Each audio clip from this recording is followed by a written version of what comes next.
Hello, welcome to the stream. Welcome to Feedback Friday. It is Art Edition. I am your host, Jacob Johnson. Hello and hello and hello and welcome. If you read the video description, you will know what the plan is today. Today we are going to attempt to create a new trapskin. And it should be interesting because I don't know what it is going to be about at all. This one's kind of for fun, potentially. I know that there's been plenty of wonderful ideas in the past that we've never gotten to explore for, like, oh, we should do one for this trap.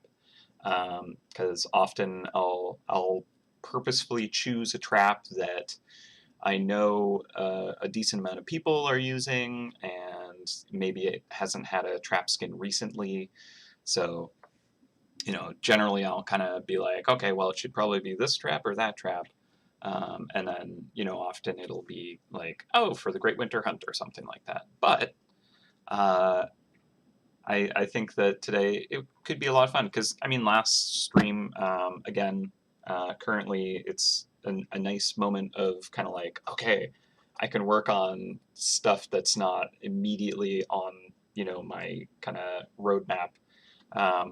Last stream with you, I got to work on a journal theme, which turned out really, really spick and span, and the other devs love it.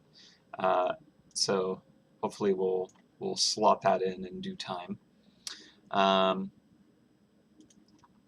yeah, so today kind of similar, but this one I'm gonna say let's do a trap skin, but I don't know what trap. So hopefully you all have brought some ideas for what trap you would like a trap skin for, and maybe even what the idea could be. But I feel like we'll get to explore that together, and that should be a lot of fun. So I'm hoping it turns into a masterpiece and not a monster. But I don't know, I've done this in the past, and it tends to be wonderfully chaotic. And turn into a whole heap of too many ideas in one. So we'll see what happens with it. It could be fun though. Sorry, just opening Clip Studio, and it had updated itself and now has many windows it's throwing at me to be like, look at all the new stuff. I don't want to look at all the new stuff. Thank you very much though. All right. So let me switch cameras. Boop. Hello, hello. All right. So, what are we thinking?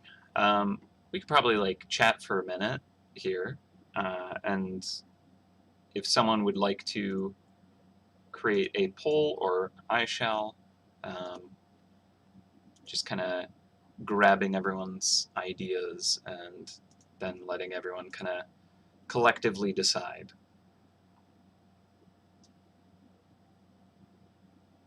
Yeah, Warpath Journal theme. Oh, that's true. I do want to do that. We'll keep that one in the bank. We're gonna pull that one out. I think, well, I don't know. It might not be too bad to kind of be like, new journal theme, new journal theme, new journal theme. That could be kind of cool if they like come out as a nice batch. Might be another reason to just even bring the com clearing one out. All right, so let's get a straw poll going. Let's see.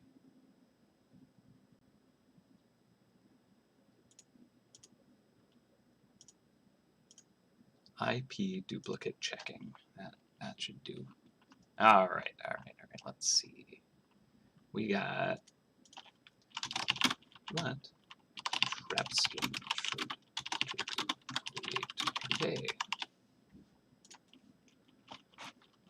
School of Sharks. Sleeping Stone. School of Cardboard Sharks. It's kind of funny. Let's see. The broken steam laser Mark II. I'm gonna add that to the list, but I will. That'll be a. You're wasting your vote if you vote on this. I'm sorry. It's a very fun idea, but I don't think we'll do that one.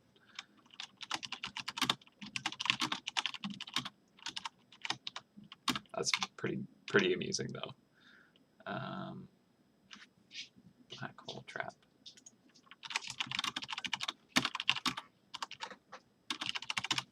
Like, do we actually have? I'm assuming that's the event horizon trap.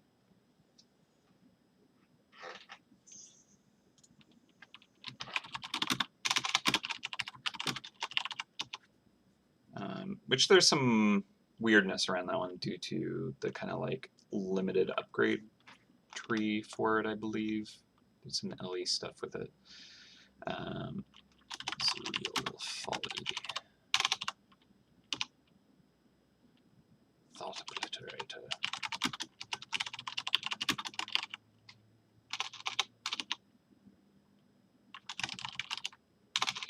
Sleeping stone's already there. Circlet. Seek.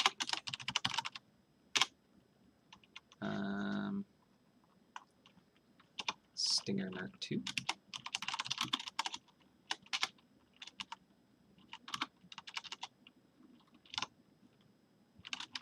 Queso font.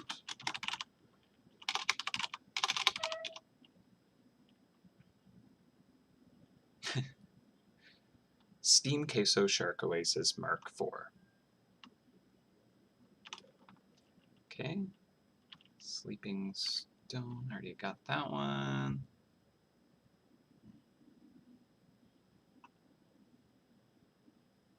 Oh, that's a neat idea. Adding more things to spend tournament tokens on. I would love to like kind of add that kind of stuff, and we've discussed it in-house several times, wanting to kind of like do things for the tournaments. There are issues with it right now.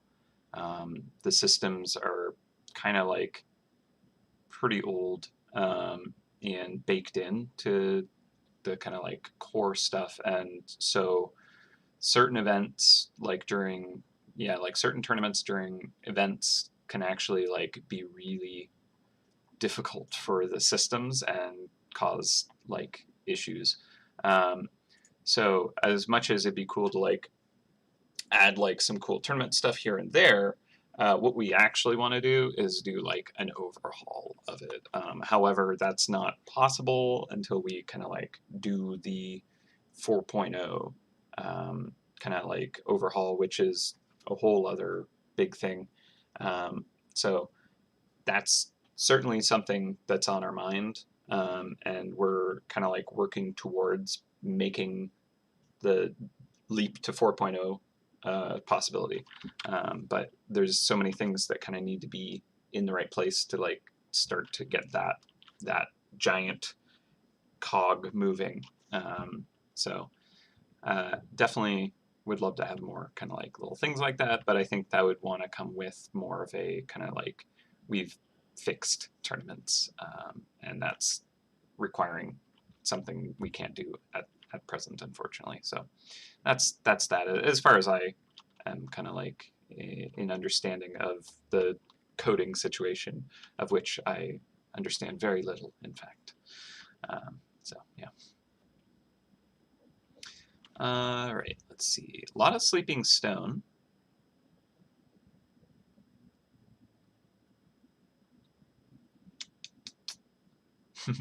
just the broken steam laser is just like a potato. I like it.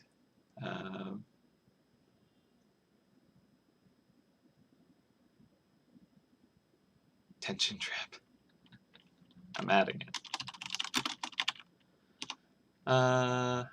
Yeah, no, I mean, like, it's good to get that feedback for sure, because that reminds us of what people are interested in, right?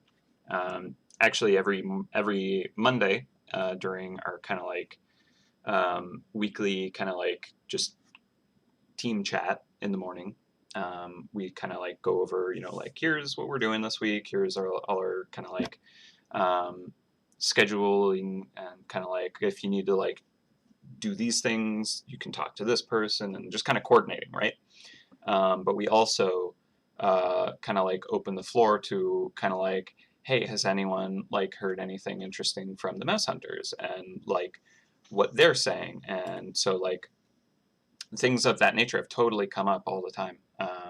You know, we'll talk about like, oh yeah, like more people were talking about these things, and so you know we have a discussion around that and kind of like have the whole team a part of that. And then of course, like depending on what can be kind of like done with those discussions, they can end up kind of like holding like being like, okay, well let's schedule a meeting to talk more about this on Tuesday at 2 or whatever, you know. So we'll like be able to kind of like basically we're always trying to get feedback however we can, and we don't always necessarily know how to do that the best.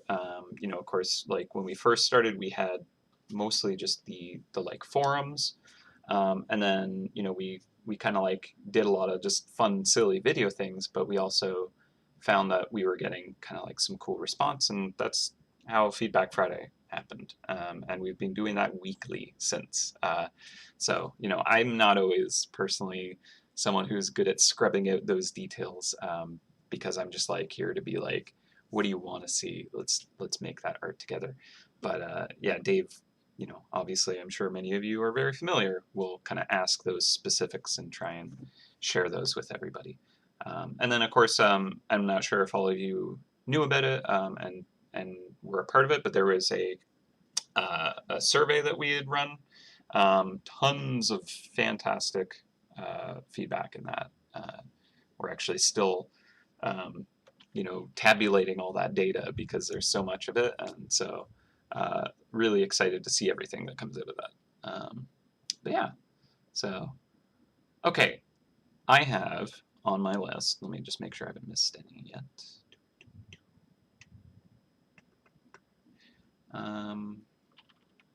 Okay, so we have School of Sharks, Sleeping Stone Trap, Broken Steam Laser Mark II, Event Horizon, Zuriel's Folly, Thought Obliterator, Circlet of Seeking, Sting Mark II, Queso Fount, and the High Tension Spring Trap. I'm sure that I didn't actually like list all the names properly, but I assume people will know what these are. Smoldering, okay, yeah. Smoldering Sentinel, I believe, is it?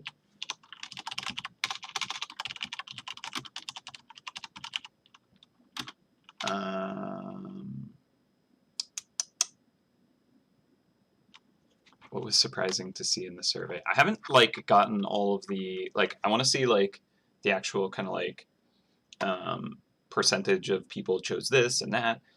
We've gotten a couple of the because there is the section where people could like write out kind of like some responses, and there's just been like really fun, just kind of like people sharing what has been really important to them about the game or how they found it, and like just like really nice, you know, lovely things that people have shared in that.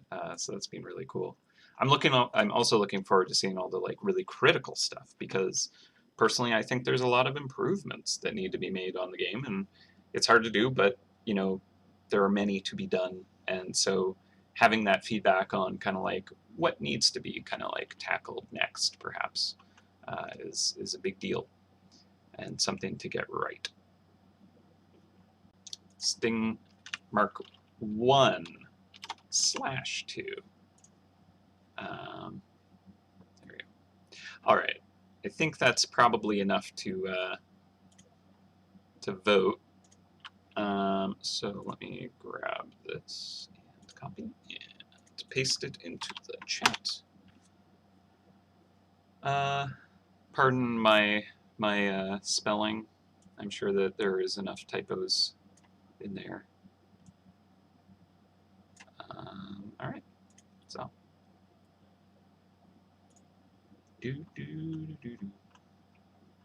hopefully this poll works, and hopefully we don't have people doing like 8 votes on one thing.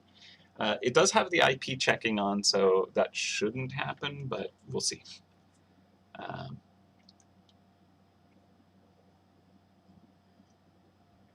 generally, there's a pretty clear winner anyway, so.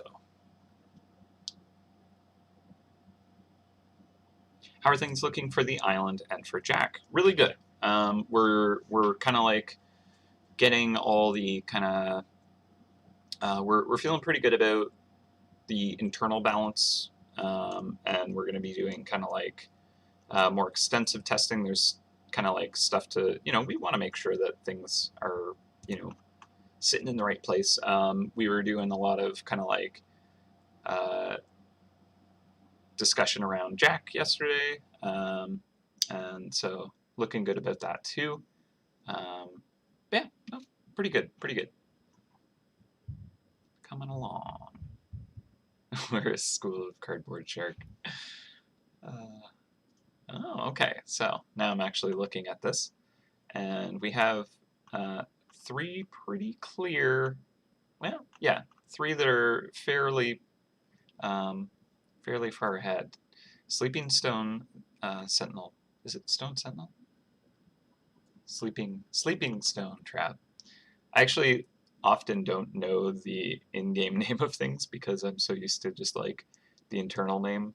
Because like when we're like balancing and discussing, um, you know, uh, like gameplay and design and all that, we'll have kind of like our own internal names of things because the design of the trap hasn't been created because we're still even being like, do we need something to fill the space? Okay, yeah, we need a trap that does this, and we'll kind of like come up with like an internal name for it and just use that for like months potentially when we're discussing things. But it's not actually like, you know, the circlet of seeking. That name, those descriptions, literally only are generated when it's plugged into the game itself. Like months after the docs have been kind of like, figured out and the code has been put together. It's only once the art has been done and the the developer who's plugging that into the game gets to name it. And so there's so many times when I like have the name of this thing in my head as something totally different. Even though I've, armed it for a long time, potentially I can still kind of get those mixed up. Interestingly enough, charms, I'm sure you've heard this before, but charms were introduced a long time back, and back when they were introduced, I had like a sketchbook that had all these ideas around it, and I was calling them trinkets at the time. And so if you were to like look inside the code, you would see a lot of charms referred to as trinkets instead of charms because that's the dialogue we had around it when we were, creating it.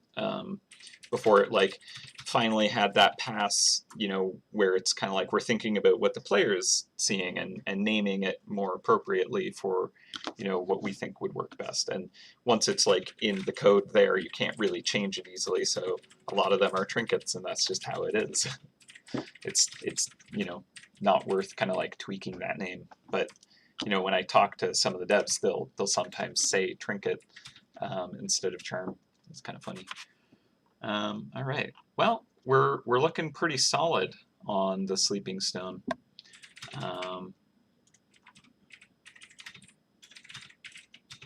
just checking. Nice. Thank you, Michelle. All right. Thank you, Michelle, and thank you, Larry. Any idea what will come after the Sky Palace?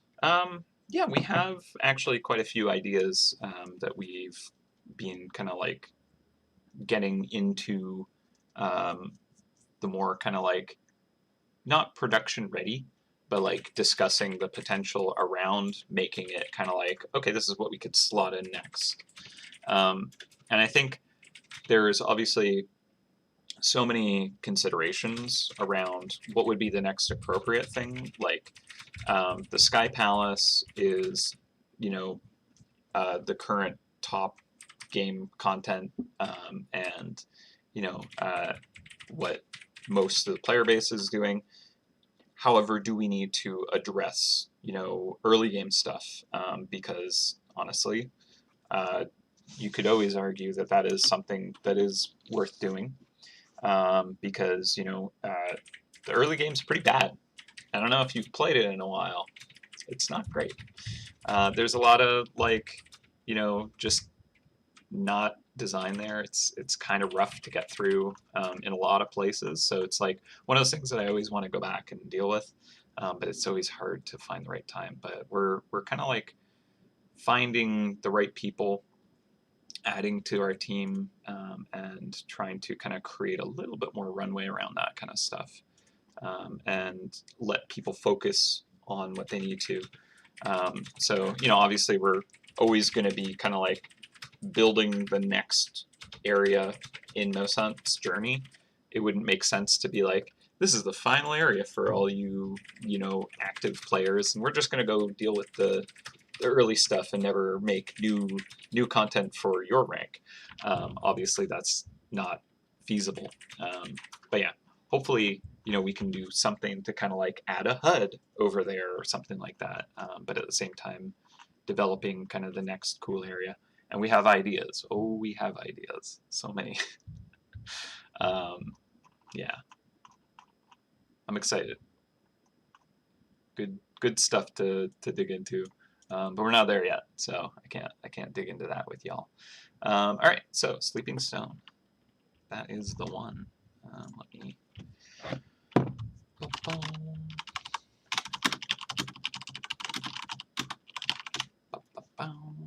All right. Yeah, it is just Sleeping Stone Trap, of course. Oh, good. Okay. I was like, I'm pretty sure it's this one, but like it's a different name in my head. Even though I'm like potentially currently arming this trap right now, because I just got it. I'm a big fan of the Sleeping Stone. It was a fun one. No, I'm on a physical island right now, so I got the Smoldering Stone Sentinel trap. But yeah, let's create a Sleeping Stone trap skin, and we can finally start. It's not as bad as I thought. We're only 22 minutes in. All right. Yeah, this is an interesting concept. One that we haven't really discussed, but one that I think could be an interesting consideration. New Game Plus mode. I don't know if you've heard of what that kind of thing is. There are some RPGs and other, well, not just RPGs, but like lots of games will have, basically when you kind of like get to the end of the game. However, for MouseHunt, that's just not a thing, right? It'll keep going.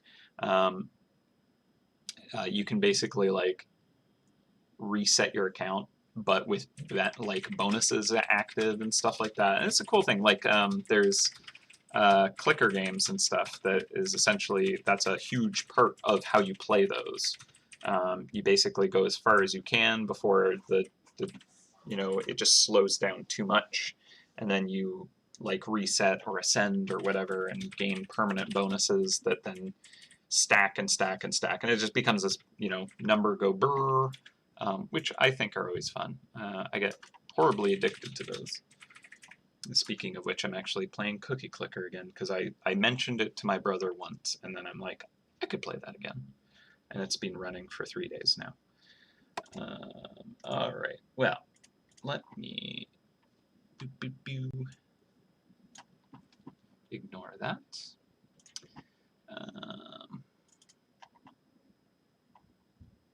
Generally on single player games, that is true actually. I was thinking of Final Fantasy XIV. They actually have a New Game Plus, which is unique for an MMO, I'm pretty sure. So that is kind of interesting.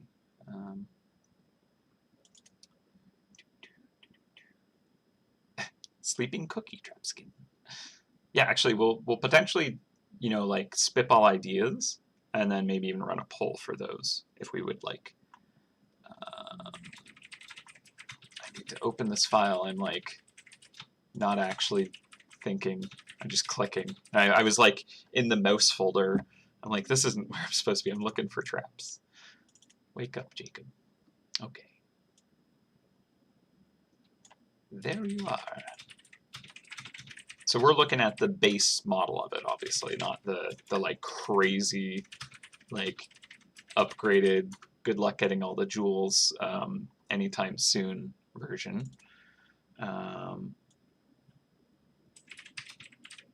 I think that's more than fair to do the base version first. Yeah. Especially since this is just kind of like a for fun trap skin, right? But it's been around long enough that the people who want it have potentially earned it. I know I did recently, because that was when I was targeting. Okay, where are you? Oh my goodness. Oh, that's right. It's like the thumbnail for the file doesn't even show because it's such a big file. Good. Come on. So bad at finding it right now. Alright, let's see. Didn't put it in this folder, I guess. Oh, no, I did. I think this is it. Also, I'm opening this in Clip Studio. It's a Photoshop file. So it's going to look pretty funky because the way that it like deals with alpha channels and stuff is totally different. I don't want any of that. This is not going to be a thing. Ignore this. Don't look at that. Keep that.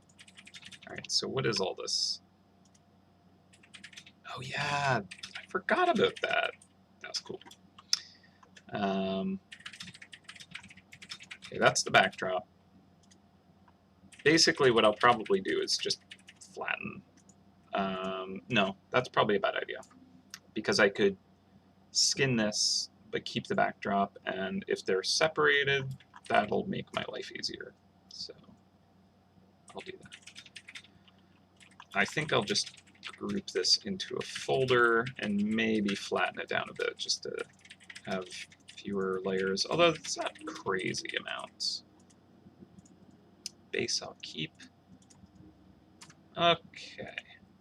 Oh, we're looking at the upgraded one, aren't we? Well, that's not as helpful then. Okay.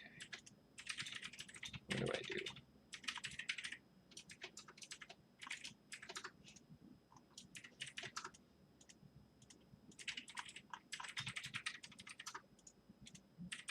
I might have to just pull up the PNG of it.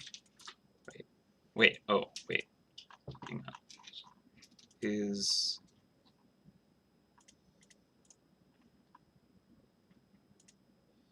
Yeah, okay, hang on.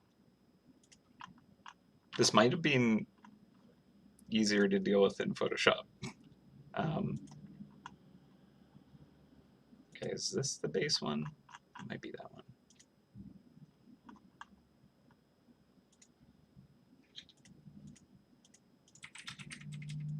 Or is this just messing around? Is this the upgraded one? I feel like I'm crazy. Let's see.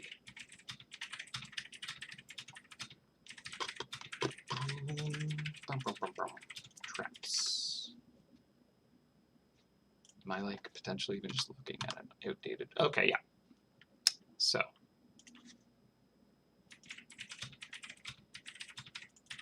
Weapons, process. I must have it as a different file. Mustn't I?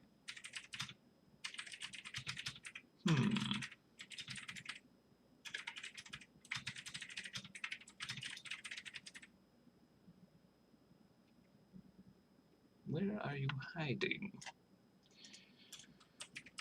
Don't think I put it in.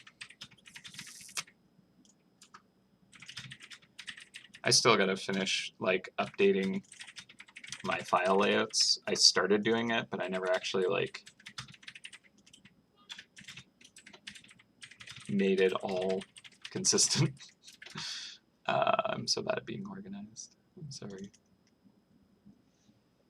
Okay, let's try this again. Traps. I mean, I could just like do this where I open the PNG of it. However, I wouldn't mind being able to work off of the actual raw process file. Is that the same?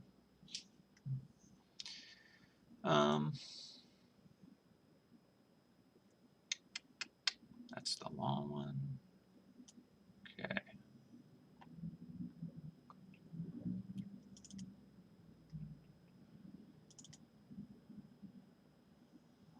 Nope. Okay. Sorry. I couldn't. I was gonna say like, oh, I wish I had like prepared this in advance. However, since I didn't know what trap we were gonna work on, I suppose I couldn't. So I'm free of that guilt, at least today.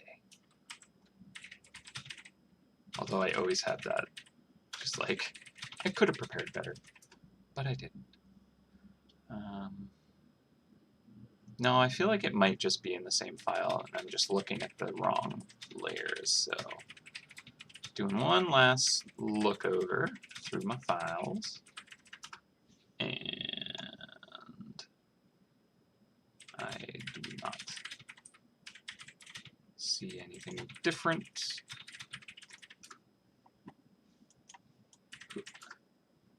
That's not what I wanted to open. Microsoft Store. Who needs that? All right, tactical.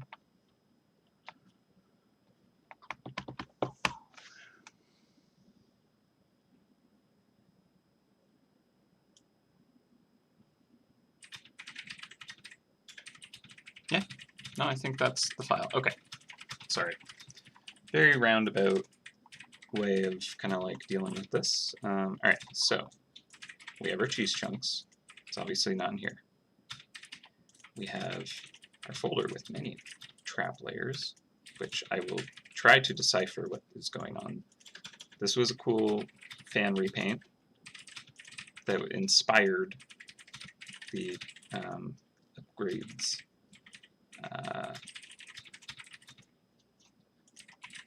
Yeah, I'm just going to go through and see what each of these layers does.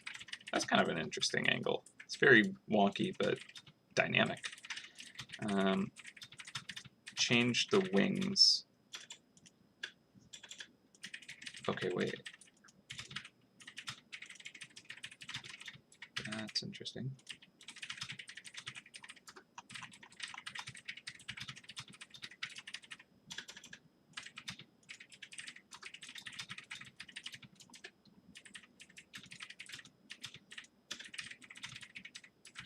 What's going on here?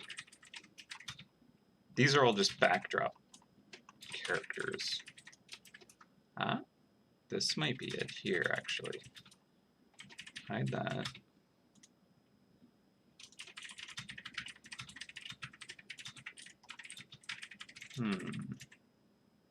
No, not looking quite right.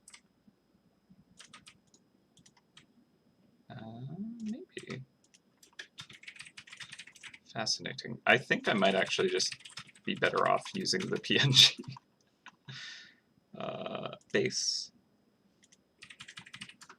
Base trap, not base, like, base. Is it? There's some dust with the leg. Okay, wait. Okay, wait. Hold up. Hold up. No. Wait, is this above it? Or is this actually just a base? Okay, that is actually just a base.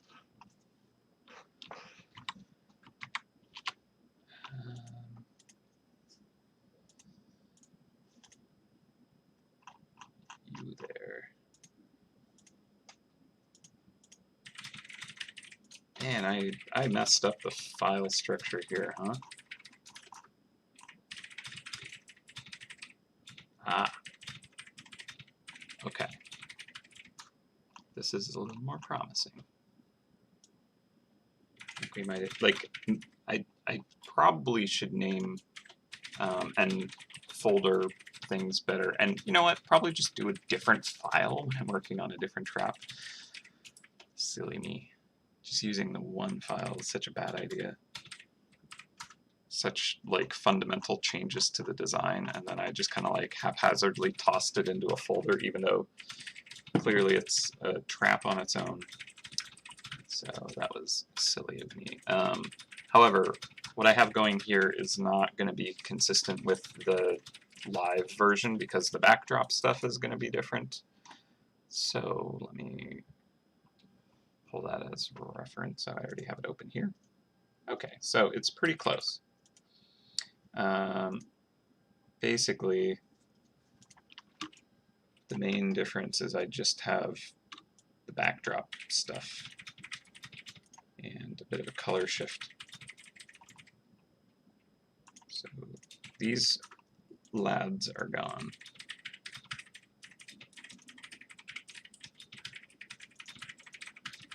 Oh my goodness. The folders in the folders are nasty. Okay, so this is just gone. I can get rid of that. Now I think we're good. Yeah. Goodness. What have I done to this file? Oh, this is a nightmare. And this is like a more recent trap. What was I thinking? All right. Let's do a save as. Oh, you're getting to see the behind the curtains today, huh? All right. Let's put it in the trap skins folder. And let's actually name this the slumbering stone. Is it slumbering?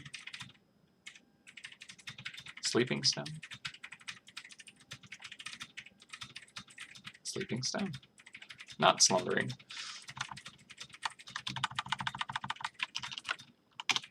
There we go. Sleeping stone. Trap skin.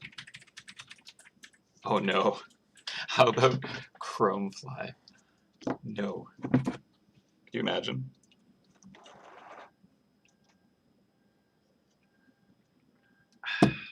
I think in multiple ways people would lose their collective cool if I chromed something like this right now. Huon, hello?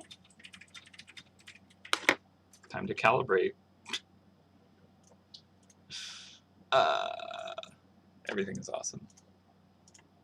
Okay. That might be enough. Goodness. Okay, so let's just get rid of these old folders. I did save this as a new file, so I don't need the other stuff. I just want this, and that's it. And it's okay to throw out the other stuff. What's that selection? Get out. I don't know what you are. Oh, these are all the like early sketches. Oh yeah. Actually, I kind of want to look at those real quick. Let's do that.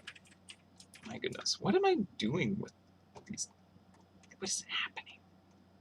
What is happening? Get out of here.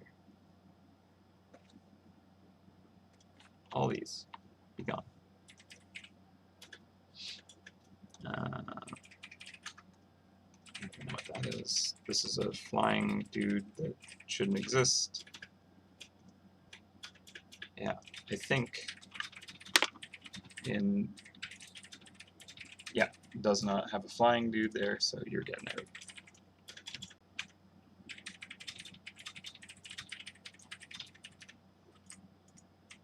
Okay. That is it. Base. Okay, so I did name the folder. I like took the existing trap, threw it in the folder, called it base, which is a little confusing considering there's bases. And then it was just like, get out. I don't need you anymore. Yeah, that was a bad idea for the file for this, burying it like that. It's like in 3 folders deep. So stupid. Okay, I just wanted to quickly look at these bad drawings. See what we got.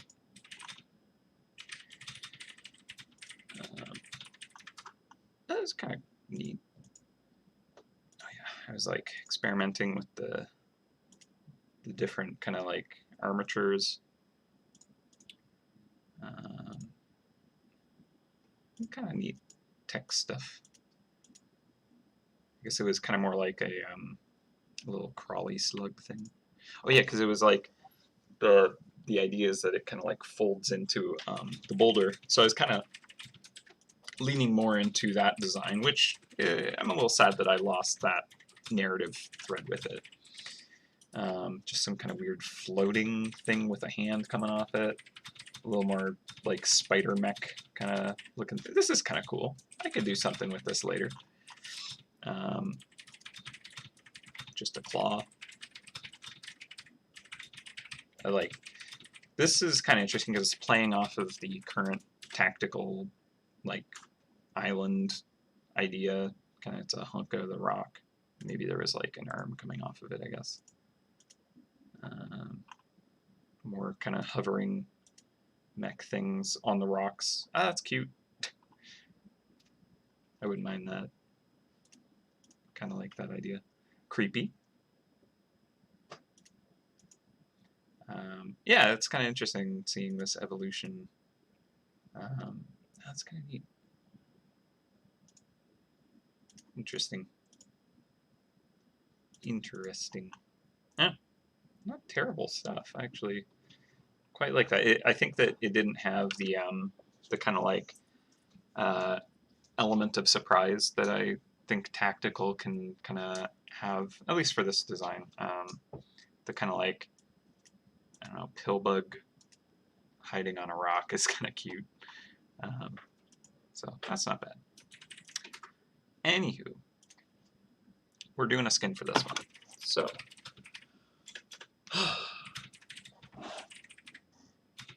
hello, welcome to the stream. If you're new here, this is pretty regular for the art streams. It's a chaotic mess, and I hope you have fun. Okay, so I think that I want to pull this folder all the way up because it's just kind of, look at base and bases. How about I just name it like trap? Where's the rename? Trap. There we go. And then new folder, trapskin. There we go. So you can. Okay. Okay. Okay. We're almost an hour in, and we might actually start to draw something. Maybe. All right, so I should probably look at the chat. It's been a little while.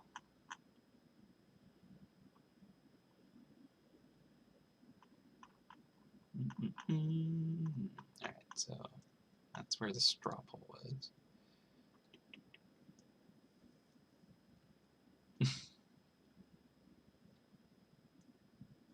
Oh, yeah.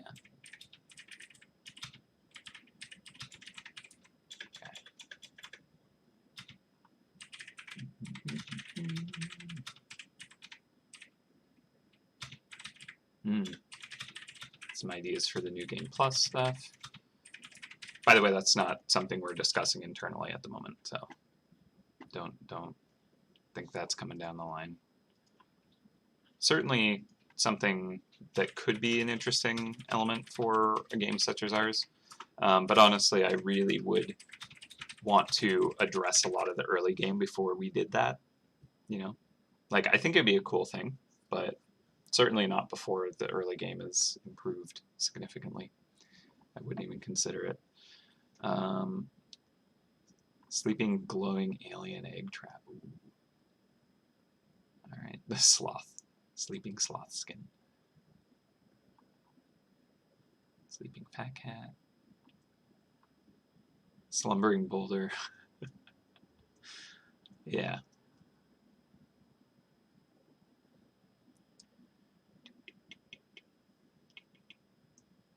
I know, right? It would be extremely funny to have the broken Steam Laser Mark II trap skin.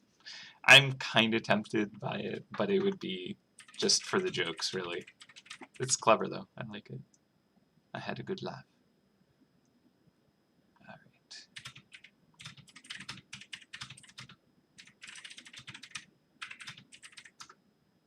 Scorpion theme might be good. Yeah.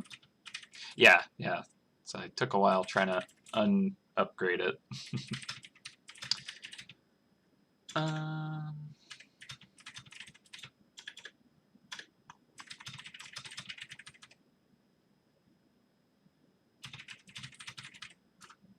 an edgy mecha bee, desert scorpion, a beetle with vibrant colors. Ooh. Have some like pearlescent or I forget what that's actually called, but like where the colors are kind of like changing color depending on the angle. That. It's cool. All right, all right. So one thing I think we want to do is make the trap skin kind of like something that changes it to be kind of like, you know, a different feeling for it, but not taking it to kind of like, you know, like another power level of feeling, because obviously it has an upgrade directly. So, you know, I don't want to kind of like do something, I guess, that would conflict with that. Not that I think that would be a concern, but I think that it's kind of like, I don't know, do we want to like have fun exploring a theme? Like I like the different bugs idea. That's kind of a neat idea. That could be fun. Cats sometimes will just like jump up on my chair and walk around, so there's that. Make it like the M400 Chrome Monster Robot skin. That one's intense, but it would look cool on something like this because it has that kind of translucent plastic shell kind of effect. What we could do is we could kind of consider what this trap is doing. You know, it has like those stone kind of like facades and stuff. We could change that element of it to be something different. We could play it up more. I like the idea of kind of like changing the environment theme for it. So like giving it the desert vibe is cool. Making it more scorpion or more beetle or crab or who knows what. That's kind of interesting. Is it possible for me to make free logos? No, I'm sorry, I don't. Logos are like a ballpark that is actually pretty specific skill set. I'm not actually very good in that. Very indecisive and not a good designer, so I don't tend to touch logos, and especially free ones, sorry. A good logo is worth a lot. So that's just my quick thoughts on that. But I know that people will use like websites like Fiverr and stuff, and that's one way to get, you know, a simple, easy one, and someone gets $5 or, you know, $50 or whatever. But generally, what you get with that is just like someone will take a design they've already made and just change the text on it. So you get what you pay for with that is the thing. So just so you know. But yeah, I don't do logos. Cardboard sounds like something that could get upgraded. Is it going to be the cardboard, the sleeping cardboard trap?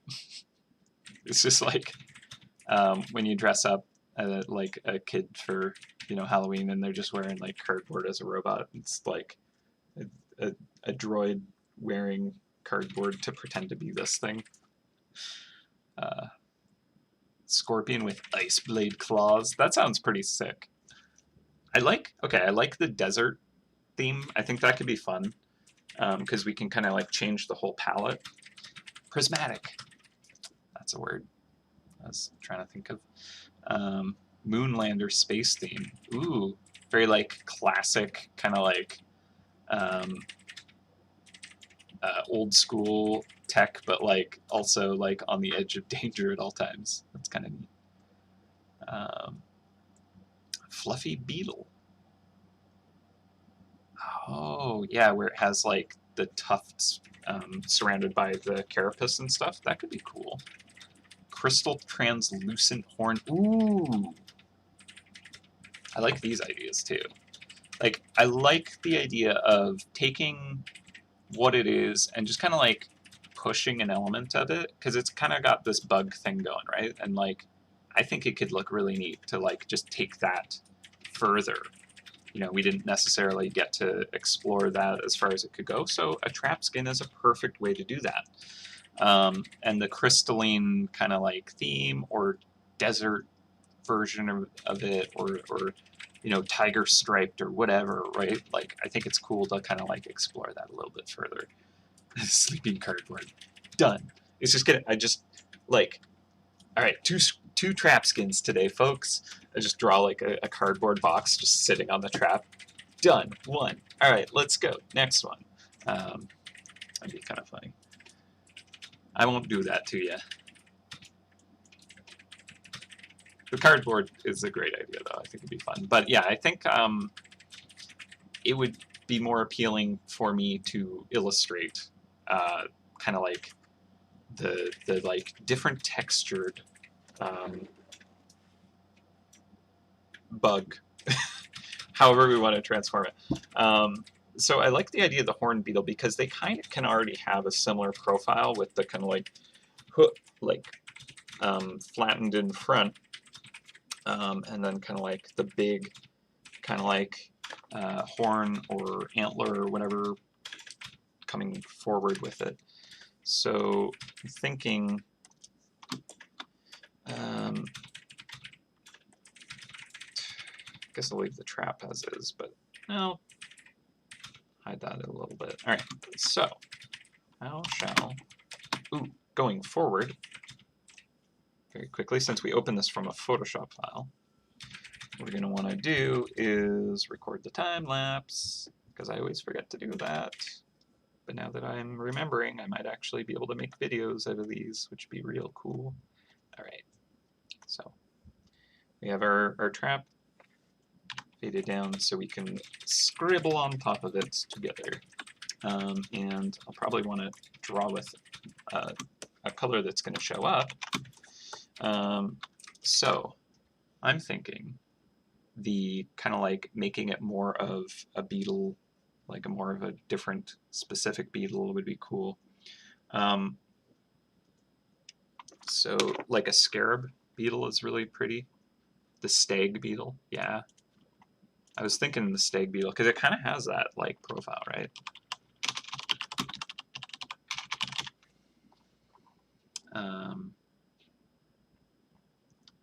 Or like the horn.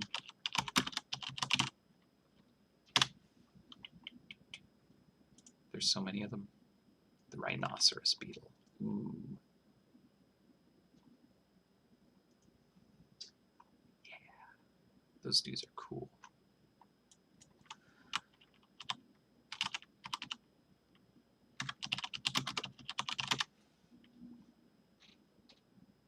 Yeah. Okay. Rhinoceros beetle is pretty neat. And then like scarab beetles are just very pretty. Ooh, okay. There's some chunky ones, and I think the chunkiness will be useful for this. There's so many different beetles, and they're all so cool. There was one that we were looking at like months ago, and it just has this kind of like almost like golden skirt that comes off of it. It's real weird. It's a super tiny one, and it has like this disc of just kind of like gold filament almost around it, and like iridescence, and it's wild. Never seen anything like it. It's super cool. But yeah, there's just a lot of crazy stuff. Nature is freaky and insane and always surprising. So you can't beat nature in terms of most things, hopefully, but creativity generally. All right. Smooth sandstone would look amazing in a place of gray rock. Yeah, that would look really quite nice. Yeah, maybe we can like mix all these elements, and this is the issue that can come up when I'm like dictate what I draw today. It can end up being too many cooks in the kitchen, but you know what? Let's have fun anyways. If this turns into a mess, it is what it is. I have signed up and on for this, so. All right, so first thing I'm gonna do is try and capture this kind of more, I think I wanna go with the rhinoceros, kind of like the head of it, because it kind of works with the profile I already have going. And that will at least make it a little bit easier for me to move forward. So I don't know if we want to kind of do any specifics with what the kind of like the horn would be.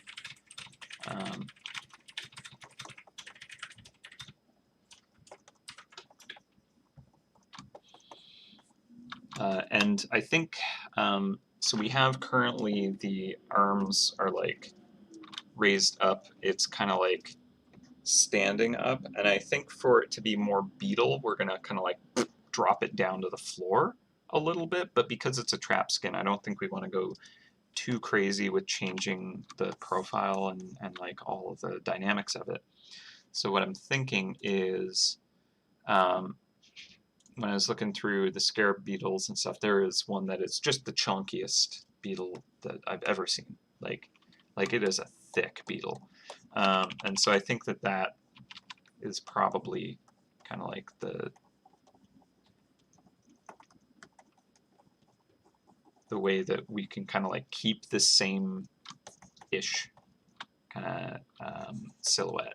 It's going to be a pretty different silhouette, but like pose and stuff like that. And just like really play into the kind of like this thing is just kind of a giant. Like it's going to live up to the rhinoceros kind of aspects, not just because it has the horn, but because it is also just a lumbering behemoth. So, you know, not all trap skins kind of like change things so dramatically, but I think because this is such a cool trap, and it's also like, you know, the high-end stuff right now, like obviously there's still an upgrade for it, but like it's such a long way off for most people that this is definitely a worthy one to earn. One of the things that I was expecting potentially was for the stream to kind of like have it be, you know, like doing some kind of ridiculous trap skin for, you know, like a very kind of like unpopular trap or something, just because it would be really fun. And I would have done it if it had won. But yeah, I figured I'll let y'all decide, and you did. And I'm happy about this choice. I think it's going to be quite fun, and a lot of people will definitely be excited to get it. But yeah, so I want to kind of like really just chonkify it. And I think we can still play up that kind of like it has, you know, these plates that it's using to disguise itself. But because it's a trap skin, I'm not as worried about it kind of like having to be like, it's the sneaky tactical trap. And more just kind of like, look at this silly version of it that you can cosmetic if you so enjoy these characters. So that's nice. Trap skins can kind of free that up a bit, which is cool. Yeah, like we could go prismatic, we could go the sand kind of stuff. The sand could work in the sense that it would still feel like it can kind of just like fold itself up and kind of be a bit hidden. Prismatic, a little less so. But I think it would also be cool to like have a bit of that, like the fur around kind of certain areas maybe. That might not make the most sense, but I'm I feel like I've seen it on things. Maybe it's just like, um, you know, made up characters and stuff that have that, but for some reason I feel like I've seen that on a beetle somewhere at least, where there's kind of like a tuft of kind of texture here or something like that. Yeah, it could look cool. It's kind of like a nice shawl or cloak, a regal cloak that it is wearing.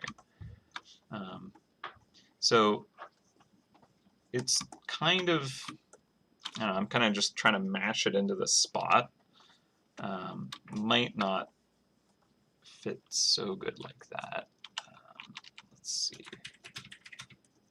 Use my reference, because that is actually useful to do, especially when you're trying to emulate something that you're not too familiar with. So it's kind of crab-like right now.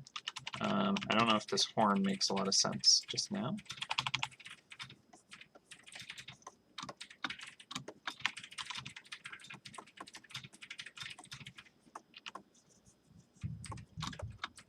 Giving a thumbs up with its horn, snoot.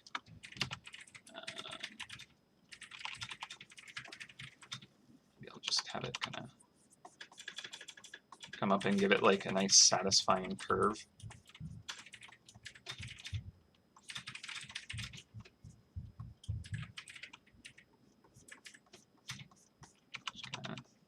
I feel like if it thickens just a bit here before it tapers off to a softer point, that might look okay.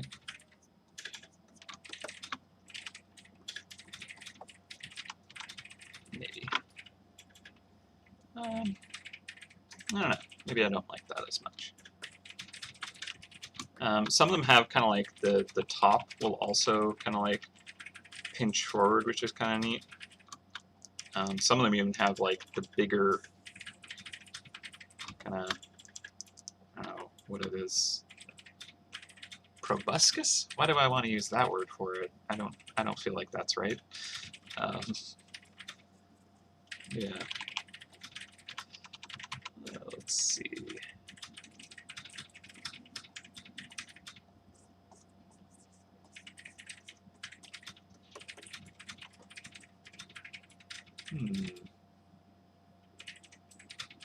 Yeah, just literal put a cardboard box over it, call it a day. Good idea. If I go too long on this, that's the game plan, okay? I start to like spend too much time and we're not really getting anywhere and I'm getting frustrated. Cardboard box, done. Okay, that's, I kind of think, yeah, you know what, it could be a bit kind of clumpier and stumpier, because that's just kind of like the profile I'm building towards, so it makes sense to kind of play into that a bit.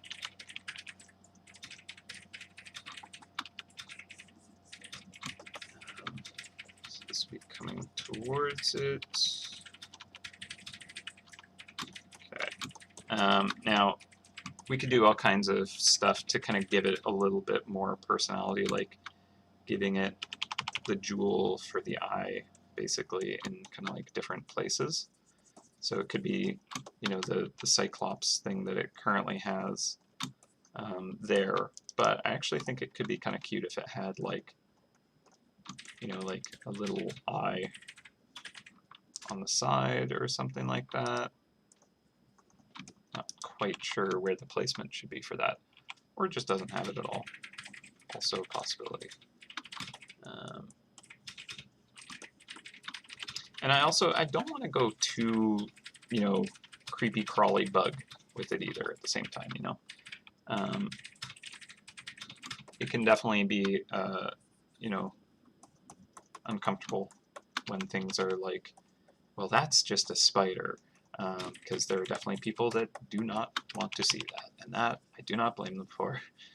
I agree. So I want it to be cute. I want it to be chonky, and I want it to be a neat kind of like material to render. And I think with those elements, it'll be quite a fun one. But I think we could play with the slumbering stone quality a bit, you know, like maybe it is kind of like just snoozing away, you know, because we often put just text bubbles in our traps all the time, you know. But no,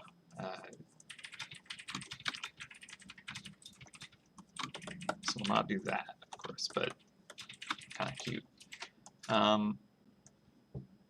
Yeah, the cardboard box for the ancient box trap. Oh, that's a good idea. I do get the cardboard shark one, though. I think that's quite brilliant. Maybe one day.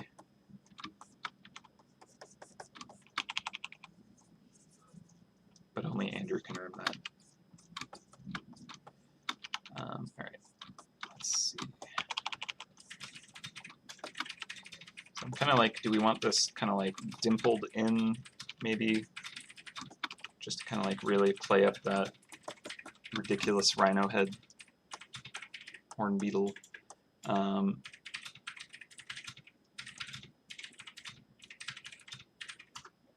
No, of course, it will not have the text box. That's just a dumb joke. It would be extremely out of place. Extremely out of place. And another question is, do we want to kind of like have more of that like text stuff still showing, or do we want to kind of like make it more of a creature? Ooh, jewels on the claws. Oh, that could be neat. Like almost like a kind of like a nice. Maybe there'd be a big one here, like small ones here, something like that. Could do just pretty kind of like it just blinged out. Beautiful slumbering rhino beetle. Yeah, Thanos style. Just knuckles full of gems.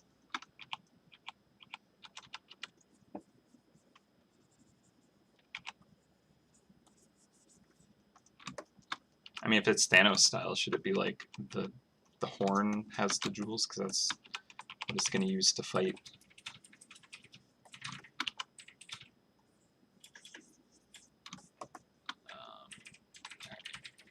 So I think I want to play around with the shapes quite a bit still. I'm not actually happy with this. So I think I want to have a little more definition of like big, small, and medium.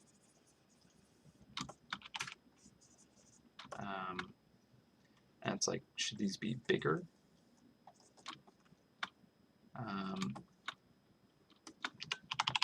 At any rate, I feel like these shapes are too close to like have a good variety.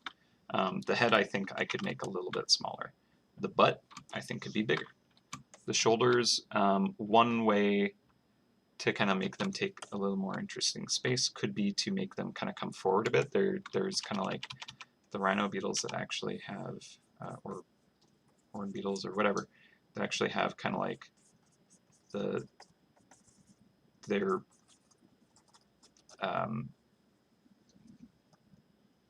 shoulders. I don't know. Like, what is this? Okay, it's like abdomen, thorax? No, is it thorax? I don't know. At any rate, this kind of plate here kind of comes forward and like becomes this pinching point on it, which is kind of cool. I don't think we'll do that, but just an idea if we wanted to kind of like play with those shapes a bit more. But I think I want to make this a bit smaller so that the butt, its butt can be bigger, basically. That's important, apparently.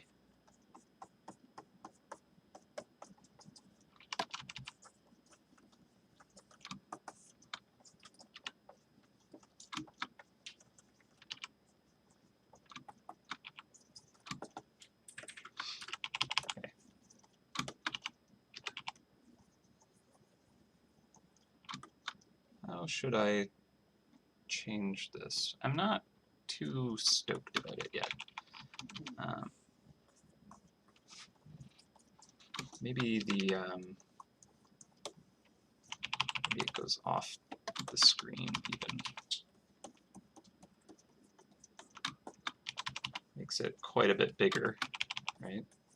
Because you don't necessarily even know how big it is, but you lose a little bit of the kind of like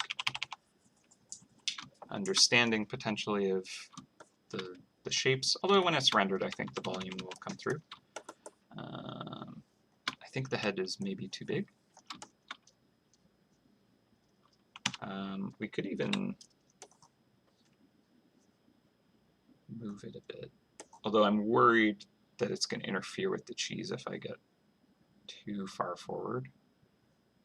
And again, I want to kind of like still feel like it belongs to the same trap. Right now I'm like way off with the original design, and I'm okay with doing that, but it's probably best to try and keep it somewhat close. So I don't know, I'm not sure if this is going well. What do you think? I should probably be looking at the chat more.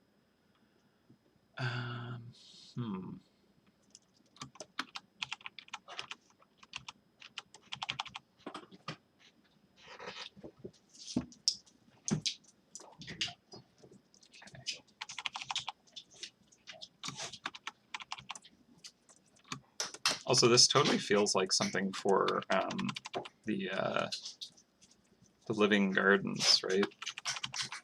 The king scarab and all that. Some kind of like, is this misplaced theming? I don't know.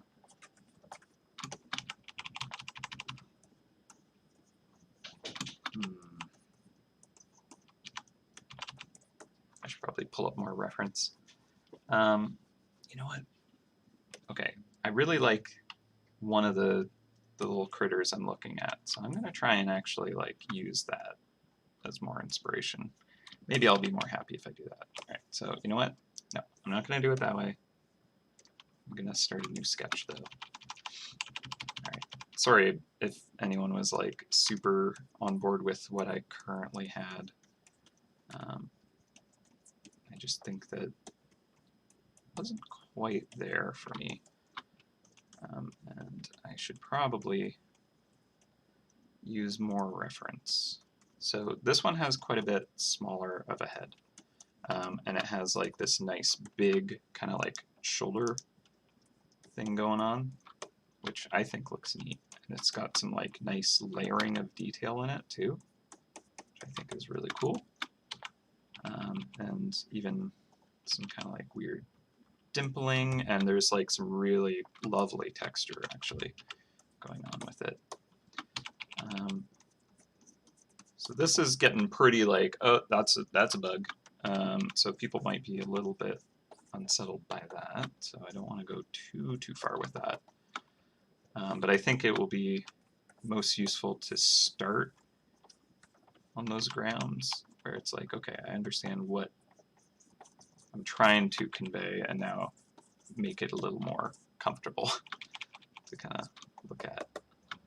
Okay, so this has like a lot of like interesting little kind of like things going on with its head here, but then we can still change it up and kind of give it that like rhino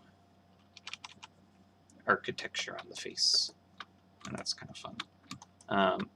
And then just to like go back to what we were kind of having fun with before, and to play off of the kind of original design around the trap, just give it these like mega like clunky front paws basically. And it's like, this doesn't really make sense for, you know, the beetle necessarily, but it kind of emulates the trap, so I think that's better. And I'm going to make them bottom heavy because that'll make it feel more weighty.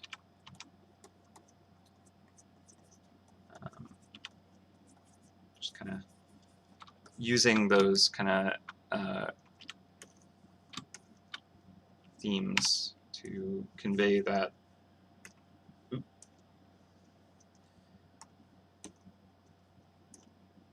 Convey the character we want. So I kind of like this kind of almost like just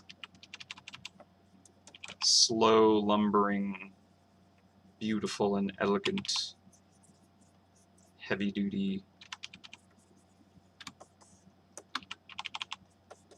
beetle, rhinoceros beetle looking thing that will probably end up being a mixture of all kinds of craziness and just look like a mess in the end, but I'll just say it's all your fault and take no blame, even though I'm the one that actually put it together. So, haha.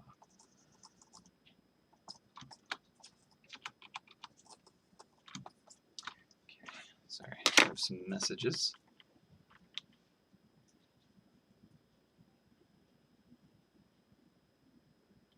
Do you see yourself drawing for MouseHunt for years to come? Extreme, till retirement. Or do you think you'll eventually get bored and move on to explore other arts?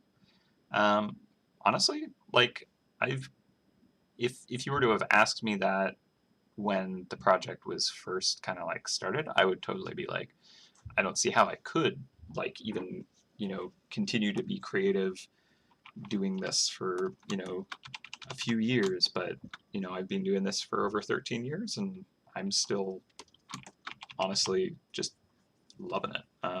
So as long as I can continue to, you know, have a good time with it and, you know, live a good life doing it, I'm more than happy to be a part of it.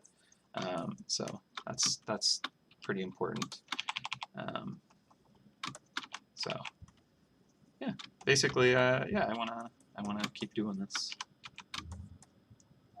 as long as everyone's having a good time with it, and you know, the team is supported, and I plan to be a part and do art and game design for it for many years to come, definitely.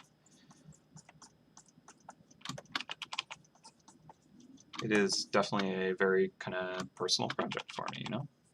It's been a significant portion of my actual life dedicated to it, so it's no small kind of just for fun job or like stepping stone job or anything. It's something that I will always, you know, remember.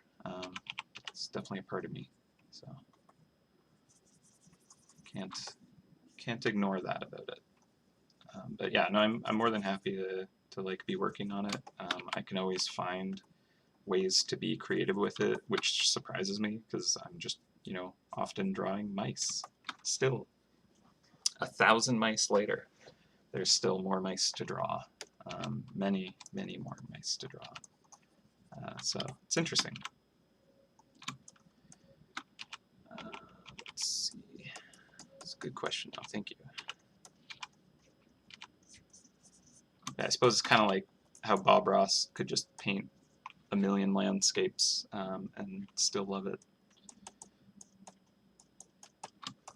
As long as I think a big part of it is I get to have a lot of creative freedom with it and challenge myself in ways that I want to, and like choose to do that. And that's a big kind of like element of my kind of being able to continue to grow and enjoy working on something such a long-term thing.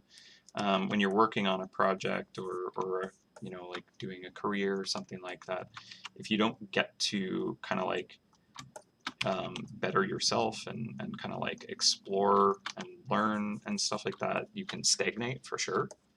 And that's certainly something that does happen a lot, and people will want to kind of like move to something else because they can learn from something else, and that's a big part of it.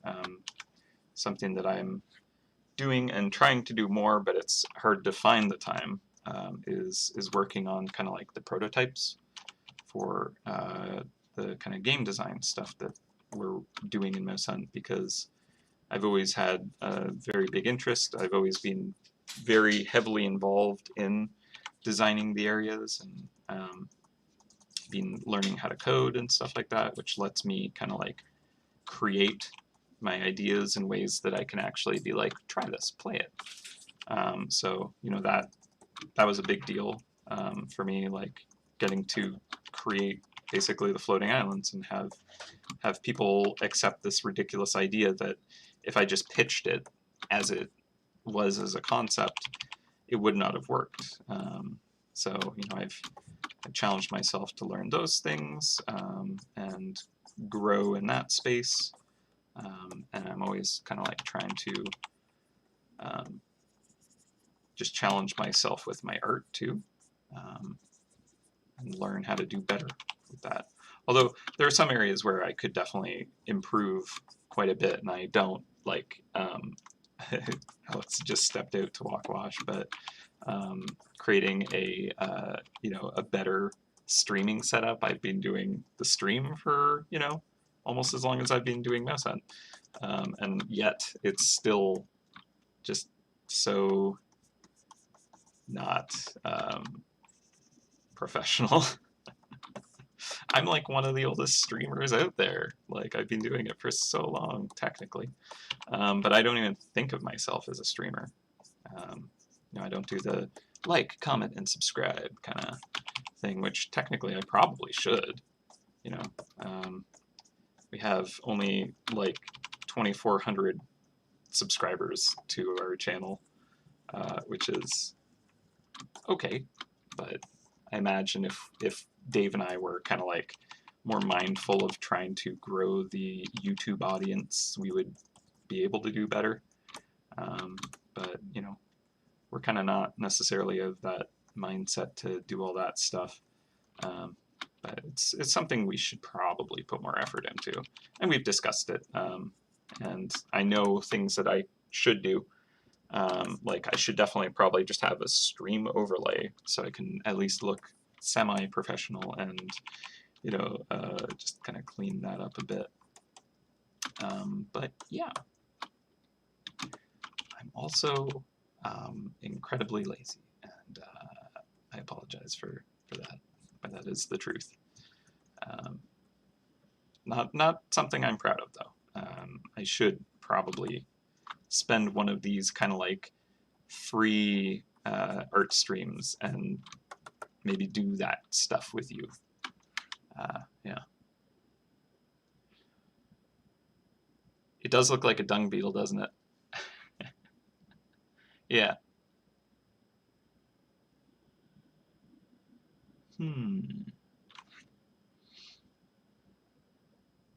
Yeah, giving it like whatever the coloring is on it, it can actually change kind of how kind of creepy it looks.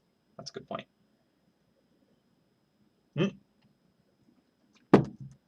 Yeah, came back to the stream. First thought was, that's an elephant.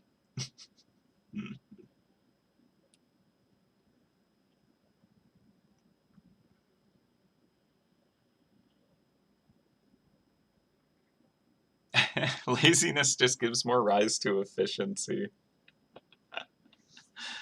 I like that. That's fun. Sometimes that is true, though. Kind of look for ways to be more efficient so you can just be more chill with it. I'll take it. Okay, yeah, so he's a little chunkier, a little cuter, a little more bug, though. And I think there's some parts of the first sketch that, like maybe because the face is more like, that's good. I kind of like how a little more cute this one is. I do agree, kind of elephant. I think with the rendering and stuff, that's not going to be an issue though. And I think we can just play around. Like I do like the shapes. The like big, medium, small feels better now. And then we kind of got medium, small. There's a little more kind of like rhythm to it that I'm enjoying. I definitely like the kind of chonky qualities it has, and you know, like it's in the bug space, but it doesn't need to be this bug or that bug. And like, I'm giving it little chunky grabbers, which, you know, if it was an actual bug, it'd be like these kind of like little kind of like spindly thingies, and those are less cute. So I'm just gonna give it meaty clompers, as they say in the science field.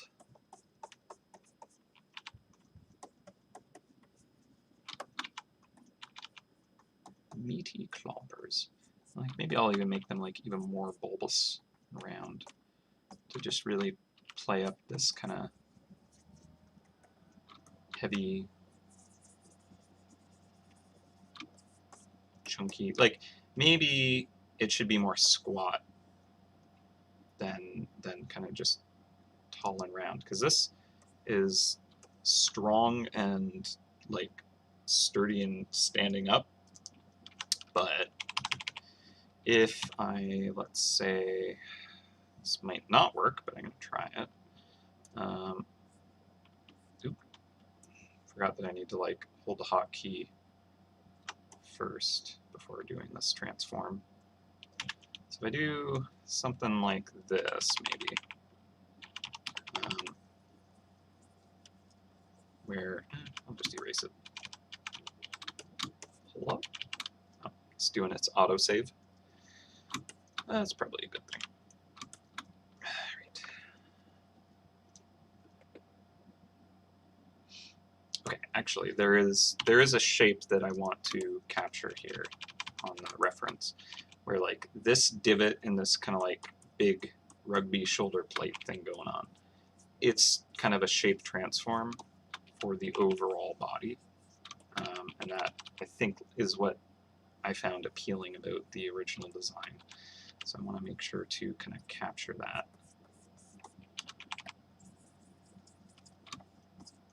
So this kind of like form flows over a bit.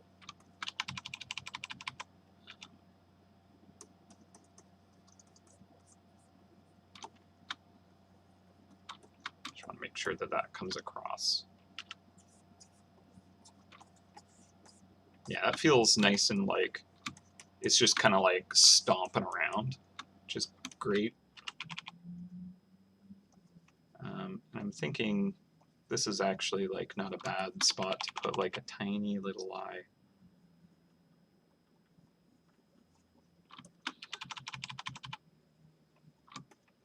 Kind of cute. If done right, could be.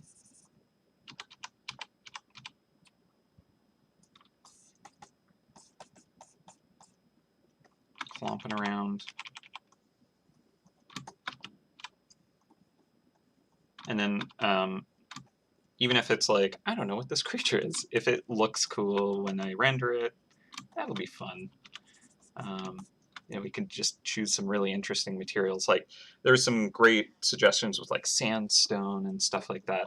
And like we could do 2 materials that kind of like riff off each other. Like if the underbelly was that kind of like the sandstone, that could look nice, where we have kind of like some reflected light kind of softly, you know, on its belly and like in between the joints or something like that, and then the kind of like iridescence kind of on the scarab shell, and like maybe the kind of like that fur in kind of like one spot that might look nice if it's kind of helping to break those shapes apart in an interesting way. So I think that I'm liking this more and more, basically, is what I'm getting at. And I know that it's a pretty far departure from the trap as is, but I do that. I do that sometimes, and I'm okay with it. Especially since, you know, I get to blame you all for this design, even though I'm just kind of running with it and not even looking at the chat. Some trap skins just look significantly different from the original, and so be it. Man, I'm just trying to justify everything, right? So give it like a little squashed elbow. Because I want these limbs to just be like, just squished, just compressed under all of it.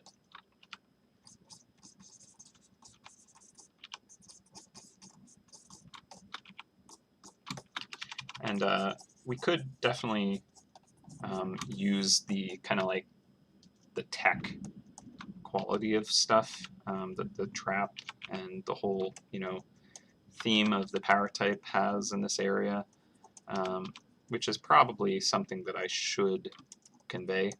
Can help kind of like, you know, realize why some of these shapes exist the way they do, just to kind of be like, oh yeah, this is like how the mechanical stuff has to combine, or the plates overlap here, and the gems and stuff are inset because these are sockets, and you know, that kind of stuff. So I have a lot of like levers to push and pull and make the design make some kind of logical sense in the MouseHunt universe.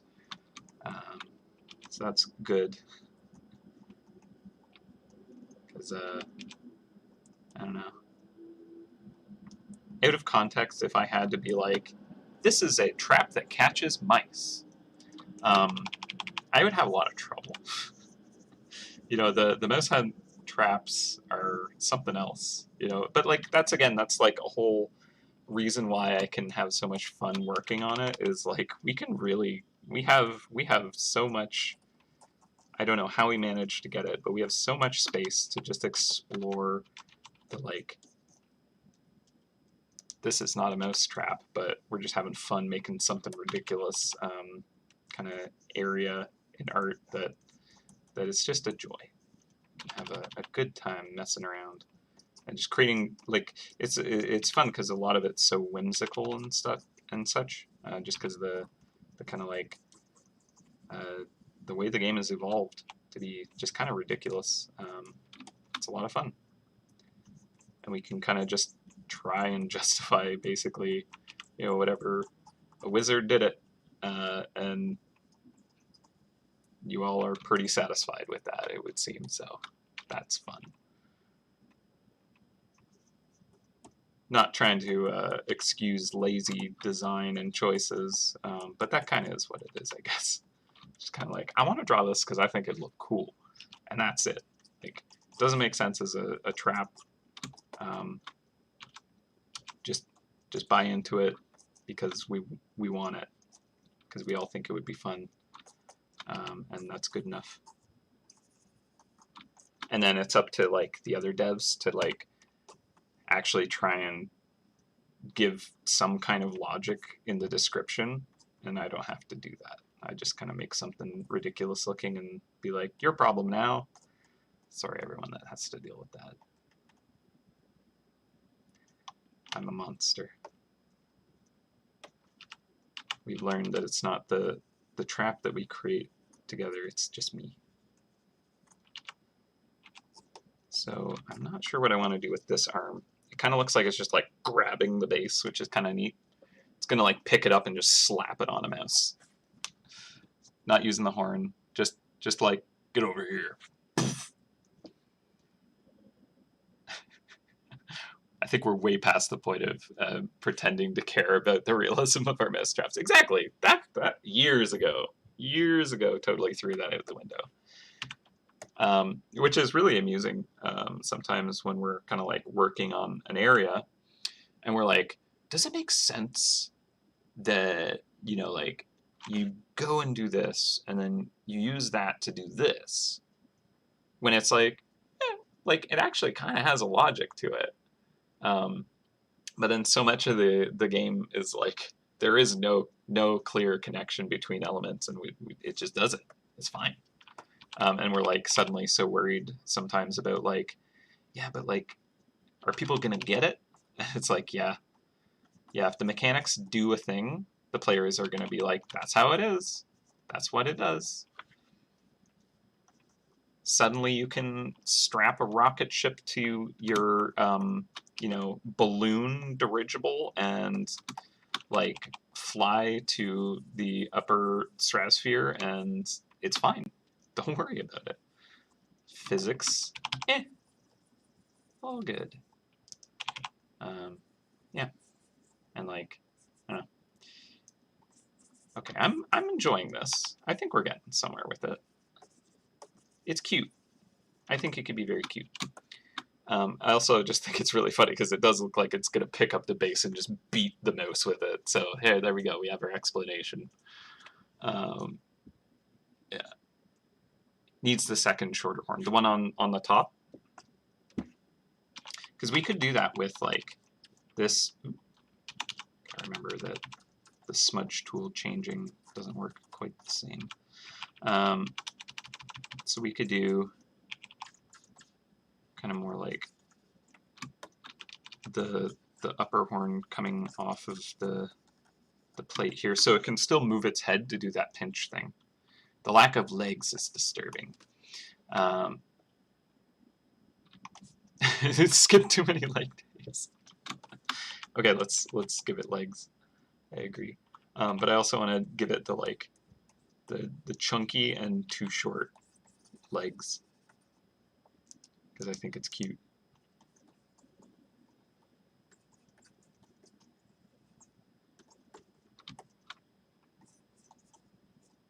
But I know that legs can be a little bit one of those my skin's crawling now kind of thing.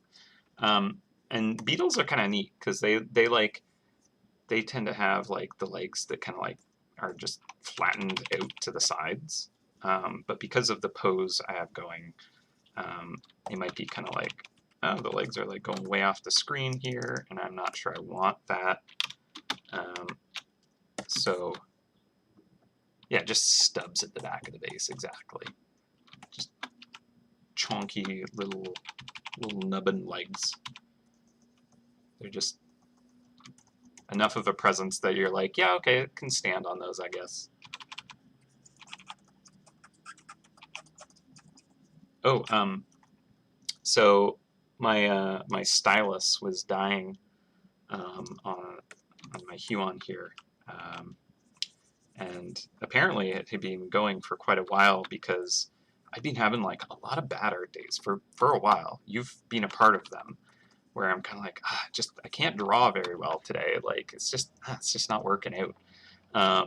And I was like messing around with my calibrations and kind of like being like, okay, it's really hard to calibrate. What's going on? And then I kind of like realized what I was doing, and I was like taking the actual calibration measures and like putting it all the way to max.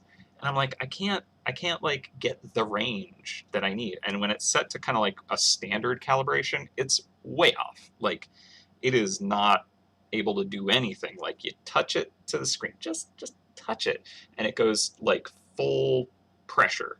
So I'm like, there's something going on. This isn't how it's supposed to be. This isn't how it was before. Now that I'm kind of like assessing what's going on, and so I ordered a new pen because I'm like, you know what? Hang on. I like push the nib and it like sinks in instantly. And then Alex has another Huon, so I grabbed their pen and I like, it has resistance. Oh my gosh, my pen is broken, and has been for a long time. So I ordered a new pen. It came recently, and oh my goodness, it's so nice to be able to draw with pressure again. I didn't even realize how off it was. So I'm enjoying drawing more because of that, because I actually have control again. And I didn't even realize, I just become accustomed to it. So that was fascinating.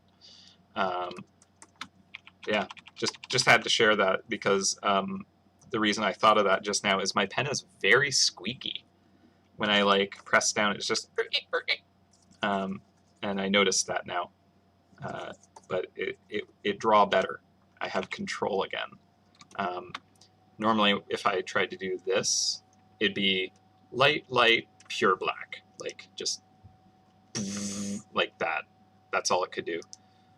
It had like 3 levels of sensitivity, so that was not great. But we're good now. and I'm not having nearly as many bad art days now, which is awesome. So I just had to share that because good tools are important. You gotta enable yourself to do your best, and a lot of the time that is kind of investing a little bit in yourself and kind of like the right things you need to do good work, and you know, good drawing stuff for artists, having like working things, real important, guys. Do it. Make sure you're enabling yourself how you need to be. I know that a lot of people who like work on their computers a lot all the time, they can be pretty hesitant about upgrading. And obviously it's not always something that is possible to do. But when you're kind of like using it a lot and you're able to kind of use that to just kind of further yourself and stuff, it can be something to consider as like a good thing to kind of make sure you're giving yourself, what you need to use to succeed. I guess I've been talking to my brother about upgrading his computer because he's trying to get into kind of like game design stuff, and we're actually going to be doing a jam together now, which I've been trying to get him to do a jam for years because he's always been into kind of like making cute, silly, dumb little games, and I love the idea of doing a jam. I really want to succeed at one, but I don't necessarily have the skills to kind of like do it solo. I've tried and failed. But my brother has like a little more kind of like free time and kind of wants to do that kind of stuff. And he's always been like, I'm not good enough. I can't do that yet. So we finally kind of decided that, yeah, we're in a spot where we could actually probably pull this off. And hey, I'll do the art, you do the coding, and we'll work on the design together. And his roommate's going to do music for him and stuff because he's a musician and also wants to see these things happen. So it's just nice. But one of the things that we discuss is kind of like enabling ourselves with the right tools because that can be good for it. Like he's wanting to get pretty serious about that stuff, and so his current computer is dying, unfortunately, and so he needs to upgrade. And there was like a great dialogue we had about kind of like creating workspaces to enable yourself, because like I'm gonna ramble all day. I'm sorry. I'm in one of those headspaces where I just kind of ramble about whatever. There's this great kind of like idea or quote or whatever. It's probably not a quote, but essentially, no one has like good willpower. That's like, I know that I have poor willpower, but I think a lot of people do.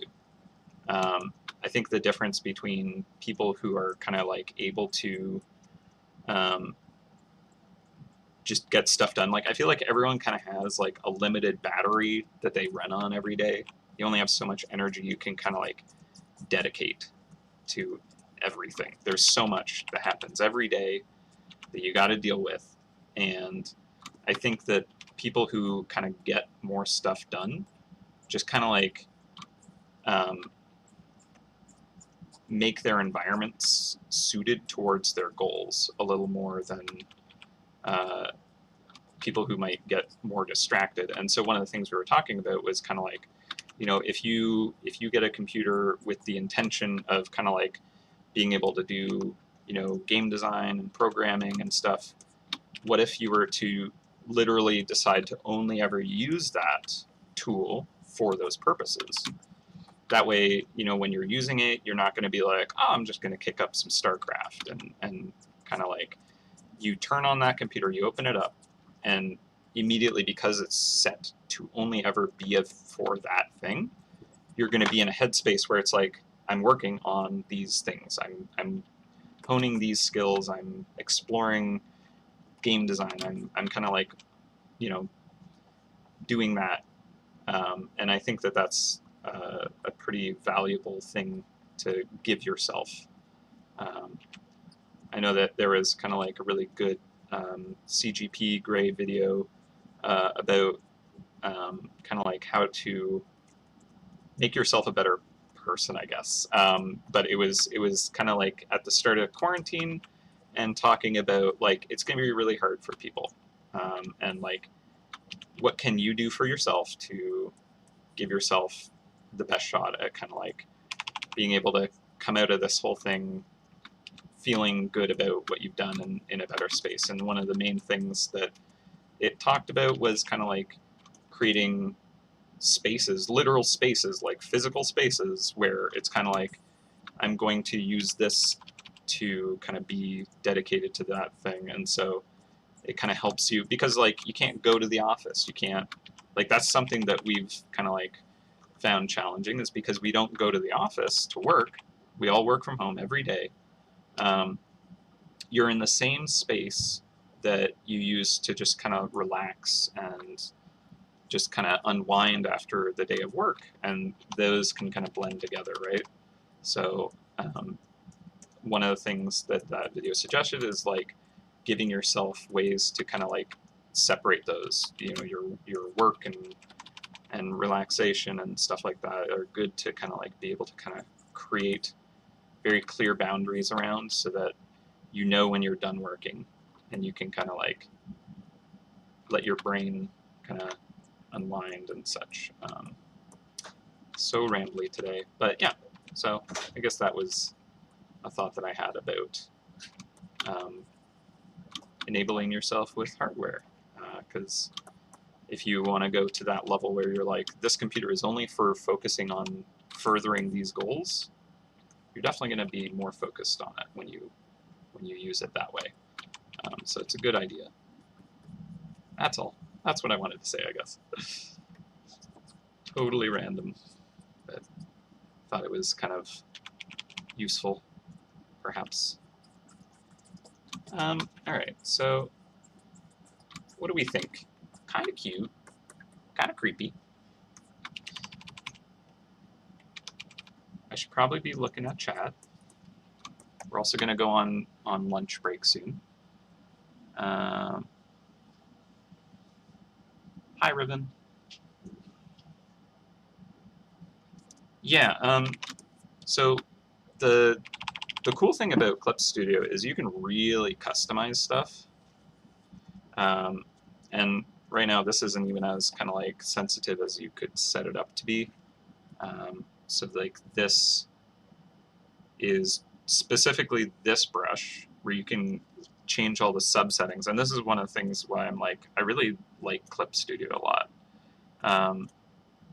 You can literally customize like when I'm using pen pressure and tilting the pen and different velocities, I can like enable these things. Right now it has a minimum value of 10% of the pressure. I can put it to 0 and I'll have an even more kind of fine tip. Can go even lighter there. And I can do that for like brush density. I can do it for the thickness of the line, the size. Like there's like 3 different ways. There's opacity, there's density, there's texture, like all kinds of crazy levels of control. And that's for a single brush. And then you can also do further calibration, where I could calibrate for the program overall.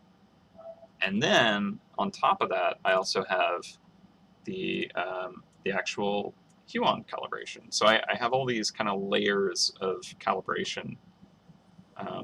Now the thing is, if you play around with that too much, you can actually mess it up pretty easily, because they kind of are a force multiplier. Like the Huon pressure is the bottom line. Whatever I have calibrated here, everything's kind of multiplying off of that.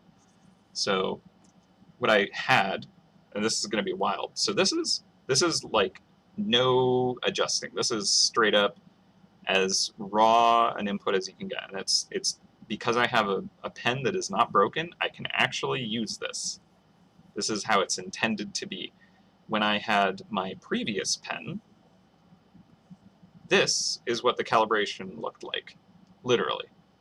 Like it had to be that extreme to even have any ability to kind of like have a lighter touch and a heavier touch. That was literally what it was set up as. And not only that, I had it set here like this, and then I went in and I calibrated this. And I calibrated the subtools to further control it. And so I was able to paint with it. But it was literally only in like this range here of pressure sensitivity that I had any control. All the stuff here, broken. Totally couldn't use it at all. Just didn't exist. So I had it all calibrated in this little tiny angle. But yeah, now that I have control again, I can actually like go through pretty much the whole range. It's like not necessarily as like perfect as, let's say, the Cintiq might have been. Or an Apple Pen, I think, is even better, actually. But made all the difference in the universe to actually have that range again. So, all right, so I changed it so I actually have a lighter touch will give me an even lighter result. So I actually like that. So I'm going to save that as default. And now my main brush has been tweaked to now have even finer control. So that's cool. All right, well, let me get feedback on what... Stop touching the tip of your pen. Sorry. Yeah, so I think what happened with it is it got knocked off my desk a few too many times from the cats and landed like right on the tip. So I'm making sure to leave it on the base every time I put it down, because I used to just kind of put it on my desk and cats be cats. So yeah. How long ago was it broken? Honestly, months. Literally, like, I remember I was calibrating to the extreme quite a long time ago, but I think it was one of those things where it's like it got worse and worse slowly. So I kind of like just kept kind of, you know, I was the frog in like the water that was slowly getting hotter, to the point where it's like, okay, this is literally unusable. And then the moment I got a new one, I'm like, oh, that's how bad it was. I kind of tend to do that though. That's me in a nutshell. I will use things until it dies. Like, I have pairs of sandals. I probably shouldn't even be sharing this because it's just embarrassing. But I have pairs of sandals that I'm like, it's fine. I know it's falling apart, but hey, if I just put like some like pins in it to hold it together, it's fine. The pins don't poke through my foot if I step correctly. All good. Hold them together still. Hear me, baby, hold together. And Alex and I were walking to where we were getting our first vaccine, and we had an appointment, and it was like 45-minute walk or whatever. And in the middle of the walk going there, where we're going to be like, okay, we'll get there, you know, like a few minutes ahead of time, so that's good. My sandal just completely fell apart. And I'm like, oh no, this is great. I did this to myself. But Alex is thankfully a very crafty person who was able to basically fix it on the spot, and I was able to walk there just fine. But yeah, that's me. I will use things until they no longer function, and then I'm forced to adapt to a new thing and be like, wow, it's so nice to have good tools. So I guess that's partially why I was, you know, just exclaiming, like, have you heard of, you know, giving yourself good tools? I hear that that's a nice thing. People should do that for themselves. It's good. Yeah, I was just saying that for myself. Yeah, I think part of it is just I come from a very frugal upbringing, where I have a very big family. You know, like there were 5 of us kids, and so a lot of things were just hand-me-downs, and that was fine. I'm totally cool with that. That just means that I know how to make things last, even when I would be much better off getting a new thing. So, but hey, also nice thing is hit grab, of course, just straight up was like, oh, you need a new pen? Here you go. Have a new pen, because you can do good work better with a new pen, so it'd be dumb not to just get you a new pen. I just needed to realize that I needed one. That took a little while. Alright, that's enough about that, I think. Hi, how are y'all doing? Having a good time, I hope. Getting to know me a little too well, maybe. My pen just squeaking away. I don't think you can hear it, but it's just...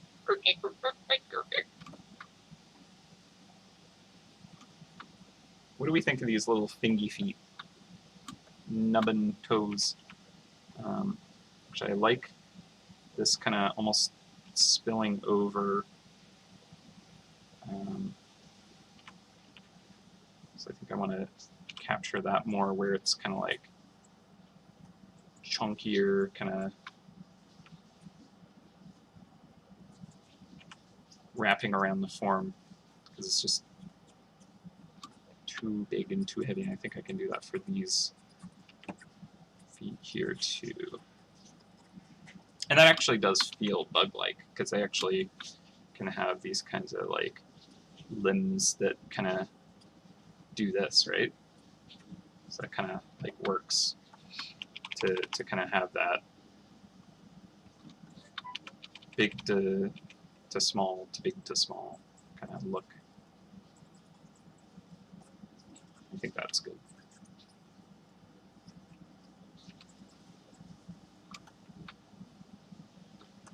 Not sure the middle legs are needed.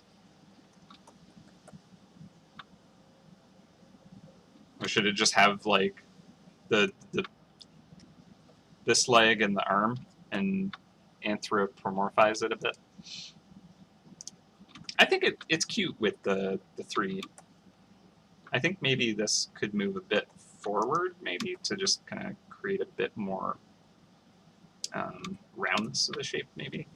Or like maybe it comes out a bit more here. Like I think I want it standing. Okay, so here's the thing actually. It's very, very front heavy. It's like if we were to try and kind of create a center of balance, it's probably like here or here, right? And the legs are actually like way back here. So it would be like just tipping forward. And so I should probably address that, because even without kind of like knowing that that's what's maybe happening in this piece, you kind of get this feeling like it should fall forward just subconsciously.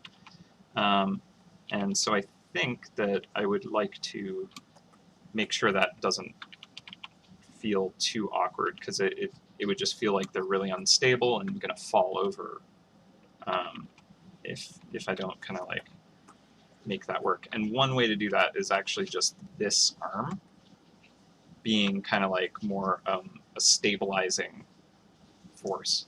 So even if these legs are way back here, if this arm is forward enough and it compensates for being on the other side of this kind of like center of balance, it'll stabilize it. So I think what I'll do is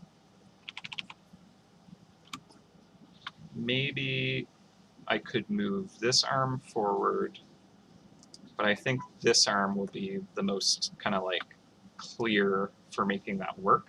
However, the top here feels like it's rotated towards us, right?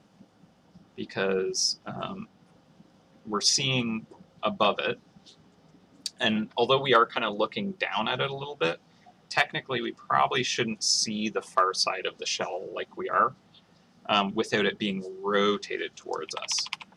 And if we're rotating towards us, this arm pushing forward would probably actually rotate it away from us. So that kind of feels weird. It would feel like we definitely wouldn't see that on the top, right? So either I try and kind of rotate it to the right and move that arm forward, which I think is good. That would work. Or maybe this arm does come forward. We could move the feet forward a bit to help with the balance as well. And then we get to see kind of like a little bit of nice detail on the top. So I'm thinking that might be the direction it should go in. And then I can kind of like have this shoulder kind of squishing up forward, which is actually kind of cute. And we've hit lunch, but I'm just going to quickly try and resolve this idea, just because I think it's probably worth getting where it needs to go before we break, because I might not remember what I was thinking around it. So, and then we can kind of like have some fun with a bit of squash and stretch, perhaps, where it kind of like stretches here and then like squashes in this corner here. I don't know if that will convey very well, but something like that, where it's like, now it looks like it's kind of walking itself up the base, I guess. And then we can maybe just slide the feet all together forward. But I think what I'll do is I'll actually kind of space them out a little. I don't know if it's going to lose some cuteness to it if I do that, though. So let's see what this does. I do think that they needed to go forward, though, just based off of it being a beetle. That's kind of how they be. Okay,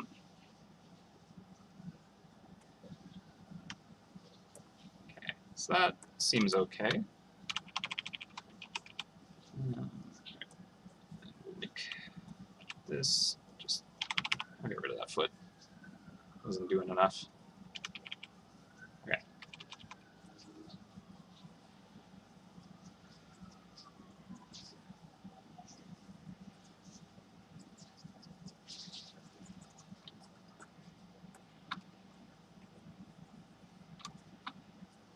And I mean, we can definitely reassess if we like the feet. I kind of think it works, but maybe we like pull them into the body more here. I just don't want them to be like creepy crawly legs, you know? I think maybe another way to do that is to just play with the shapes even further, make them more extreme, where like the middle joint is like really kind of short and stumpy, and that's kind of maybe more cute, right? If I like vary the like the variety of shapes, the rhythm of shapes, it's kind of a bit more interesting, at least. Feels a little more kind of like lumbering and kind of bulky beetle. And of course, you know, like we have all the kind of like potential to kind of like turn this into clockwork stuff, which is potentially probably the best way to kind of move away from that like creepy critter feeling behind it. Yeah, okay, so one thing that we really should probably ask ourselves, hey, does this feel like it even is remotely close to the original trap? And if the answer is absolutely not, we might need to kind of like rethink it. Because, you know, like I think it should still kind of feel like it belongs to the same. I kind of just went off with it, but it didn't really think about the results being too far away. Maybe if we like bulk up these kind of forearms a bit, that might kind of bring this kind of quality back to it. So we could kind of explore that a bit.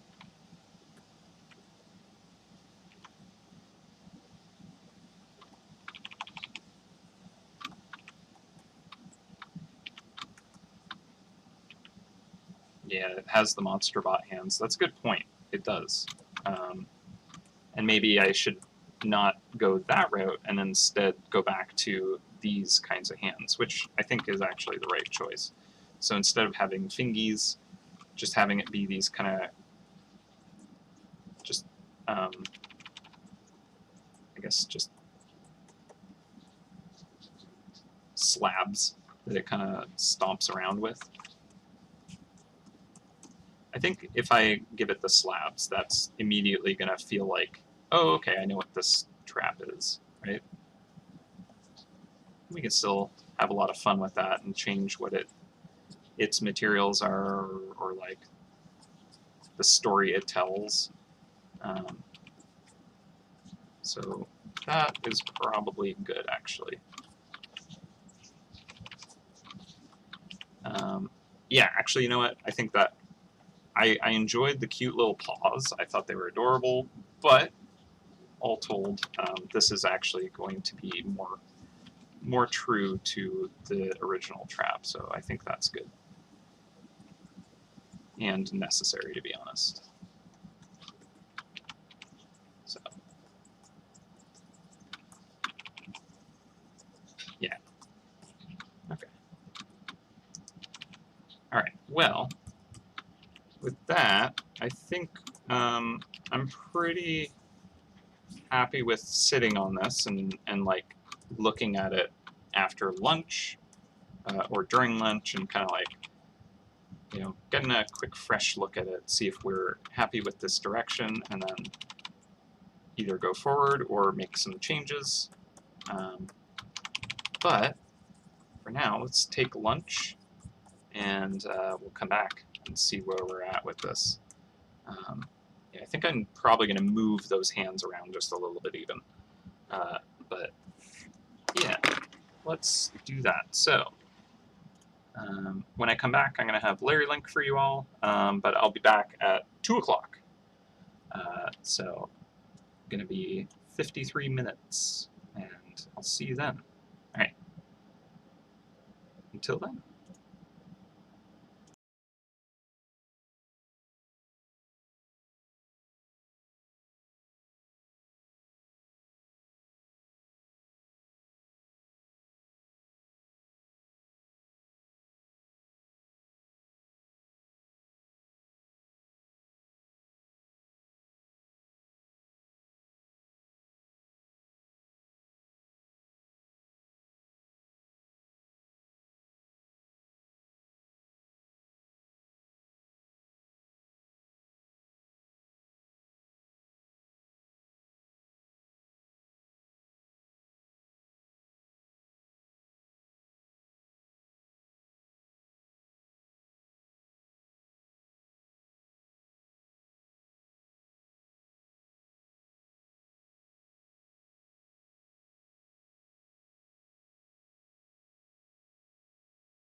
All right, and I'm back.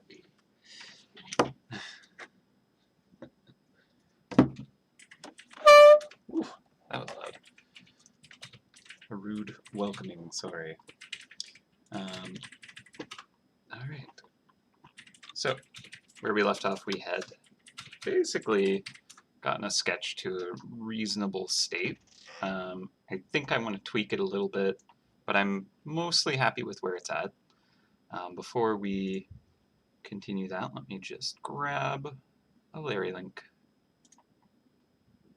Thank you, thank you. Copy link and paste. Boom, and let me just, use it, make sure it's not broken. Nice, okay, it's all good. All right, so how are we feeling about this? I'm gonna give it a flip. Just to kind of get a little bit of a fresh perspective on it. I think the arms I just kind of quickly whipped on there, and I'm going to tweak them. So I think they could be a little bit just nicer. But I just wanted to change them because I agree the like feeling that they were kind of more Monsterobot made sense. So I think that was a good call. Just changing it. And then I think that this makes it feel a lot closer to the original, which is obviously kind of the goal. I don't think we're going to quite capture this design aesthetic, but it's good to keep in mind. I'm actually going to hide it over in this corner.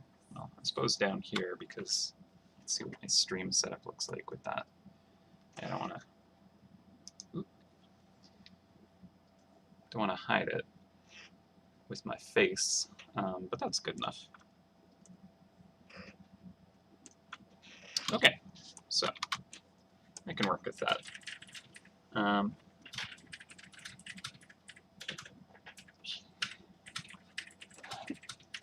right, so let's grab this paw, and I'm gonna just kind of pull it out. Maybe I'll rotate it a bit. Or should it be like lifting up and kind of like going for a stomp? Because if we're looking at the original, it is kind of like holding them poised. And I kind of like this one settled on the ground a little bit more, but maybe this one's kind of walking forward. So that could work. Although maybe it would be kind of angled out like this because it's cuter. Down. Not totally sure. Could be down on the ground on the opposite side, just kind of a little more spaced out, angled out. I just think that the flow here was a little too connected. Like I want there to be this shape that kind of goes through that space, but the way it lined up before, it just kind of felt bad for it. It just kind of was this lump, and it didn't quite read as an arm. But if I extend it out here, there's still that kind of flow for it, but I think that should kind of like look more kind of like something that's extending out from the character. I think I actually like it on the ground. It's kind of more quiet and peaceful looking, which I think is maybe nice. So I like that. And then I can kind of play with the shape to kind of flow with that overall form a little bit. So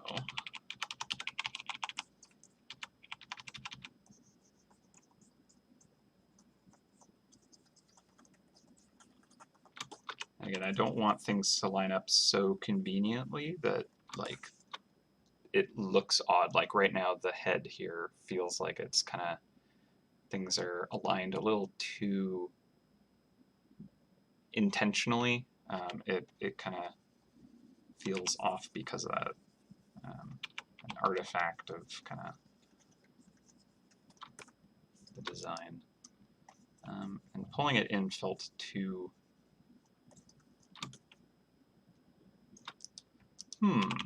Alright, maybe it needs to kind of come forward and lean in.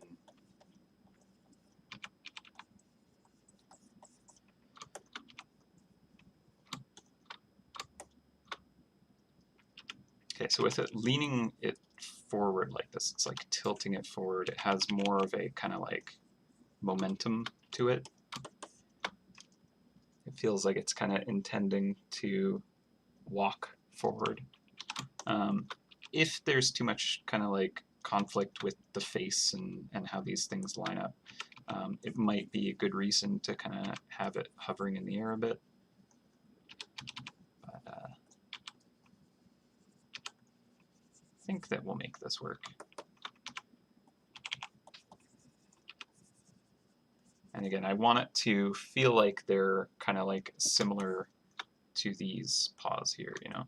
So maybe what I should do is actually create that cutout a little bit more, where it kind of has this shape to it here. And they're a little more flat as well. So if this is kind of sticking out forward, you know, but then tilted away from us, we're going to be seeing more of the side profile of it. So we'd see kind of like a narrower view of this. Whereas this one here, it is facing towards us, kind of head on. So we're going to be seeing, you know, the full kind of facing us version of it. And I think we could kind of extend it all the way to the ground here, but like rounding corners will kind of like add this softness to this design, which I think I want. So it's capturing those similar kind of design choices so that it at least is like, oh, okay, I see how it's relatable to that other design, which is good. But it's its own take on it. So it's much softer, it's kind of heavier, more grounded.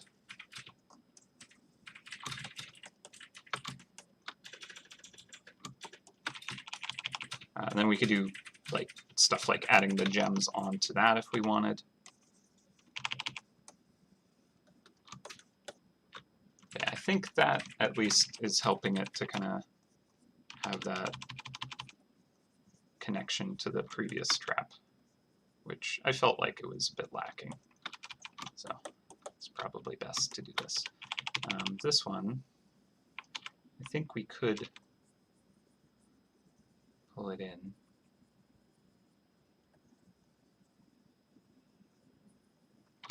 Like how far out would it extend this? Maybe not even that far.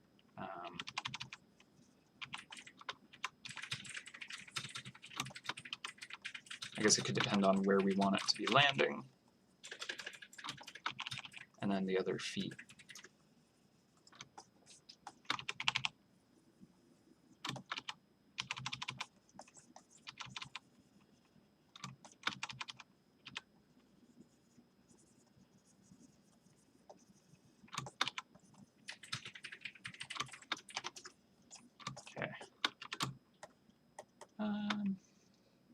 I feel like this needs to kind of like round a bit more. This one, I kind of feel like that's working.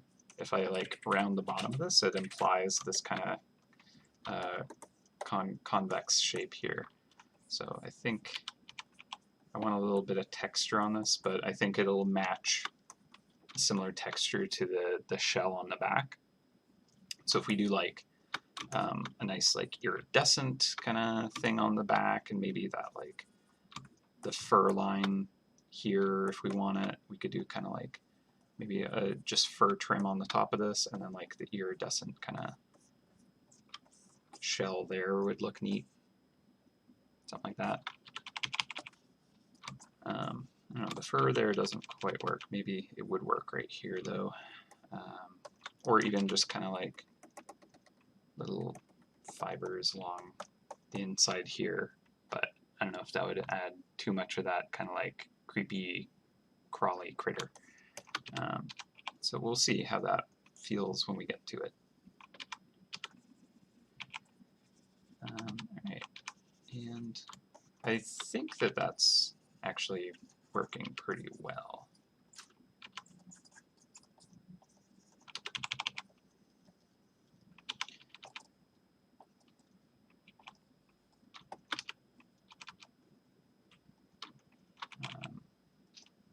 I like that we get to see one of the kind of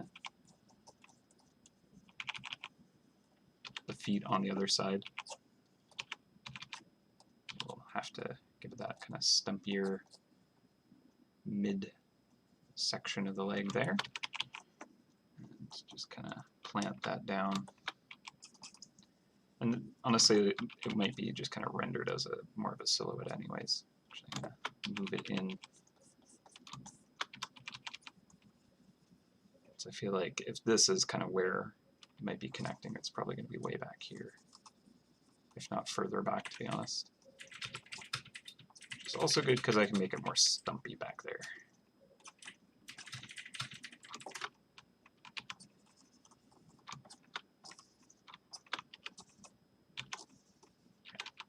That's like maybe the arm connecting, this going back here behind that plate, and we'll have a bit of thickness to that shell as well there.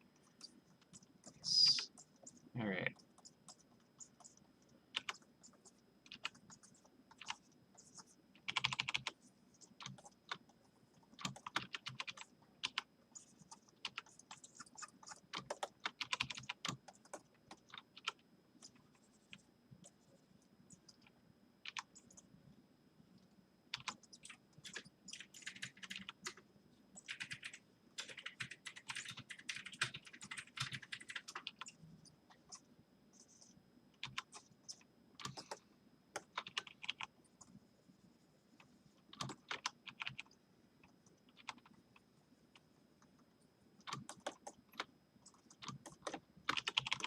Probably get rid of those arrows. Okay, so let's see what we're at now.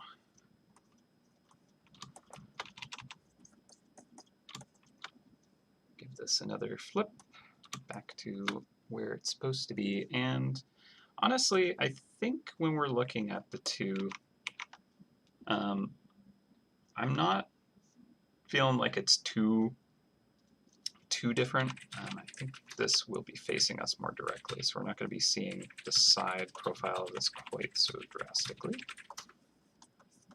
So just tone that back.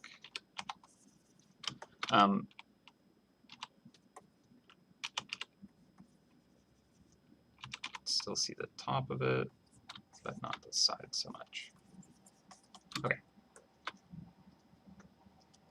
Heck, it might even be pointing forward more than, right now it's like pointing away to the side, and this one's pointing forward quite a bit. So I think that I want to rotate this front one a bit more. Feels like it's twisted too far over. So what we'll do is, I think I'll actually have it come out front a little bit, in fact. Kind of overlapping this shoulder, maybe.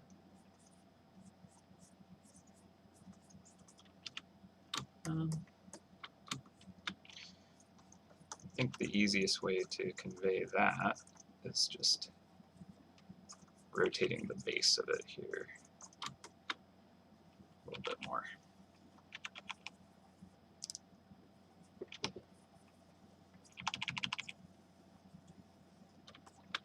Okay. And I think I'll just round it. And then the actual like bend to this, I'll just kind of curve it forward, right? So then it obviously is facing this direction a bit more. But it can be, you know, maybe there's not too obvious a curve because it's kind of facing at least somewhat towards us. So just a subtle one maybe is enough.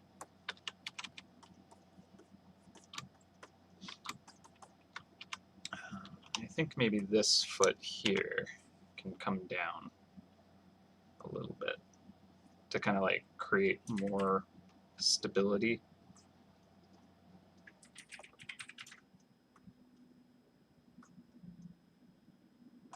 Actually, I think I'll even plant it further out. I don't want to go too far out though. It doesn't need to be like looking like it's about to try and catch a boulder on its head or something like that. But just a little more balanced. Okay, I think that's all right.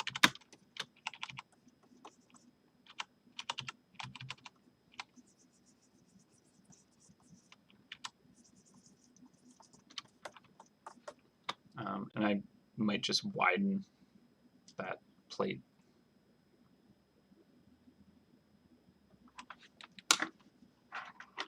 Oh, really? Okay. Picasso bug.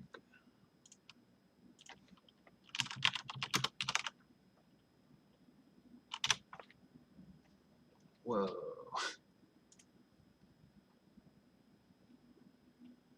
That's pretty wild looking. That's really cool. Neat.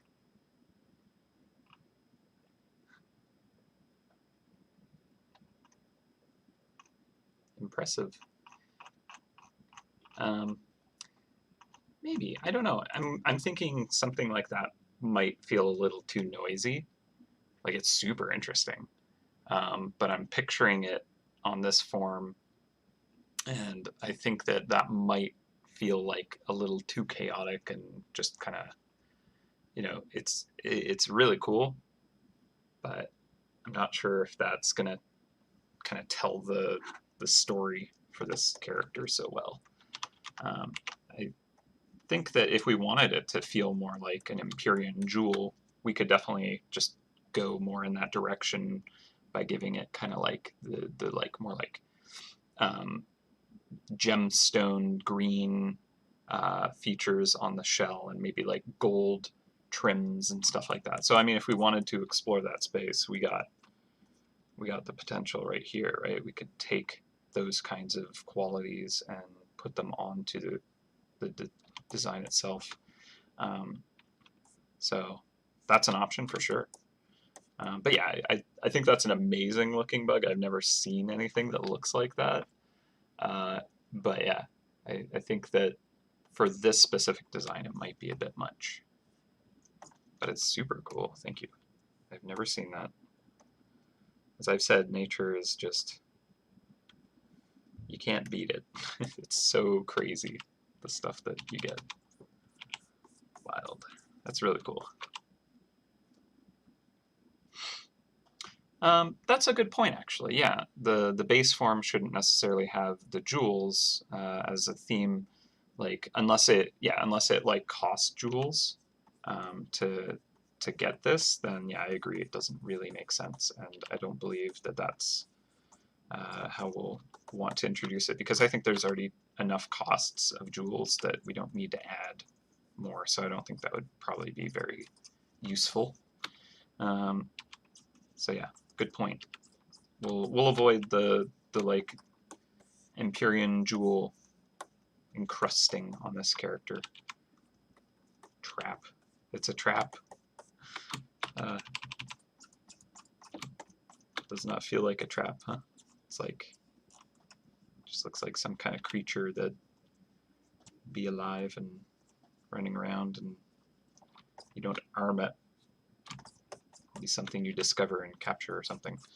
But we have some stuff that way. But I think, again, like there's the whole like cats designs we've done for trap skins, and trap skins are a bit interesting because you can really kind of just go explore silly spaces, and it doesn't really matter. Like we could just make this totally like an interesting living creature, and that'd be fine, because it's just a cosmetic, and it doesn't really kind of like matter so much at all. But I'm thinking, do we want to still try and kind of like make it feel more mechanical? I feel like I do want to do that, just because I'm still worried this doesn't feel related enough, even though I think by changing these and kind of like maybe like using these same gemstones in the eye, and maybe like, you know, socketing it in a few places. Maybe it's up on the back here, actually, that would be a good spot for it.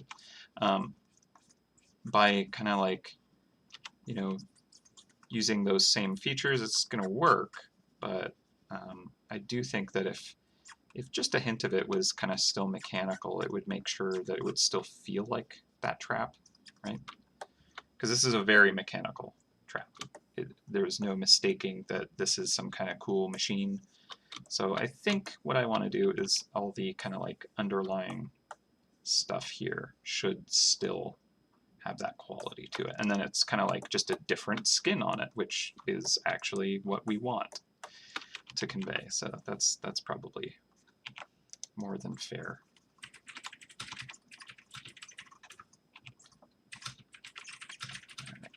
All right.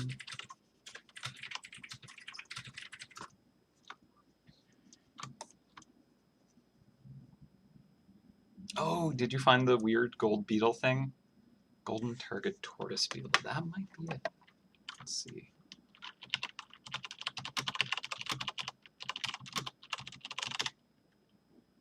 Yeah, that's it. Yeah. How it has that like weird skirt that like is translucent. Oh, it's so weird. It's so neat. Yeah, that's what I was thinking of. Couldn't think of the name, but yeah, really quite interesting how its shell just like, because it's translucent, it looks like extra strange, right? Yeah, oh, that's neat. So interesting. So much variety, it's insane.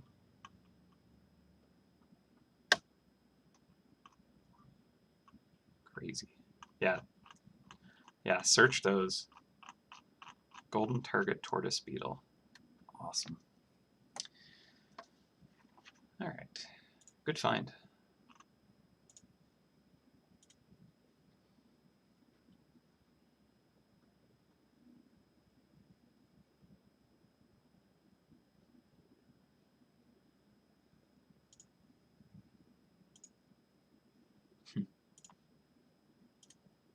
Sorry, just catching up on work chat. All right. Okay, so I'm thinking that this should be fine. I think I'm pretty okay with this direction. This one, this arm here is like kind of leaning forward, right? So it's going to be kind of facing more towards the ground, therefore more kind of like, you know, shaded. And I'm thinking, should this kind of have a similar angle to it? Probably. I kind of feel like it would. The way that it's holding this arm, though, I'm kind of feeling like it might make this want to lean, like tilt like that to kind of match it. Maybe. Could maybe shorten it. Let's give it a flip. Because this one feels like it's kind of like leaned back, whereas this one feels like it's leaning forward. And just based off its pose, it is kind of tilting its shoulder like that. So actually, that might work. This kind of look, if it's kind of pushing forward and down, then it's kind of like lifting this side of its body, and kind of its shoulder is dropping, and therefore this one could be reaching forward and extending. So I think on that grounds, I actually think that works pretty well.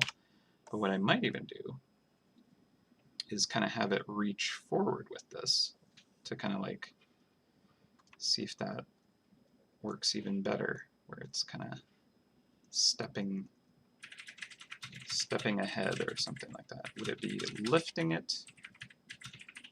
Probably awkward to make that work, especially since we're starting to get into the territory where the cheese could start interfering with the image. So I think I would want to avoid that being an issue. Because if the cheese overlaps this, that's going to look super bad, because this thing is clearly in front of the base, right? So if there's any overlap, that's going to really look wrong. So I do need to be cautious of that. So maybe I can't go too far with it. I think it could still look like it's kind of, you know, maybe just lifting that arm. That should be fine. Okay.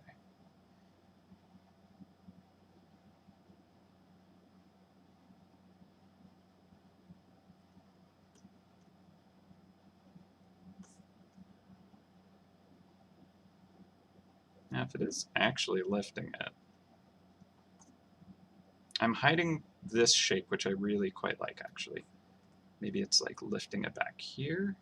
It's kind of hard to see what's going on, but a little bit of overlap might be okay there. Like if I have kind of like a drop shadow below this, so you can see that it's picking it up, that could be good. Am I just overthinking it? Most likely. Okay. Or do I lean it forward like I said before? Where it's just kind of poised and ready.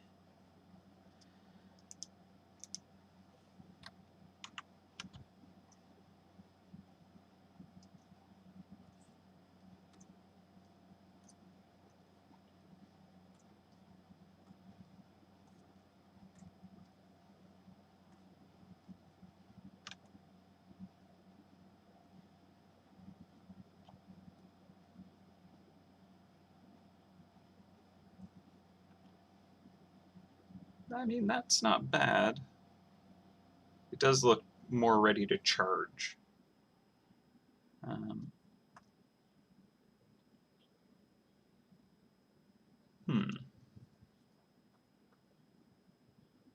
Oh yeah, yeah. Bit of microchip lining in the design of the surface of the carapace to make it feel more man-made. I like that. Okay. Okay. You know, I think I'll leave that. Oh, I'm getting pretty warm.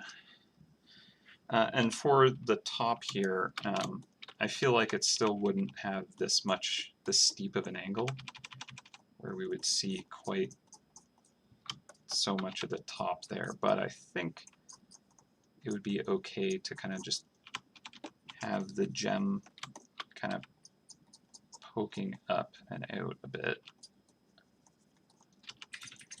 breaking that silhouette. And then just a hint of the other wing back there, right? I think that'll look really cool with like a giant gem kind of poking out of its back. And that's not like kind of being like, oh, you need to have Empyrean jewels to purchase this. I don't think it would kind of feel like that so much if it's just this one. Because you already had to spend so many to get the base trap, I feel like that's just kind of fine. And I mean, the original has a bunch of these, right? So nothing too crazy different. Like, it almost looks like we just took the one from the face and slid it up onto the back. So that's fine.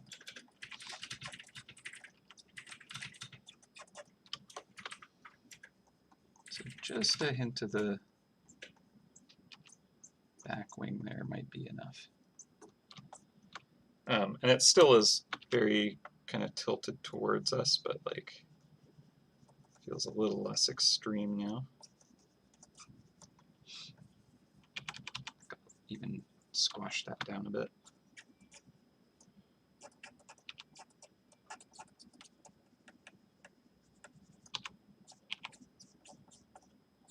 Squeaky stylus.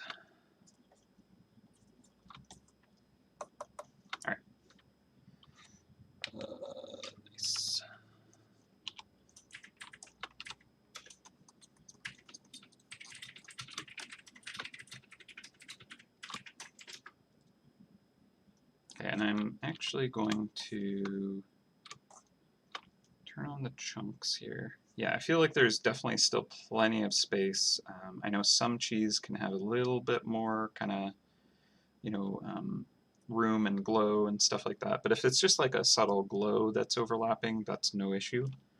What I'm thinking is if I just slide it up just a smidge, I can just kind of make the back side of it just a little bit more interesting with its shape.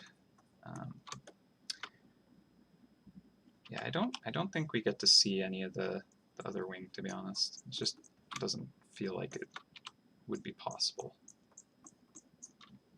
Not with the way the rest of it feels. But I think having this kind of like gem spine right here gives it that three-dimensional feeling, and that segmentation on the inside of its back, which I think is what I mainly wanted to create, you know, like that cool kind of shape for the, you know, the back right here. I think this is obvious enough that that's what it is, so I just wanted to include that. And with it sticking out like that and being a different material, I think that's going to be great. All right, and so the butt here, just kind of want this to stick out further.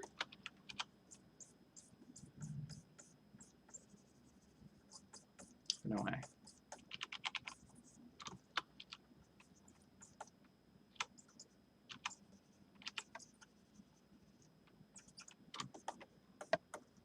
I think it just feels more encased in carapace if I have it kind of just be further out. I don't know if that actually changed anything. I think it's pretty similar to what it was before, but sure, better.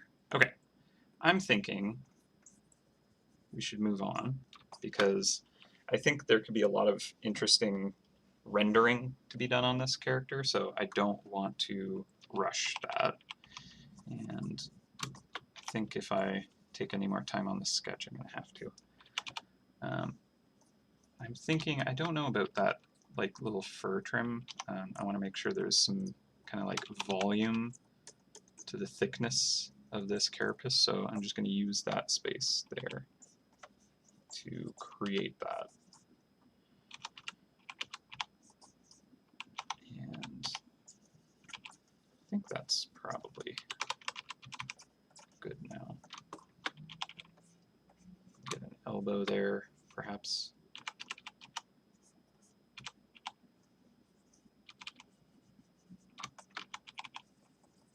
Nice. All right. I'm thinking that we're good to go.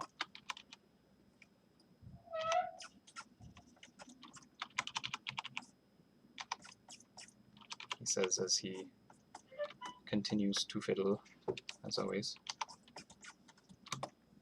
Time to move on. In 30 minutes, when I'm done messing with this tiny little one thing that is totally not going to be used for anything because it's just a quick sketch, or so it should be. Yeah, all right. The face, do we want to do anything with the face? Not that I should be kind of messing with this for too much longer. I'm going to give this a save. But I think maybe I haven't done too much with the face, and it's an opportunity to kind of make it extra nice and cute. So I should probably try and do that.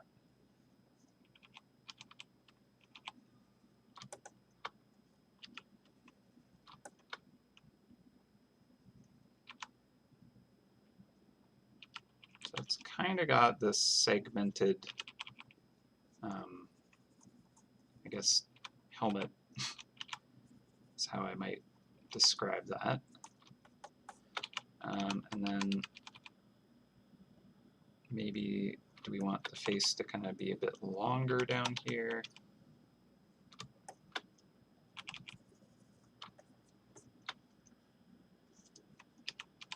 Actually, I should probably just soften that.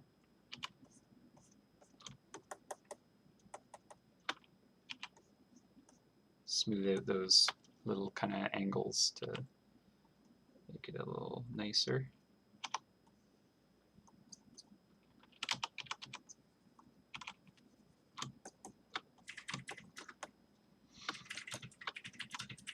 And then, I don't know, I think maybe the top of the head actually goes in and under this a bit more.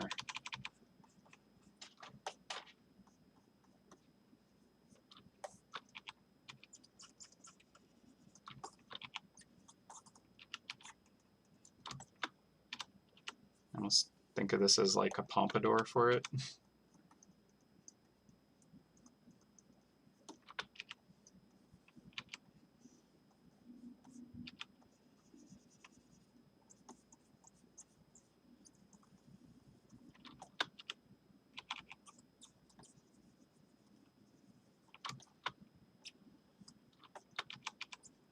Now it is actually a helmet.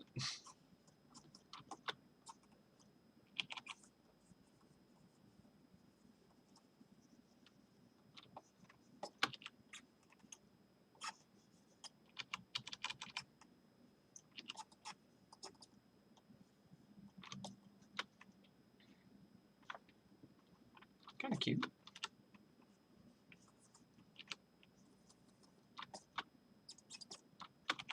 Maybe it doesn't need to kind of take up that much space on the sides. It just kind of goes in there.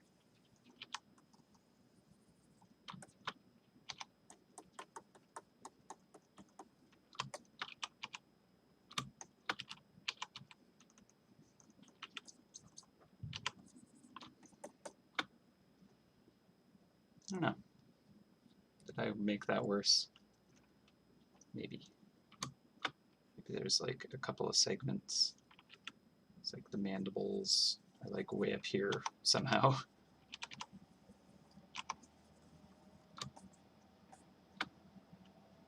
It does just look like an elephant now. I don't know. I don't know if I like what I've done. I don't think I do. Let me go back to that other beetle. Dun, dun, dun, dun. Because it's pretty cool looking as the thing. So I guess what I could do is try and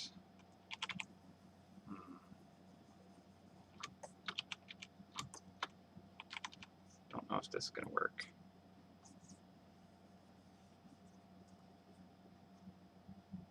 It's probably not going to work.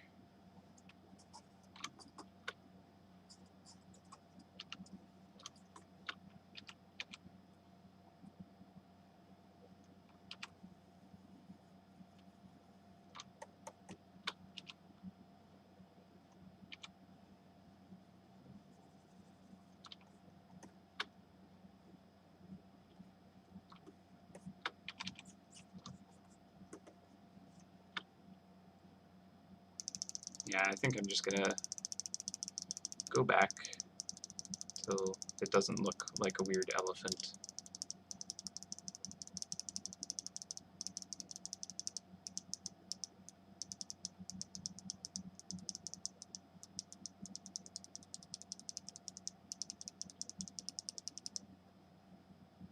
That feels more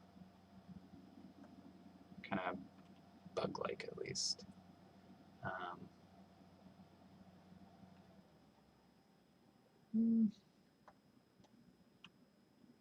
Maybe.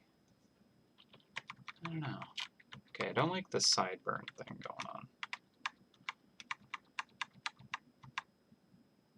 That might not be terrible. But maybe I just need to thin it out a bit.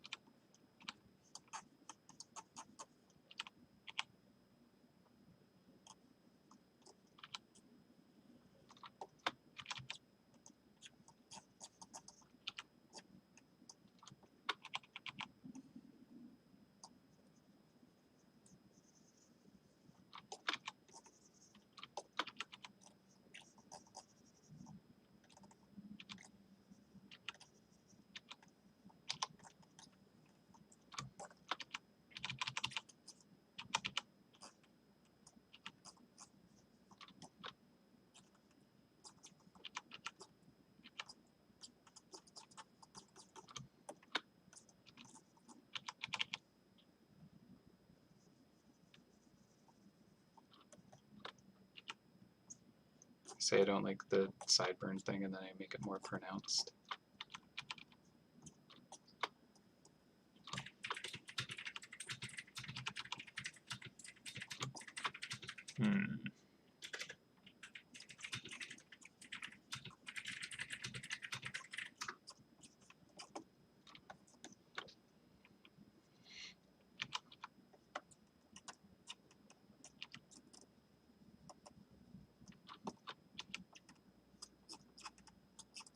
Maybe just a couple like smaller shapes in it to kind of break it up a little bit more.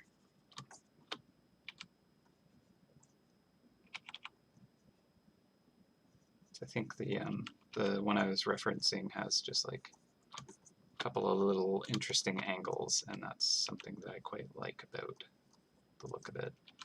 And although this kind of makes it so that it's no longer like a segmented part, maybe, might still look better with it.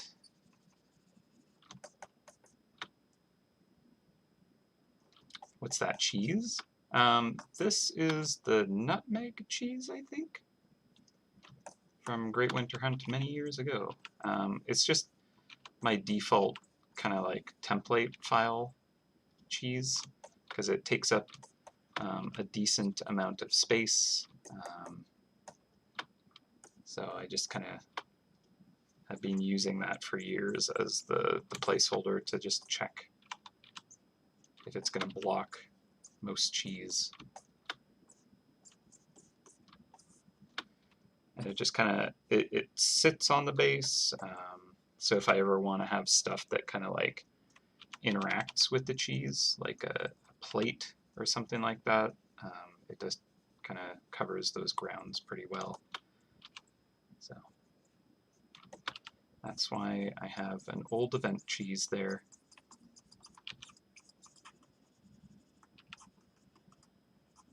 A good question though, because unless you're around for those events, you might not recognize it. Or it might be kind of familiar, but like, wait, what is that one? I've seen it, but I can't remember what it's for.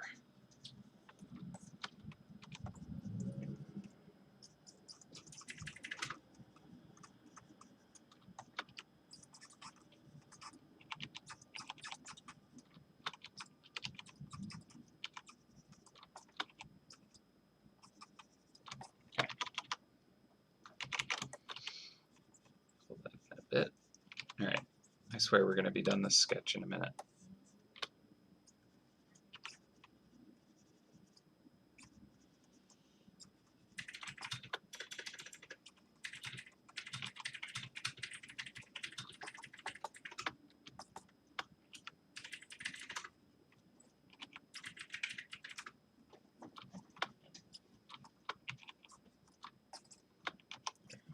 Give it like a little cheek. Okay, so it's warm. All right, flip it back, and I think that's cute enough. Maybe just kind of softening that box edge there.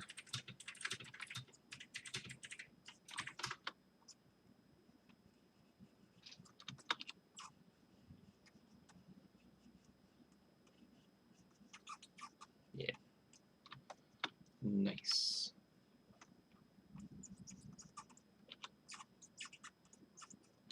Ooh, I gotta go turn up the AC a bit. It's too warm. 1 second.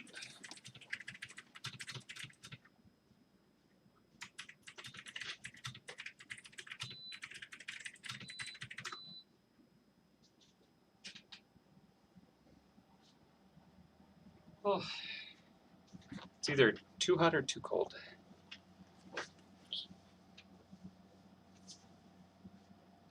All right, now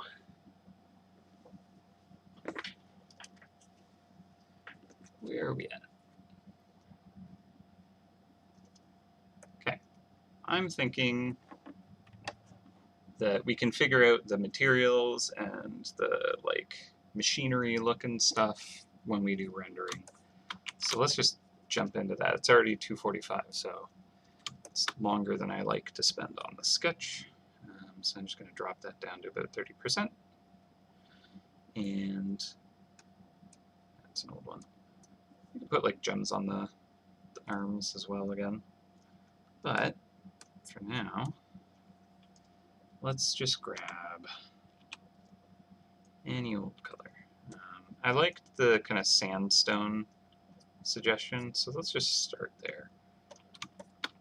Just in case we're like, ooh, that looks great, you know? Maybe, I think it'd be a little more washed out, yeah. But I can't go too washed out, otherwise it's hard to tell if I'm getting those flats where I need them. Yeah, just need to fill in the silhouette here. And it should be fine to kind of do this all as one layer, to be honest.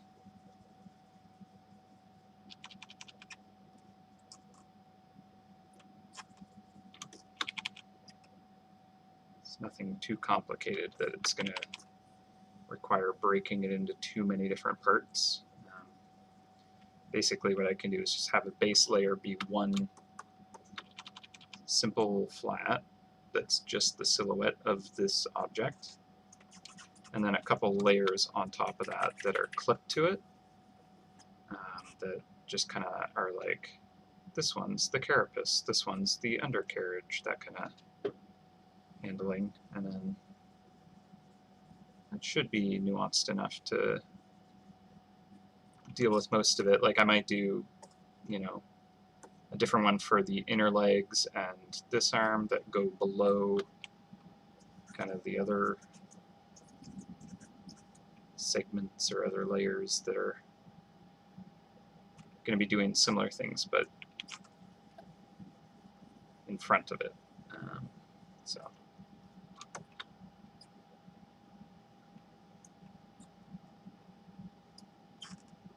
might also, once I kind of like get some of this going, I might take a quick break and make a coffee again.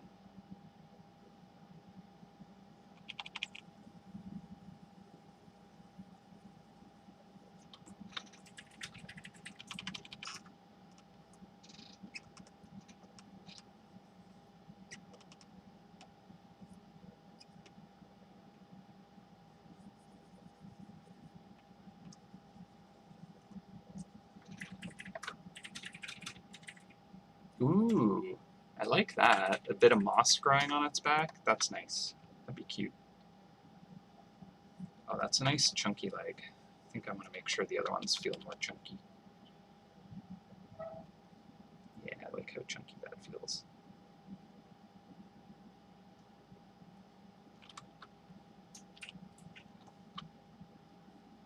Yeah, nice little kind of like hint that this creature is being kind of just sitting and waiting so patiently that it has moss growing on it. That's kind of cute.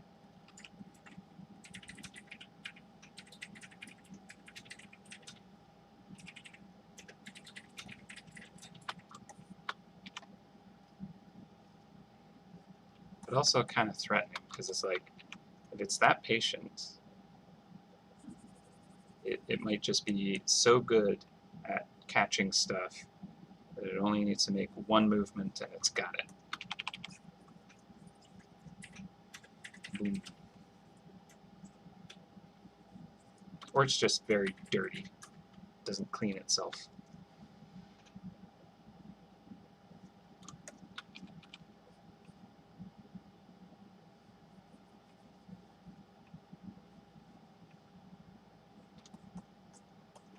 Okay, so let's see what that silhouette looks like. Not bad, actually.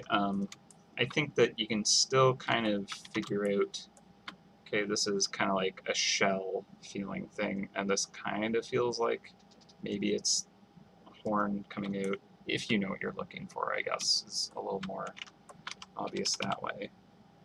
These might not feel quite as feet-like because it's not obvious, the shapes. However, they are distinct enough that they do kind of read as, you know, their own object, so that's good. You can kind of see that it's maybe propped up on these. So I'm good with that. I think maybe there could be a little bit more kind of gap between these, maybe even fully might be good. So let's see what that looks like with the sketch.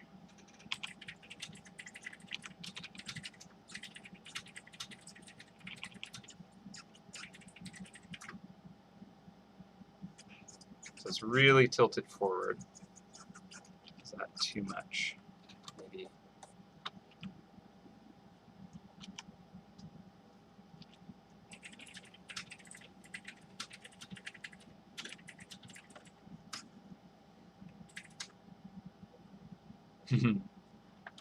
Thank you. Thank you very much. Yeah, it does kind of make me think of Pinchy. Alright, so let's see. So that is a little more kind of clear, I think. But I think I can kind of create more of an elbow for this. I do not do this enough, but it is useful where you just kind of work the silhouette to read properly, and like not always kind of like, you know, use the sketch perfectly. If you can make the silhouette speak for it, then I would probably expect the better way to go is with the kind of cleaner silhouette and then adapt the sketch to kind of work with that. So yeah, I think that that is actually not too bad.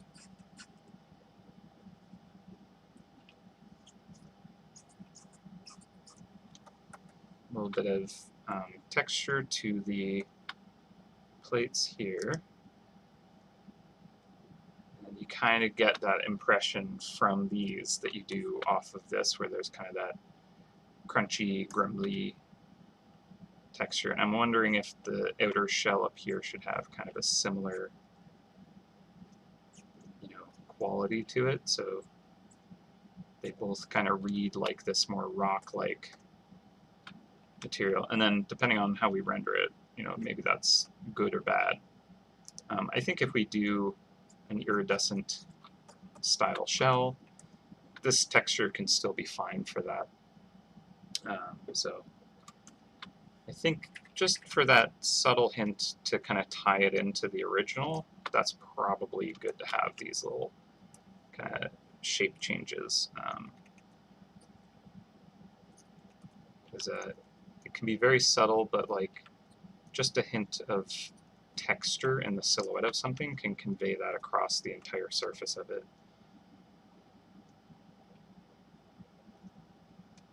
So there you go, just enough. Maybe a little bit here, so we know.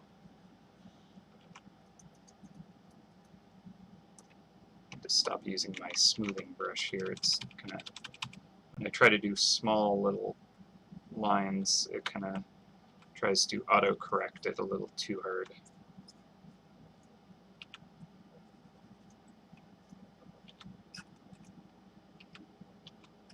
I'm going to preserve this angle here, so I think that's kind of an interesting looking form, but just kind of add that texture in, but not have it be too repetitive at the same time. It's fine for it to be nice and subtle. Because again, I think when we actually render it, we'll be able to show that texture, but like with that clean edge, that just does help it a bit. And I think I want these to taper apart a bit more, so that the legs feel like they're kind of like spreading out to balance itself a bit.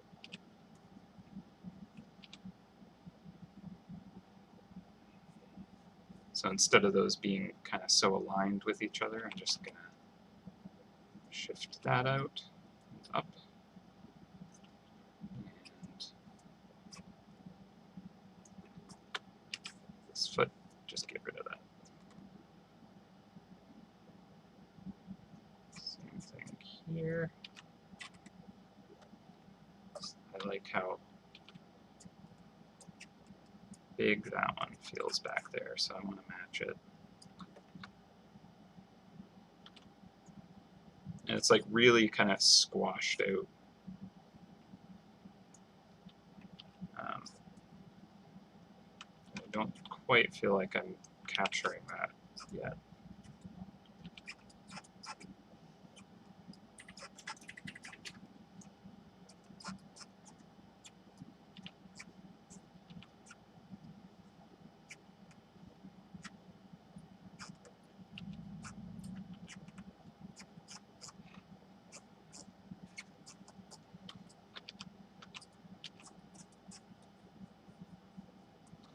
Okay, that feels a lot more lumpy, which is what I want.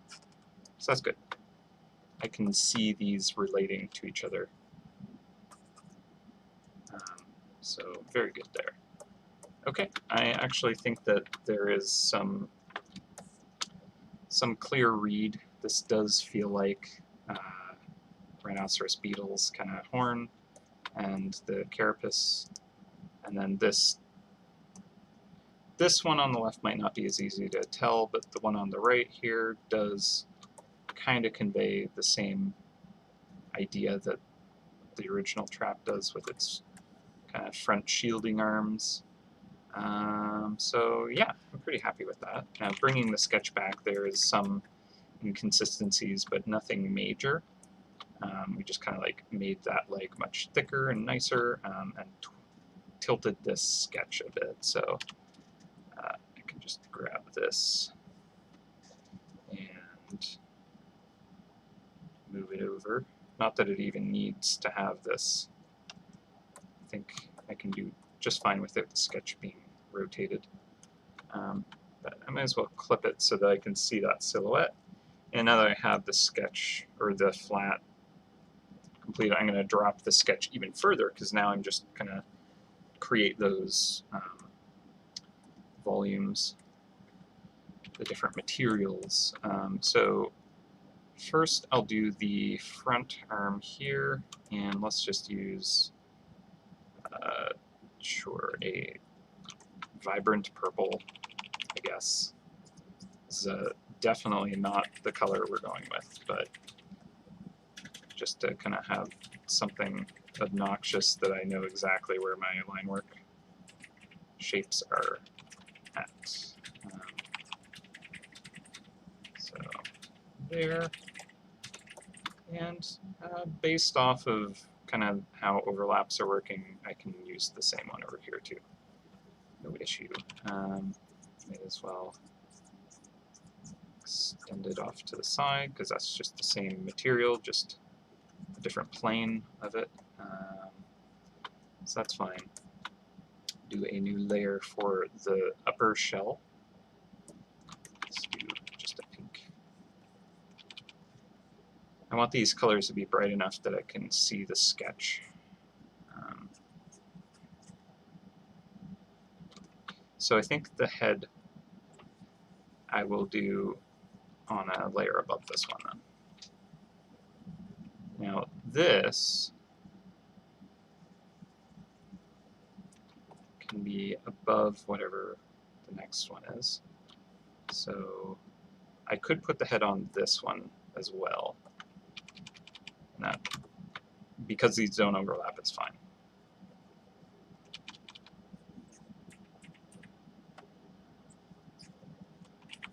I'm kind of just trying to minimize the number of layers. It's not super critical, and it could be easier for someone to work on it if there were more layers that are all each distinct. But I just find that to slow me down. Okay, so that goes in front, and we kind of overpaint the erase away for that edge there, because this overlaps just here, but everywhere else the face is overlapping it. shape of that is okay.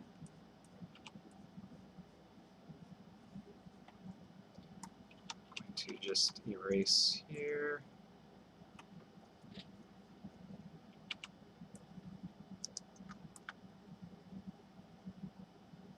There we go. Just wanted to have a sharper edge there. Okay, and then another layer for this back piece. Let's go into a puke green, I guess. No, that's a bad color. Go here. I think for this one, it won't be the same layer as the gem, because this overlaps it. So we need another layer for that. Okay, I am doing more layers than I expected, to be honest. I don't normally work this way. Okay. I think this will be useful for these arms here.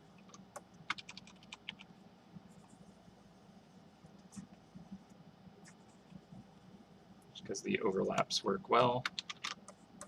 And then the last layer can be the feet and gem. And then I suppose there could be one more for the underbelly. So do green, but a dark green.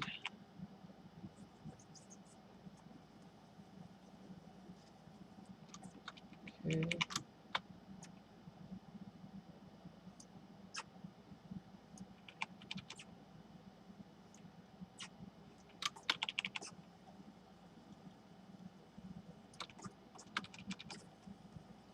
I probably don't need to bother doing that over here, but at least I'll know that they're on that layer together. So it's easy enough to kind of know what one I'm supposed to be working on when I switch to the other side of the feet. And then this last one is just the underbelly, so let's go with this kind of brass color here. This arm feels too thin up here, so I suppose I can just fill that all in there, maybe just a gap here. Yeah, tons of color ideas with iridescent beetles, so true. And I think that iridescent would be very pretty, so, and fun.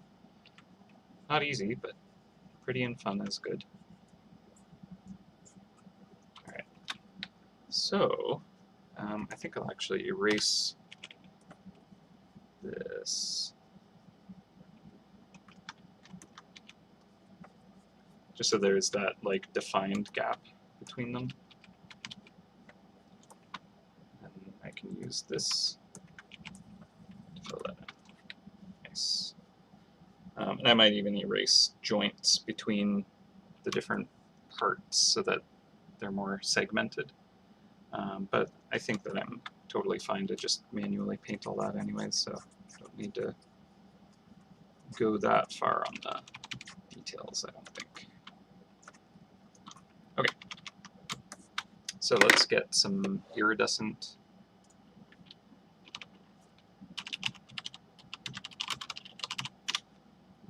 beetles. Ooh, so pretty. Let's see.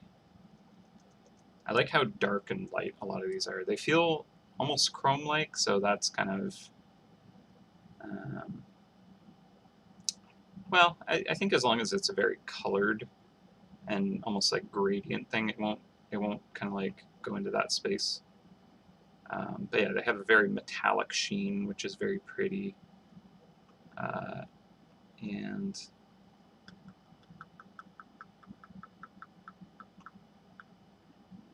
we probably want to pick some kind of color scheme, right? Fiery Searcher. Ooh, that sounds neat.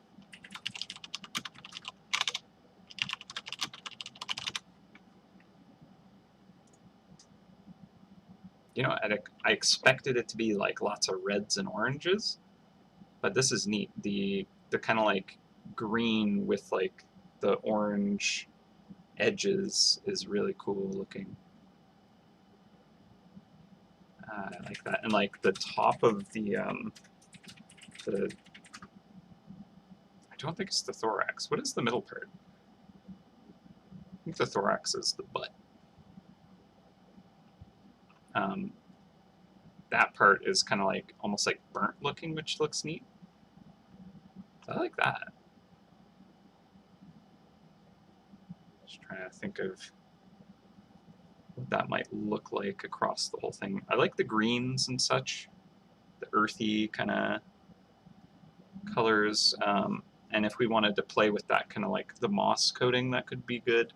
At the same time, do we want to kind of keep it in more of the like, no, it's still the stone theme. So like, do we want to go where it's more earthy, less metallic maybe? Because then it might make sense to add that kind of moss quality across it.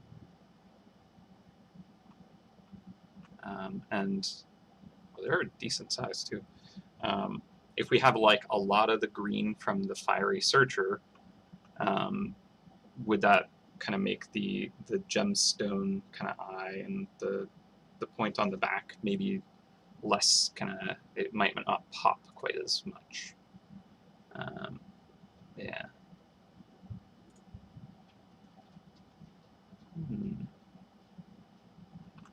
Very pretty. Such a nice color range. Yeah, I'm thinking like maybe we don't want to go too metallic, right? Like I liked the sand idea. That was pretty nice, and I feel like it would tie it a little bit more if it's kind of like, sorry, my nose is very itchy today. If it's very kind of like stone or sandstone or something like that. So I don't know. Like I feel like iridescence would be very fun to render though. So actually, let's just try whipping up that color scheme. Yeah, that's true. Let's take a look.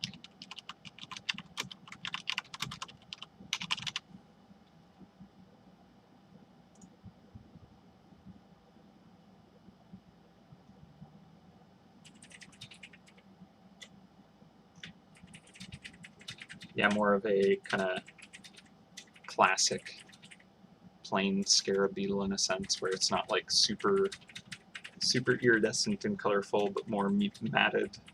There's still definitely a sheen to it, but it kind of like I could see it being, it's, you know, a little more dust covered and moss could maybe grow on it a bit more or something. But yeah, I kind of want to play with the material itself, like, you know, making it out of stone is definitely not as kind of like a natural thing that actually would happen if it's actually stone, right? So that's kind of neat. Thorax is the shoulder area. Okay. All right, head, thorax, abdomen. All right. So my brain was trying to tell me thorax, but I was like, why does that not sound right? But apparently it was. Okay. Thorax. Now with beetles, the legs don't all connect to the thorax, do they? Let me see, underside of a beetle. Yeah, okay, so there's like just the front arms are on the thorax and then the fore on the abdomen then. At least for the beetle I'm currently looking at. Blue sapphire to forest green for the range of color with gold lining. Ooh, that sounds very pretty. That could be nice. All right, blue sapphire. Let's take a look at a nice, pretty blue sapphire. I do like that. Images. It's just a very rich blue, huh? It's pretty. Yeah, blue-green, and I mean that does kind of. There's similarities with the fiery searcher, so there's like tons of reference that I'm looking at where it's kind of like the blue body with like the green carapace. So that's quite lovely. Yeah, let's just start that way, and if I don't like it, I can change it, right? Easy enough. So we'll go for that. Just gotta let it save itself. Yeah, there we go. Just turn it into a dung beetle. Good to go. Nice. All right, so we're gonna desaturate the colors significantly. Just pull that range way down. Let's get these legs way down. Clearly missed a spot right here. Right here. There we go.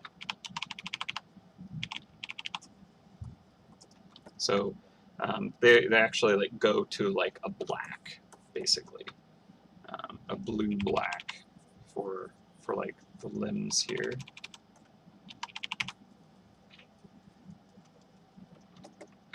And then the shoulders are here.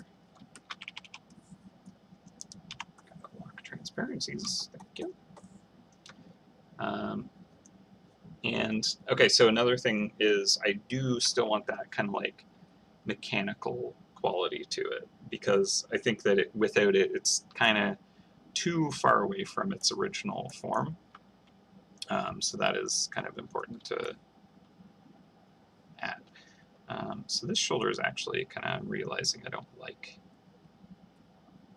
I don't think we even need to be able to see this arm, but like it does connect up under the shoulder here, right? And if it's going way back over here, it's like on top of this foot, which doesn't really actually make sense. So I'm just gonna get rid of that, and then add it in here. So that's still the leg.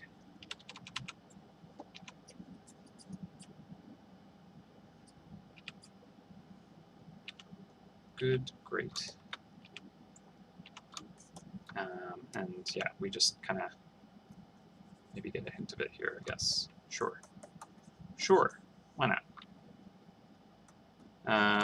And so we grab this kind of blue for the carapace.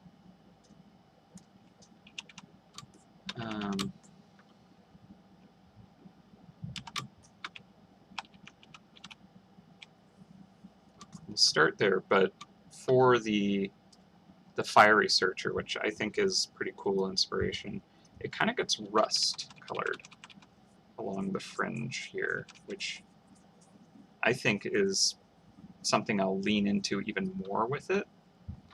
So, you know, it might be just a hint of this kind of like rusty metal kind of gold trim kind of quality on the actual bug, just a hint of it, right? But I think I'll push it further to kind of like connect that nature and metal effect there. But I like how very dark and burnt it ends up feeling on this, and it's a very rich blue that it goes to. It's kind of like when you have like titanium and you heat it, like you treat it with heat, it'll kind of like tarnish, get a like patina of like certain colors that it kind of goes through as it kind of, you know, changes metallurgically properties or whatever words, things, science. Yeah, so the color scheme, I guess, is making me think of that, and I like it. Oxidizes it, I think, is part of the process. I believe it's the oxidation that is causing that color shift when it's like, I don't know, it's not really tempering it, I don't think. Like it's part of the tempering process, but I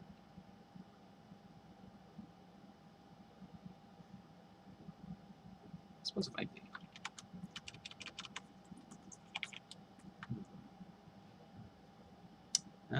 interesting. That hotkey that cursed me in the Photoshop days has managed to find me here, but thankfully I can remove it. I suppose that might be a menu option. Dun dun dun dun dun dun. Ah, this.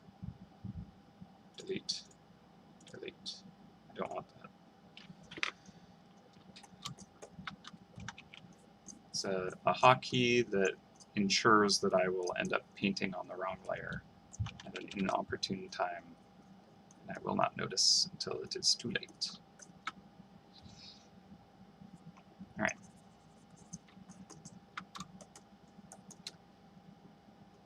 So, let's see. There's kind of like a nice fringe of green that kind of happens along this band as well. I'm just going to block this in to see if I like what it's doing.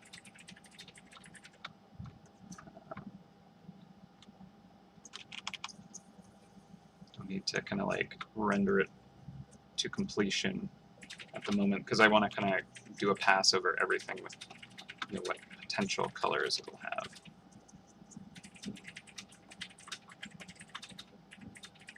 Yeah, oil in a puddle.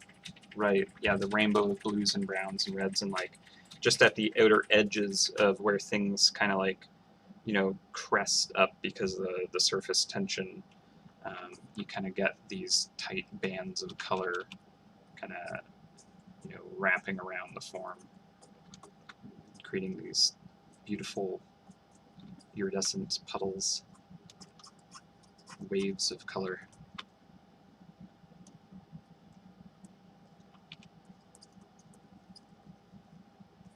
Yeah. So something like that. This isn't a bad example of what it might feel like.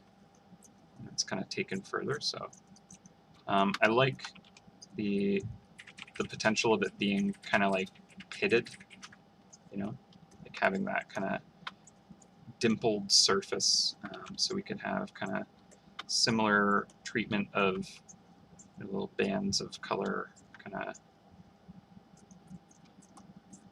in and out of those little holes almost. So we'll see.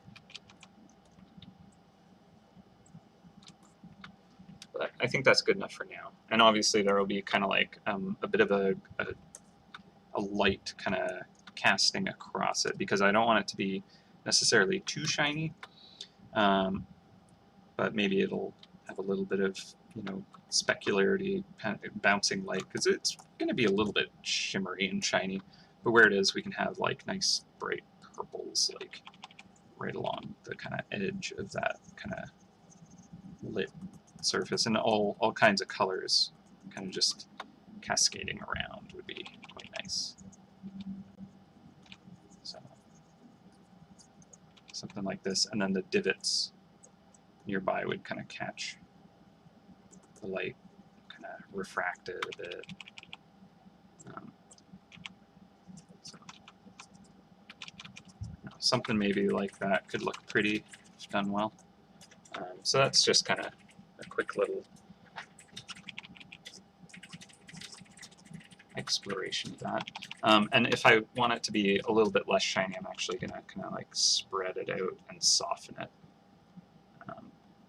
And that'll actually make it feel less shiny because it's not like the reflection isn't so precise and tight that it's only exactly where it's bouncing off the surface. It's actually kind of like so much texture that the light is kind of catching it at all kinds of angles, and around the kind of like the edges where the light is just kind of like not quite reflecting. We're going to get a lot of like surface showing up at those edges to really kind of like have the light go all over the place.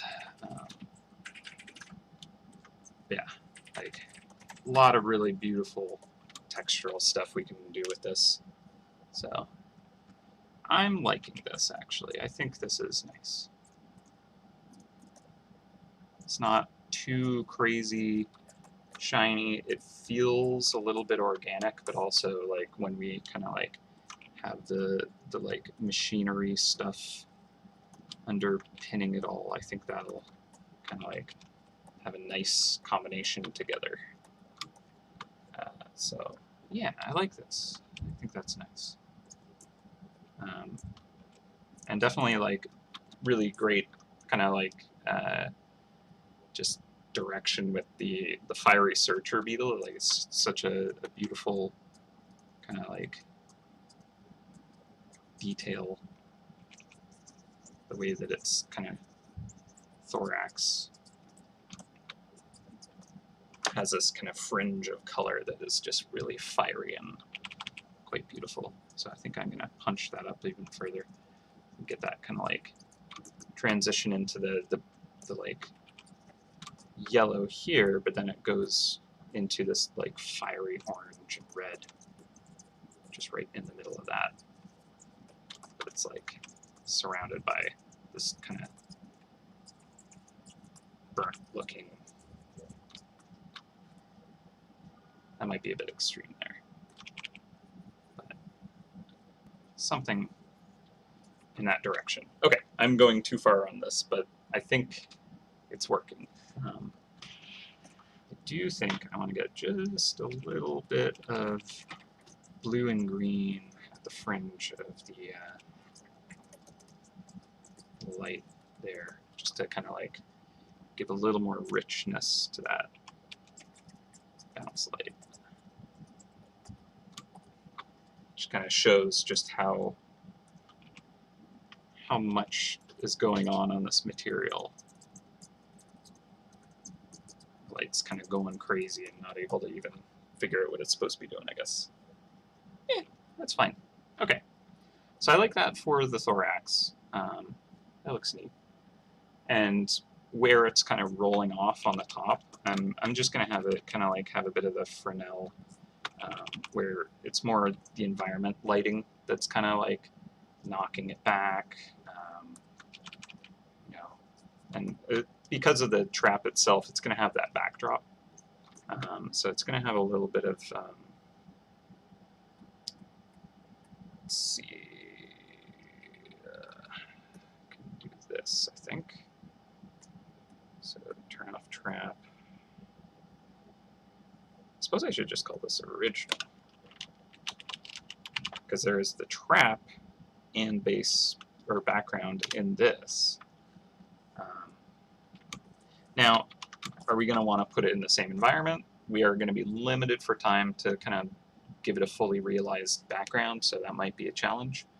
But we might be able to pull it off. It might be nice to give it a slightly different environment. So we'll see. We won't do that immediately. Titanium opal beetle. Yeah. This guy is the periodic table. I love it. Yeah, I'm okay with that. I like the sound of that. Nice.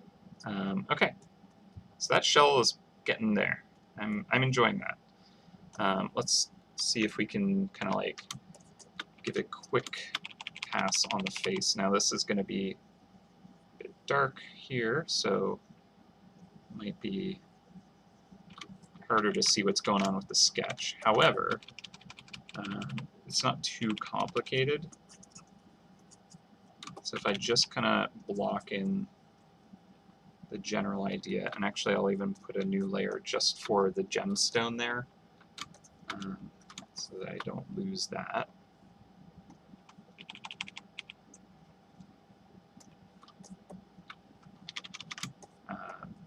That's good. I'm wondering if I should just use this coloring on these plates here, because when we look at the original, the face and the arms and the shoulders here are matched. The wings, however, are different. The wings match the legs, which won't really make sense here. It would make more sense if the wings and these arm plates match, and the thorax maybe is also part of that all. I feel like that would be the most logical. These are all kind of the outer, you know, protective areas all match each other. That seems fair. However, of course, looking at my example, the actual abdomen starts this way and kind of turns into something a little bit different looking. So I might use that. All right, so we're looking at this layer here. Okay, I'm actually just going to do that really quick. So start with that, which is working, right? But then we can kind of go towards that foresty green a little bit. Not color dodge.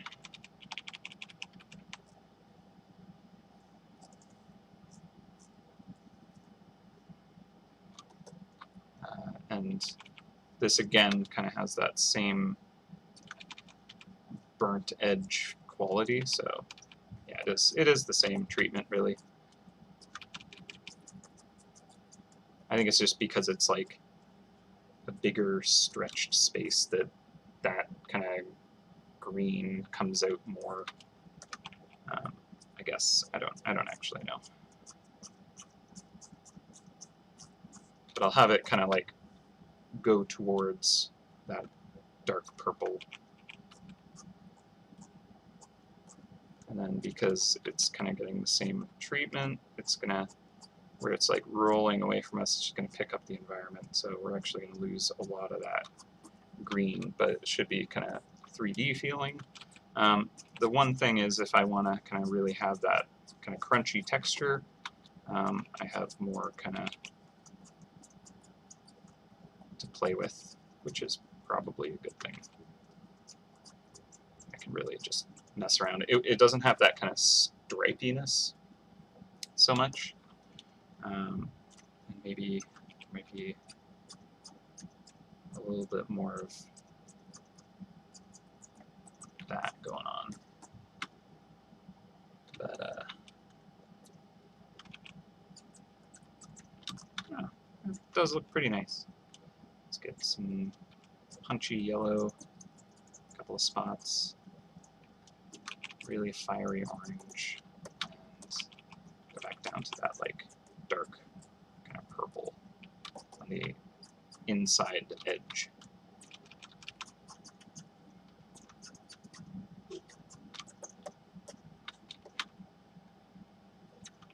I can see why it has that kind of fiery name to it though, because it does almost have this kind of like, looks like it's reflecting like a forest fire or something. Kind of interesting. I think we should get just a little bit of red punched in here and there. And I'm hoping this will like play really nicely with the kind of metallic undercarriage when we get that going. So this is pretty neat. You know what? If we end up doing a trap skin for the upgraded version, then you know what? That'd be a cool time to explore the flying rhino beetle. Because yes, totally gorgeous. Like it's something you do not get to see very much either.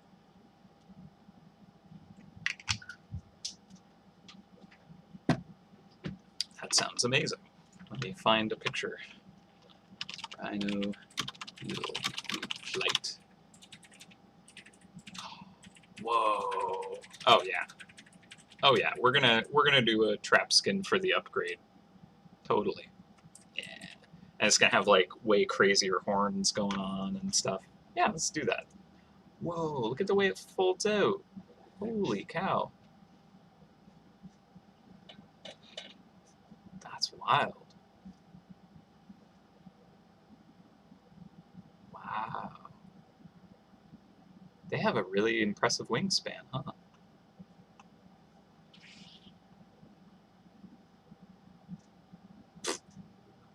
Just found a picture of a frog riding a beetle, and it's like got a hand up going like, yeah. It's very funny. Whoa. The Hercules beetles are crazy. Terrifying looking, actually. Mad respect. Would probably not want to, you know, have it crawling on me. That looks very unsettling. I will remain impressed from a distance. Definitely. Yeah. All right. Sound my horn. All right. Those are cool. Yeah. Upgraded trap. Let's get one in flight. That'll be neat. Okay. Back to the fiery. So it's got like very beautiful blue on some of them. I kind of went a little more like purple with it, but I think maybe I want to get that like sapphire blue that was mentioned. Just kind of bam, bam, bam. Punch that in there. Pow, pow, pow. That feels a little more like there is a good iridescence going on, and I think just a touch of purple in a couple of spots. Even why not? Just a little hint of green on that upper back, kind of, especially where it's kind of like leaning towards that gem now. It's just kind of feeling like it's a bit reflective of that, which is also cool. Yeah. They hiss at you and it doesn't stop. Really? Oof. And like the feet, oh, it would be like grabbing, and they are big. You would feel it. As cool as it is, I would certainly be uncomfortable easily. Very impressed by them. Keep your distance. Thank you. Think they're amazing. No, please, do not want. So that's where I'm at with them. Okay, so I'm thinking let's just kind of like bring in some of this kind of metal work, I guess we could call it. Just so that we don't kind of miss that mark by kind of forgetting to do any of that. I think that the legs are going to be some kind of combination of these two things. But I think the easiest place to really show this is in the kind of like abdomen. So what I'm thinking is if I do one layer here, and then I'll do another one on top that is kind of the same thing, but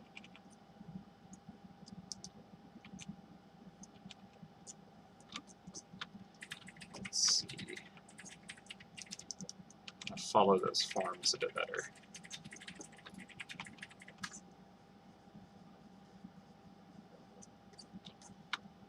Alright, so maybe here's kind of like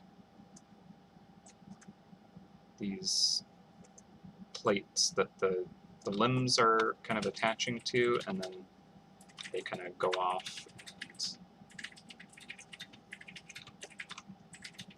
and connect at different points, I guess.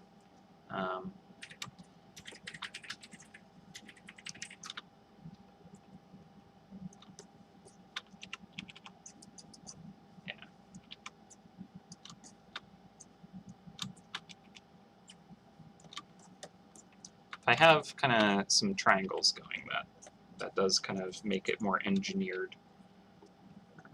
Just kind of fill that in. There we go.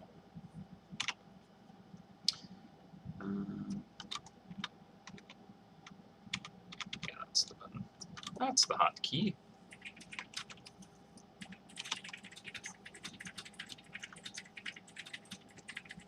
I'll just turn off the sketch at this point, to be honest.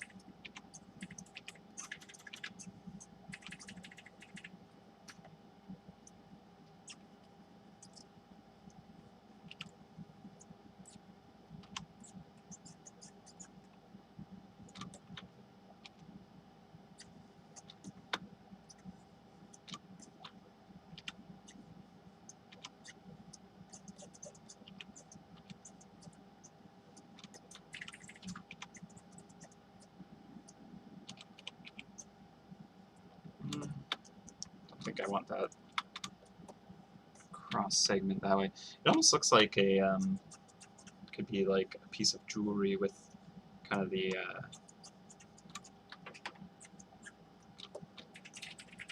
way it's kind of, I don't know, creating a seat for these feet.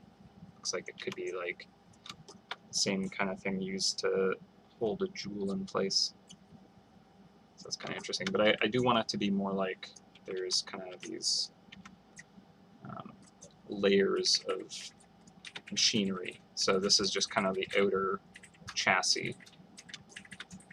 And I think I want a nice big gap here. So there's a better kind of window to look inside and see all the moving bits. So maybe this is a triangle here. I think that works. Well, actually I don't like that now. Let's see. This is gone.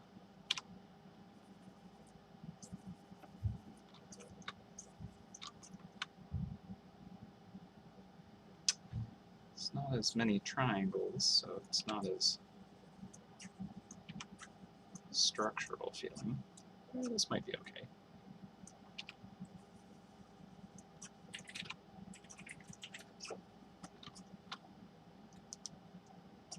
I just don't want to like hide too much or cover too much with this. So I still want there to be this kind of like internal stuff. So let me just do the internal stuff. That might help. So we'll go somewhere in between these two colors. It's too dark. Cool. All right. So let's see, this doesn't need to quite conform to the same shapes.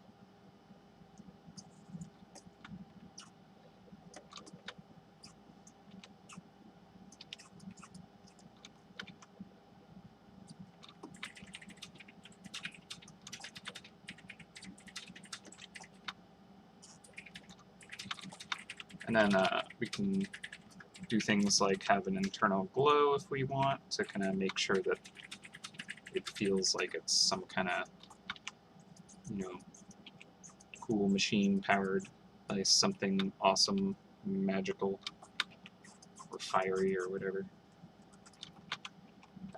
Kind of steampunk, kind of, I guess.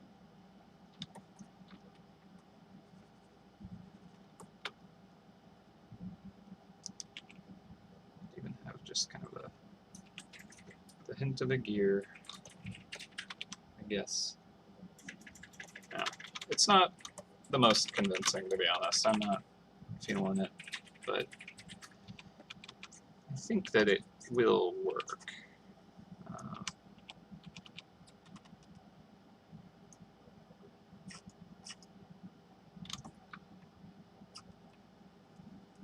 It's very random feeling. I don't know if I like that.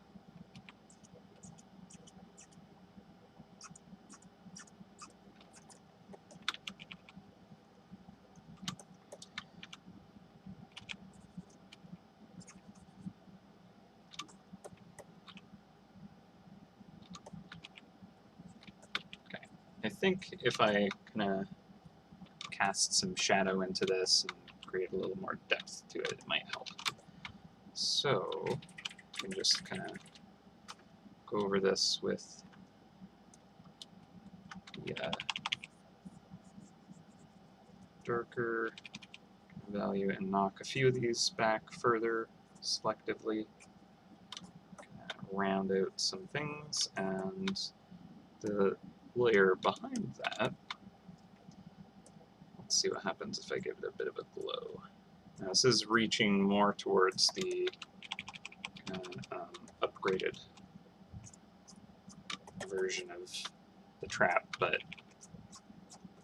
I don't think it's gonna be too confusing.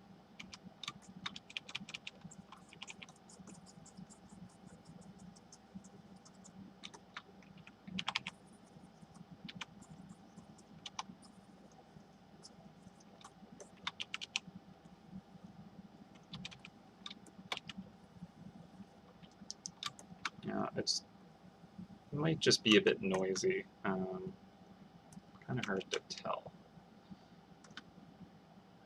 Just gonna have to get a bit darker here. And I think this outer chassis just needs to be a little more in this kind of 3D space.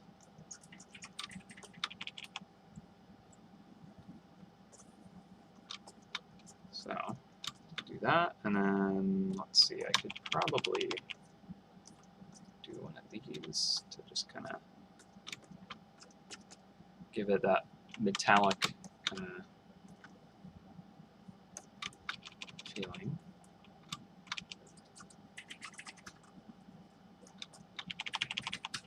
Pull it back a bit.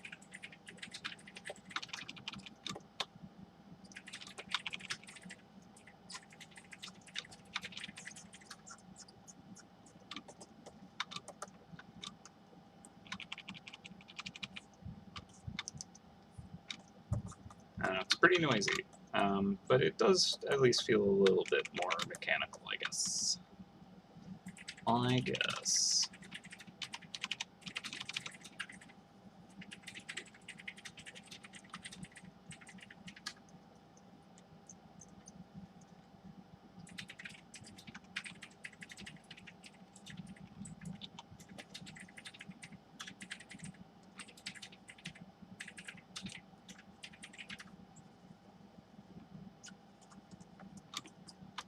And just a little more.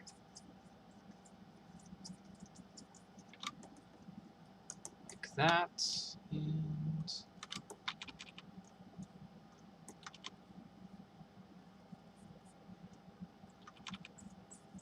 the inside glow is probably what I need to give it that kind of 3D shape a bit easier. No, it's thinking. All right.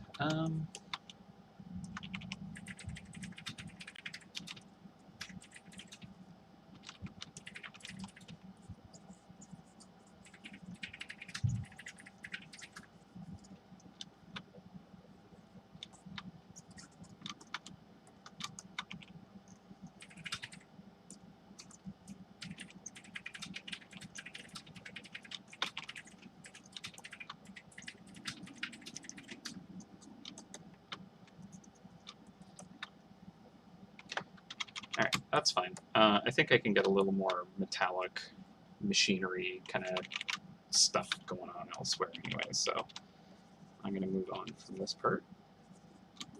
See, that's probably good enough for now.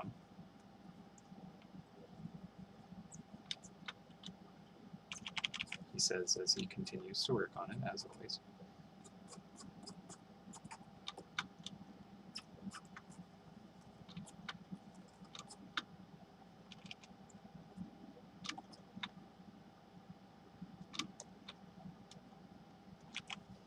I'm going to give it a flip a little bit. Okay, that's not so bad, actually. I was worried it didn't quite feel as metallic, but it's not too bad, actually. I just need to get a little bit more of the darks in it, to be honest.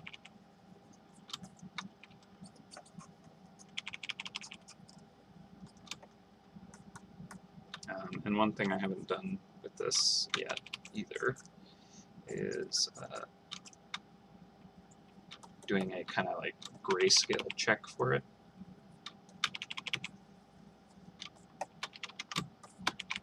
So I'll do that in a second.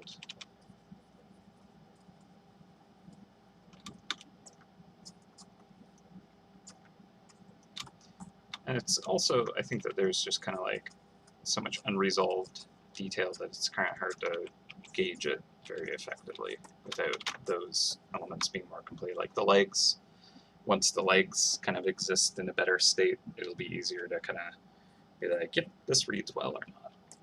But there's a lot going on. It's very kind of noisy at the moment. So it's kind of on a little bit on the extreme side, I think. So a good way to resolve that will be when I actually do the kind of the grayscale read on it, with the intention of kind of pulling it down a bit. I'll be able to kind of like have a pretty good idea of where it needs to come down.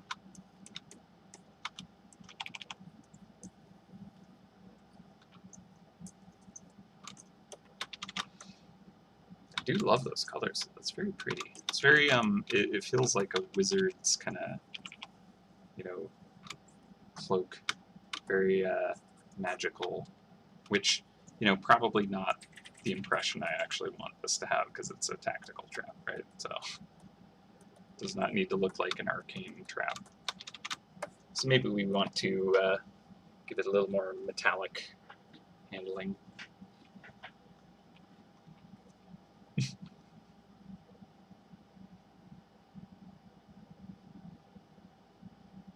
If you ever get a chance to handle a Titan stick insect, do it. They're really gentle. But a rhino beetle is like handling a barbed wire tennis ball. Oof. Yeah, okay, fair. I believe you very much. Oh, goodness. Alright. That's amazing descriptions. I love it. So I'm going to give this a save. And just for now, really quick, I'm going to do the grayscale test. I'm going to try out a auto action that I created for it. Actually, it's right here, grayscale layer. Click that. Made a layer up at the top, set it to hue, and drop the saturation completely. Now, it's not a perfect approximation. Some things kind of like fall a bit darker and lighter than they actually should be, but it's close enough to kind of like get a good enough read on the thing. So looking at this in grayscale, I can see that a bit of the read can be a little hard here, and it's not like it'll take too much to kind of pull it together. I think just the band around here needs to be kind of separated from the inner guts of it, if you will. And obviously the kind of like this edge here, I think, can be just a little more refined as to, you know, what in the world is this? What's going on here? I can't tell. So that'll be fine. Of course, the legs and the arms and the face aren't really handled yet. The top of here could maybe have a little nuance to it. It feels a little flat here. But again, I'm not going to worry about all that until I have basically everything else kind of rendered how I want it, close enough. But it's nice to have this at the ready to kind of just turn on and off. And a cool thing with Clip Studio is you can have multiple views of layers. So this is the same set of layers, but the one that I have at the bottom, I always have it just kind of like squished so I can basically only see the top two layers, and then I put this hue layer at the top. That just means that's always right there for me to turn on and off, which is quite handy since I don't have just that Photoshop hotkey anymore to change my color profile view. Alright, so let's do the face, or should we do those legs first? I think let's do the legs. So how should the legs be? I like the kind of dark legs with like that similar kind of like shimmering blue iridescence, just like in the right spot. These will go quite dark.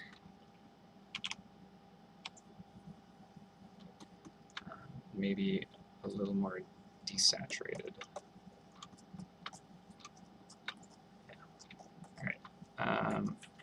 Can turn the sketch on, but it's not going to do much for us, so I'm not going to worry too much about it.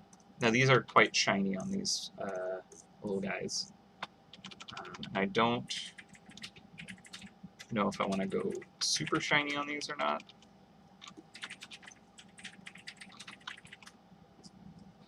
But of course, if they are shiny, they're going to be reflecting the light source as opposed to like where the light is kind of like hitting it.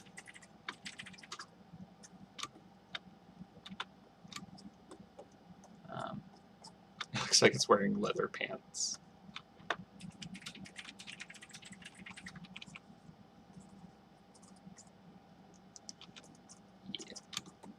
Yeah. In which case, I'm kind of tempted to take it more into the kind of like metal. Okay, go to sleep. Thanks for hanging out, though. I'll see if I can get a background on this. It'd be cool if I can give it its own. I don't know if I'll do anything too crazy with it, but like this worked a little better for this character or this design because it filled that space a little differently, whereas here it kind of feels really flat. So I wouldn't mind just kind of modifying it at least. So I'm thinking maybe save it again. Save. Thinking maybe we want to kind of like do like segments as different materials for this. So if we did kind of a the brass almost cuff here, I guess that might be one way to kind of handle this. I don't know. Might not look good, but might as well explore the potential of it before I say it's a terrible idea. I should probably do these on a different layer.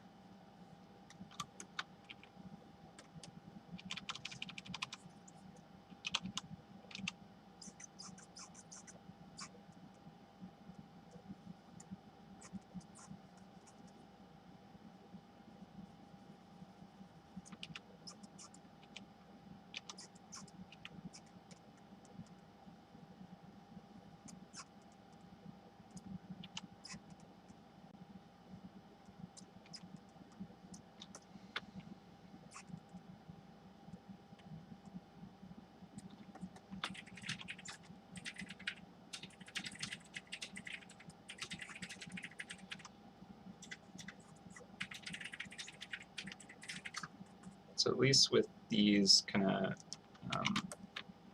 being segmented like this, I can kind of like really give a much better suggestion as to what angles these are all kind of pointing at.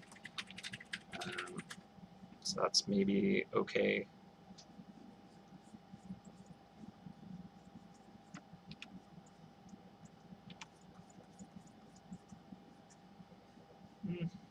We'll see. We'll see. I don't know if I like this yet, but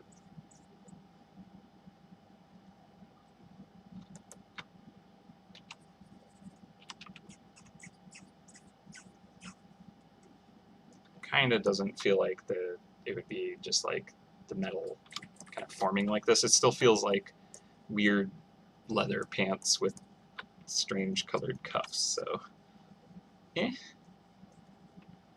Again, if this is just a terrible design, I can just blame it on you all. Just say that you made me do this.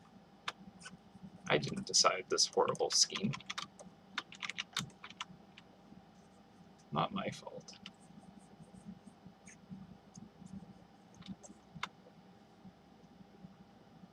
It's different.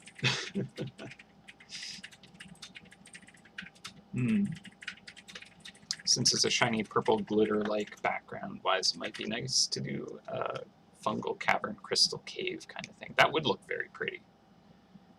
I don't think it would be quick, but it would look very pretty. So with the way that the legs are kind of like thick, I'm thinking maybe this super reflective cuff-like kind of handling doesn't work so good. Oh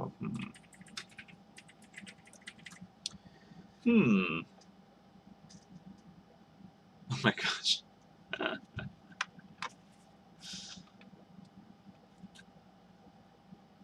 Yeah, I remember the spider from Wild Wild West. Let's see.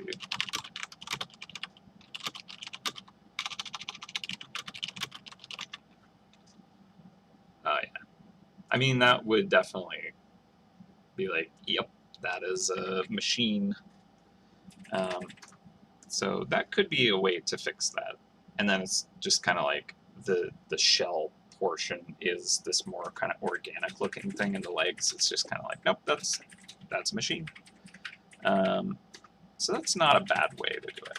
I think we could still create that sense of like weight to it, and kind of like thick to thin a little bit. So that would be, and it would match the undercarriage pretty well. So I will definitely keep that as a, this isn't working, we got to pivot. So, all right. Okay. Let's jump to the front plates and the face, because I think I'm going to have to do something different with the legs. It's just not quite right, I don't think. Maybe just really quick, I'll kind of give it a more of a kind of like, this might be better if it kind of has a little bit more of a metal quality, I guess. It's not quite working, I guess. Or you're not doing what you normally do.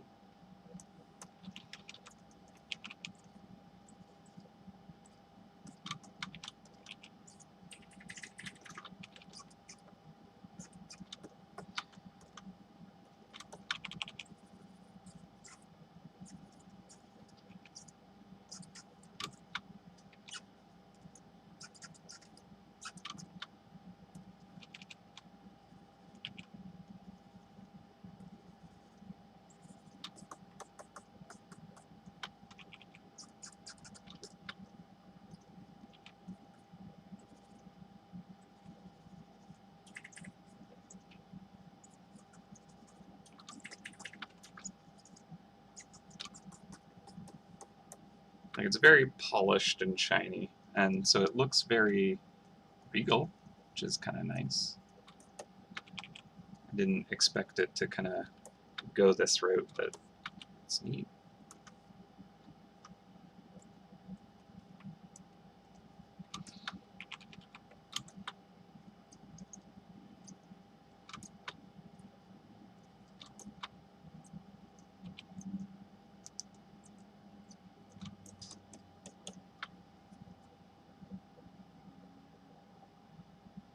I think it's just that it looks like puffy pants. That's weird. And maybe that's just because of how I've kind of given it this like really soft, velvety, almost kind of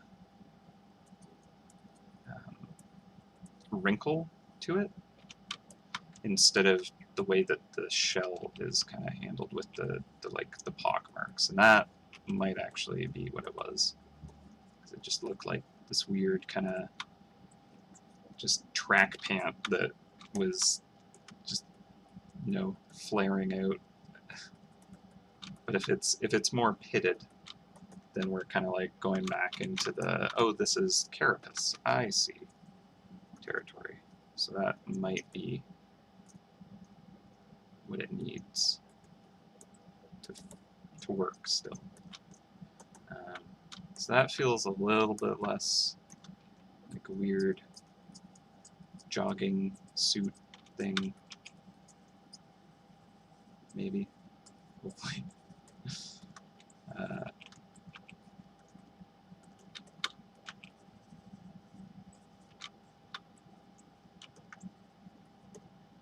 Tracksuit.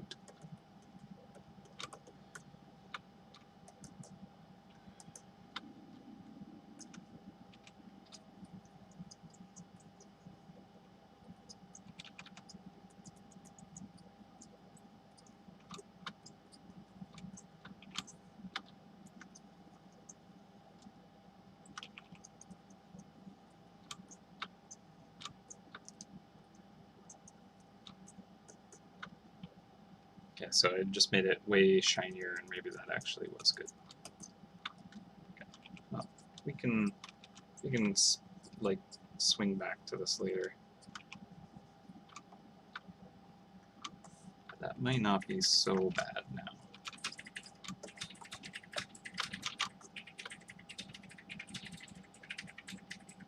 It still doesn't feel like it's mechanical, and I'm thinking that maybe the legs should be mechanical. Pantaloons, yeah, they're totally MC Hammer pants. It's true. Yeah, these tower shields, that's super what they are. Alright, let's do something to these tower shields here.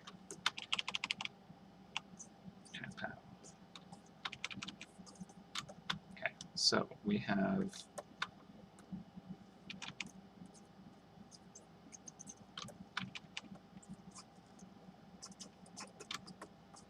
top side of them there. Let's keep that clear-ish, and then we're kind of giving it similar handling to the thorax. We'll give the fringe of it this kind of fire burst, which just looks super cool. And then the inside is this kind of burnt to a crisp titanium. I love it. I think that's actually really cool. It's a good color scheme. I think I want to give it that green though, just to kind of like, because it's like this big, large plate that is kind of like segmented, right? So it kind of feels like, you know, they're very similar in terms of kind of mechanics. So maybe they should have kind of a similar look to them. And then maybe there's a bit of moss just kind of growing on these. That's a little easier to spot. And some on the back, and then you can kind of get this impression that although it's this like, you know, very just wild looking specimen, it's also very just kind of quiet and slow and patient, I guess. Yeah, I was just thinking of doing that now, actually. Just okay, I will make another coffee.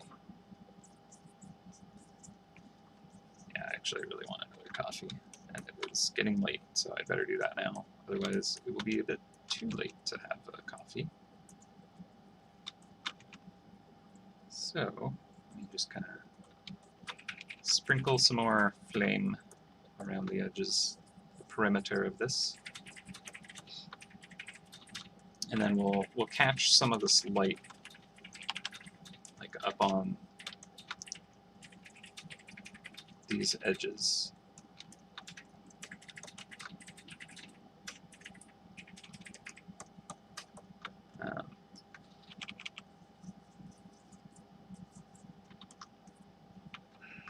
Needs to get like some purples in that too.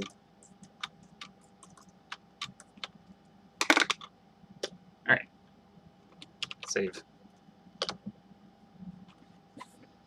All right, I'm gonna take a little bit of a break. It's probably gonna be like 15 minutes, to be honest. So I'm gonna make some tasty lattes and have a stretch and all that. But I am gonna return, and we will continue working on this gem. What is this? There is a word for like the almost like it's like a performer that is kind of clown, but like it's a very specific kind of. Start with an H. I don't know. N? Terrible at words.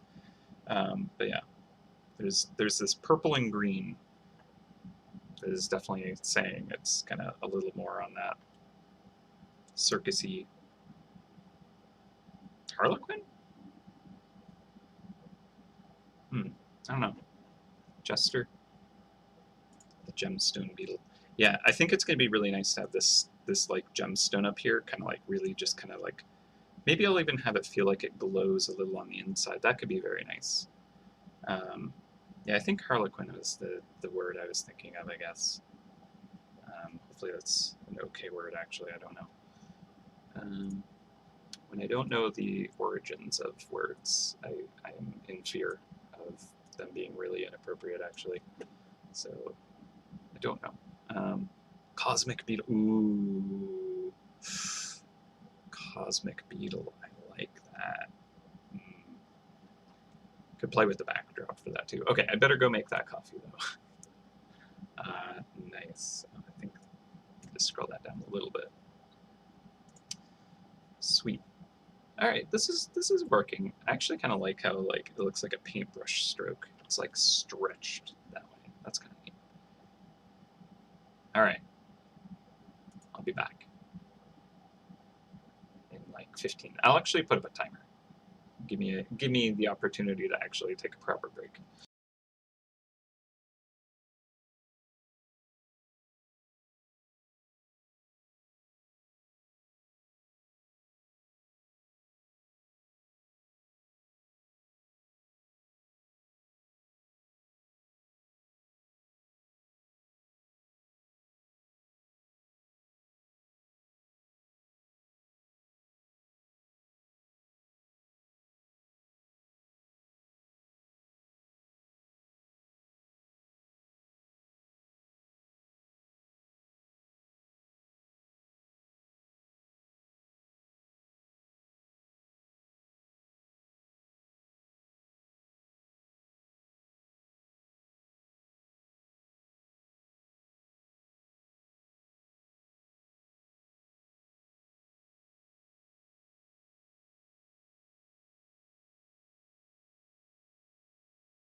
we're back. Hello. Hello. Let's see. Can the hand armors have the same pattern as the glowy purple ones on the above? So like the thorax up here. Same kind of like texture, I would imagine. The thing is, I think, well, maybe this one isn't leaning too far forward, so it might catch a bit of that light raking across. So I could maybe do that. The kind of like back plate, having that kind of like rib kind of design, the pattern is easy to like show here, whereas for the thorax and the legs, you kind of need the light bouncing off of it, I think, to kind of get that texture. But I think that it's worth trying out, because I actually agree, if we're looking at the original, these are the same material, right? The like the top plate up here and these kind of front arms are specifically different from the legs and the abdomen and stuff like that. So it would actually be more logical if those are the same. Plus, one other way to kind of like improve that is to use this kind of crunchy texture that I did with the silhouette and never really kind of like realized with the way the reflection works. The way this reflection is currently, it's a lot more like a smooth but kind of granular material, right? So there's a lot of like internal, you know, shapes kind of like bouncing the light in weird ways. And there is pitting and stuff like that that I have implied, but I think I could do more kind of like shape, kind of just forms kind of changing around and make it feel a little more like this kind of surface where there's kind of like chunky bits kind of poking out a bit and like little kind of crunchy features. And then if I did that there and I did it here, it would make it read a little easier if I had that kind of texture to it. Whereas before it was going to be more like this ribbed kind of texture, and that might be good. Either should work. It's just kind of what would make the most sense. And I do agree the thorax being the same is how the original trap works. So it makes sense to kind of have that conveyed that way. I agree with that. Well, thank you, Alex. Thank you. Little bit bigger for the head size, so that it doesn't look like he has a giant armor, but rather a giant beetle itself. That's actually pretty fair. I think if I were to kind of like step back and try and kind of like take it in, it does look like it's got a tiny little head encased in armor. I actually kind of want to, if I do that, I actually kind of want to like squash and widen the head a little bit to like fill the space. I don't know if I can do that. I'm a bit worried about the silhouette. If I made the head too big, it's going to overlap that arm, and I purposely kind of cut that out a little bit. I don't think it's too bad, though. I definitely am thinking I want to mechanize the legs, though. I just think that, like, I think I'll bring this color through as accents, but I just think that the shapes kind of don't work. Like, what I might actually do is like leave this in a way and then like slice it so that it's just kind of like an outer top shell, but then on the inside you see this kind of more mechanical kind of like the insides of it is actually all machine, and that's just a facade. So that could be a way to kind of like make that work. And it's just kind of plated with this cool organic looking armor, but it's fully robotic, which I think would be good for it being a tactical, because it's all about like being kind of tricky and you know, disguised and a puzzle and that kind of stuff, right? So it being this kind of like deceptive, like, oh, that's like an actual bug or something, but like, oh no, it has machine speed and strength and precision or something like that. Who knows? Yeah, and I think I want to have the light kind of hitting that gem on its back in an interesting way, and maybe instead of that orange glow on the inside, having the green. Might not work so well, but it could look cool if I can make that work. And there was also the suggestion of having kind of like the circuitry kind of flowing through. That is still something we could explore, and maybe it would be like on the inner seams of things. That could be a place to just hint at it. And then maybe there'd be like some of it kind of like flowing off the side of the face into its internals or something cool. But yeah, I don't know. Maybe the hoof part need to be like more metal bolted. Yeah, I could see that.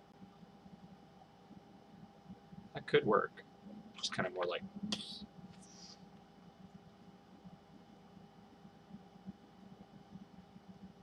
Yeah, making the foot of the leg metal, but then leaving the upper part. So like this pant leg here is fine, is what we're saying. The poofy pants. Yeah, I don't hate it. I just don't know how well it works, I guess.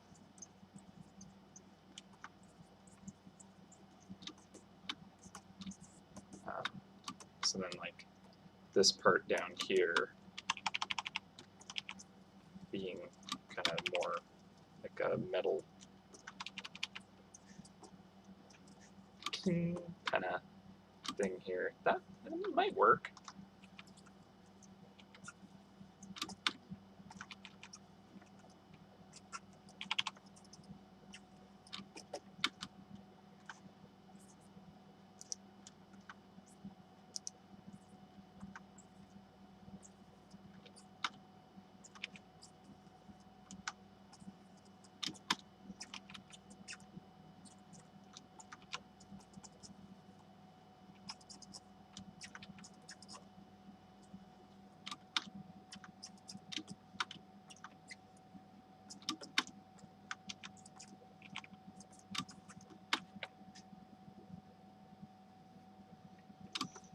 And even if this is kind of more, it looks like it could almost like swivel. That could be.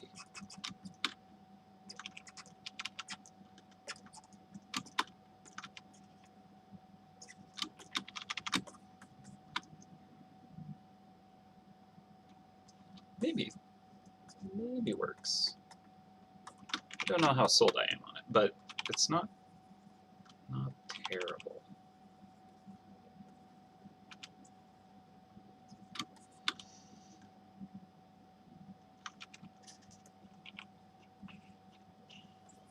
Okay, maybe I think it's a little terrible, but I don't know. It's certainly a better way to handle it, but I think that just a little bit more mechanizing of it would do it. I kind of still want just a hint of it, but yeah. It's tough.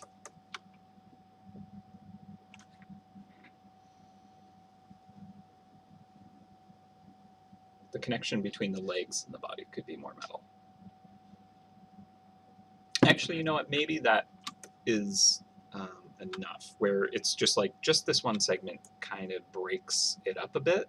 Because I think if it was all pure metal, it would look bad. Like, the cool kind of like design of these legs is interesting enough and dynamic, and it catches light, and there's kind of cool shapes and stuff. So it works. But this is kind of like, I want this kind of chunkier, heavier looking thing, but it doesn't have as interesting dynamic shapes.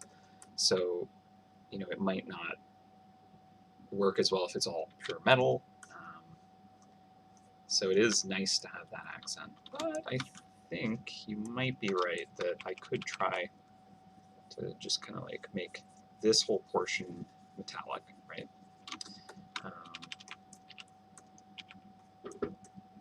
And then if I were to,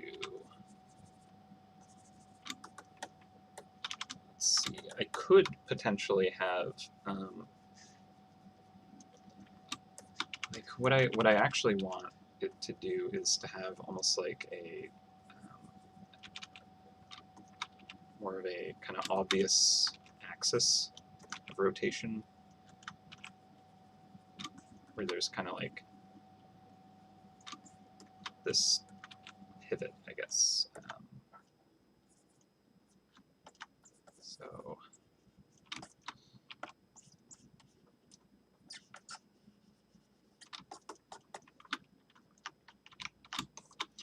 like maybe there's teeth of the gear here or something that like, okay, now I can kind of see that these can kind of like swivel and rotate or something. Like actually these should be slightly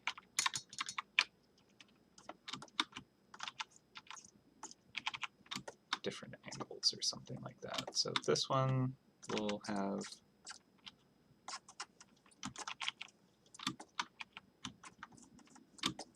treating it at that angle, let's say. Maybe it's more open.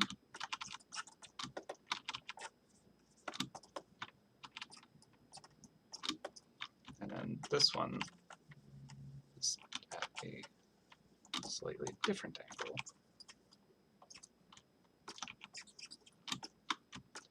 It's more closed, right? Because it's kind of sticking out a bit more.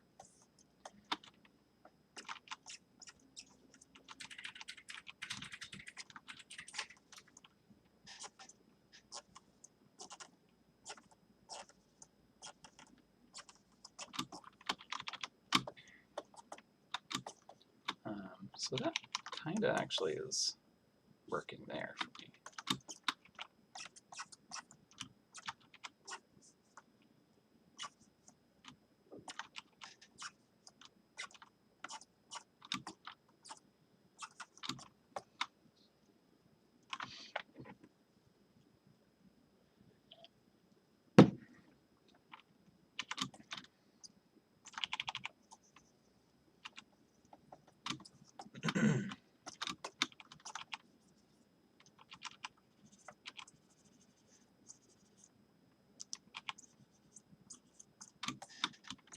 Now, teeth are very lazily done.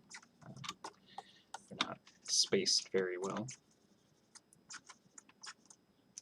But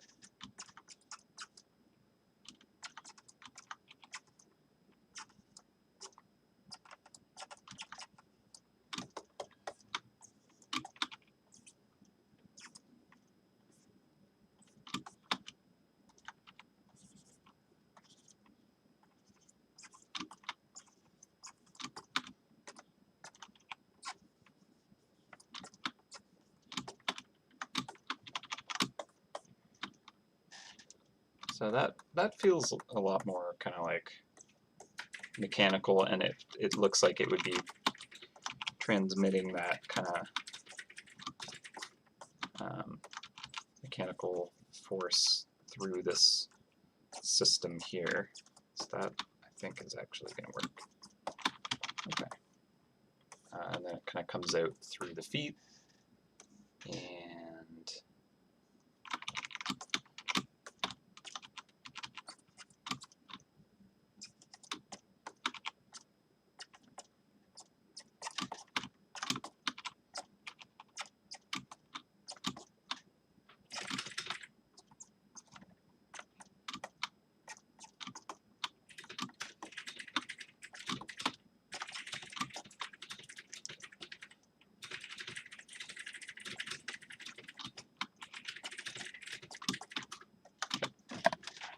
leg is asleep already. Yeah. Let's see if I can erase a bit here.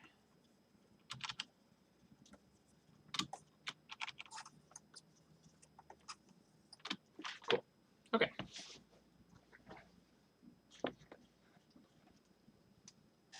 Whew.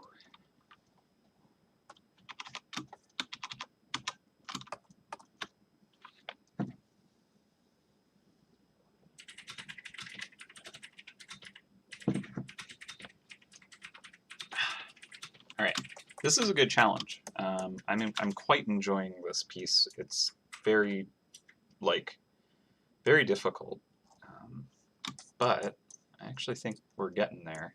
I feel like we're figuring this out. It's a good kind of like, how can we create this thing, make it read how we need it to? It's interesting. I think the chassis needs to be changed to be a little more blocky now. Now that we have these kind of being more angular. Whoa, what's happening?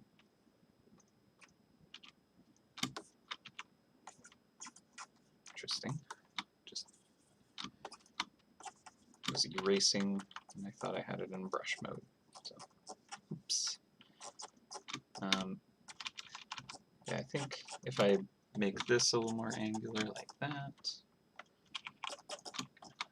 put that edge there, here.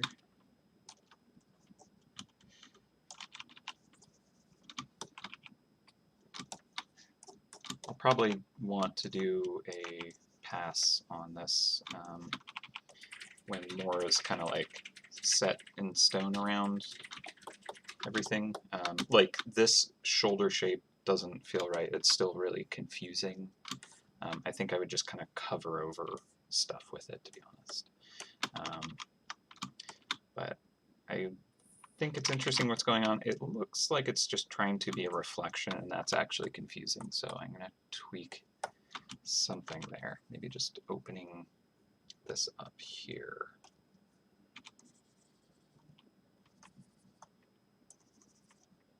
Yeah.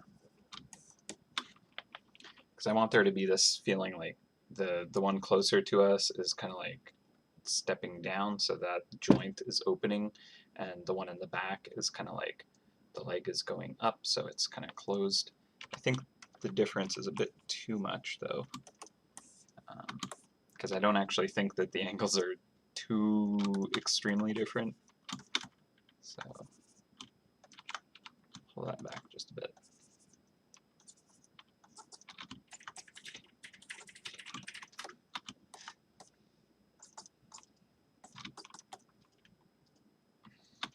Actually, I'll have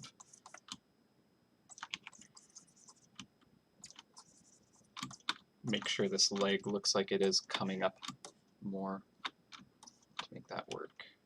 This one's kind of stepping down a bit more. Just pushing that a bit so that it is kind of easier to see why.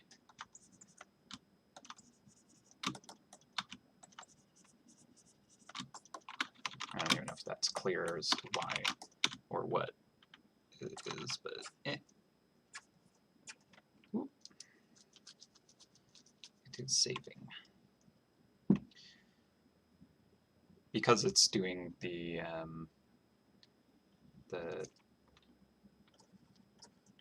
time-lapse recording, it tends to do that a lot more.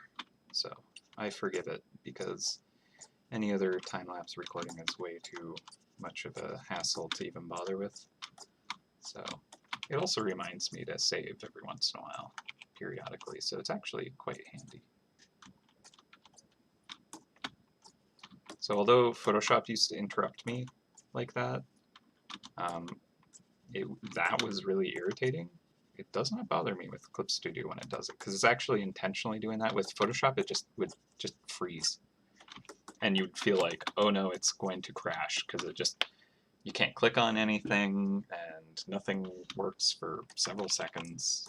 Whereas here it's like, hey, just doing a little save, just so you know. It's a lot more acceptable. Even though it's kind of, it interrupts my flow, it works. Okay, so I'll probably merge a lot of these layers down when I get to the point where I'm like, I'm just going to start, painting to make things work. But I don't feel like I'm quite there yet. So probably soon, though. I think we're closing in on on something that I'm actually pretty pleased with, so that's awesome.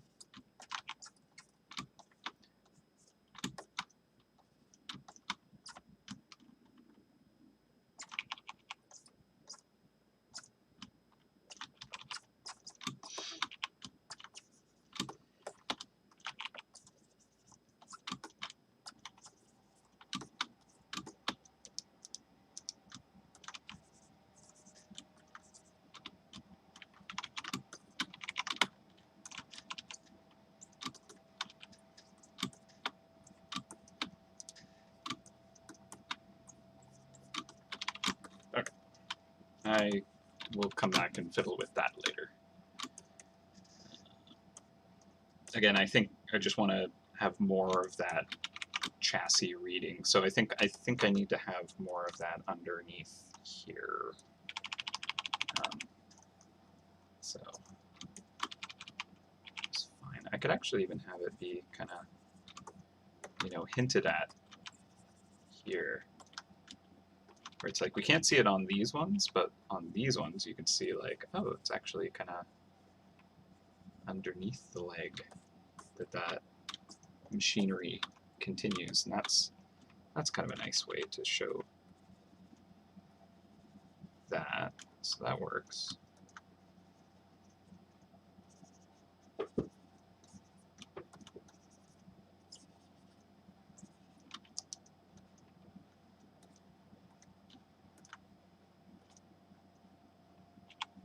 Okay, and just use a lighter bounce color here. Yeah, okay. I'm getting more of a sense of there is just kind of underlying machinery through this whole thing, so that's good.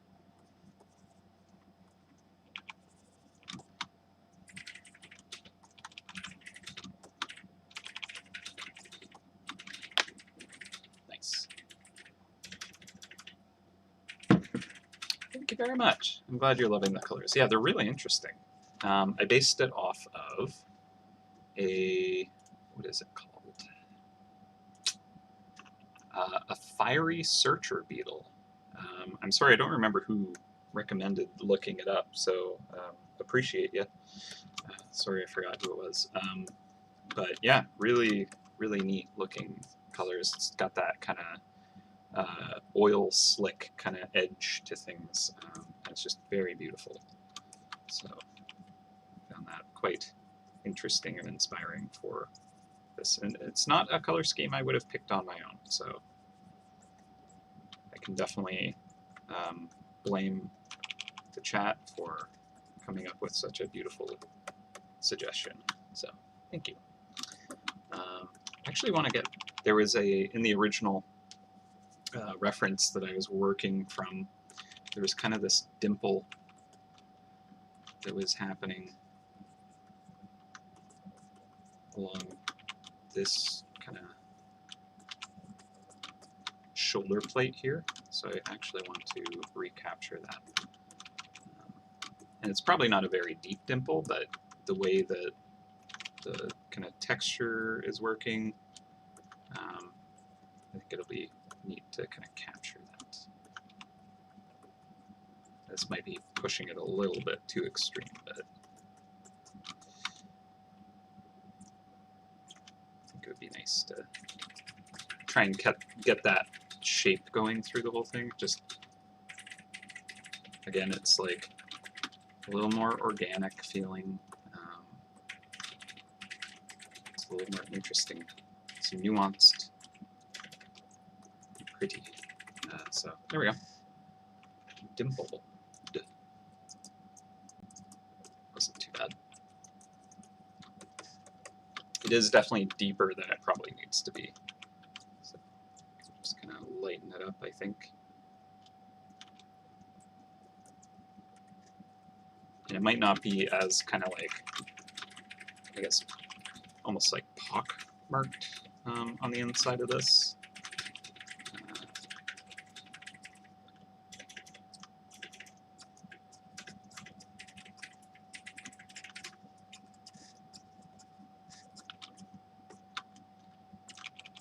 It might be a bit smoother in there, possibly, but maybe not. It's probably pretty textured, actually.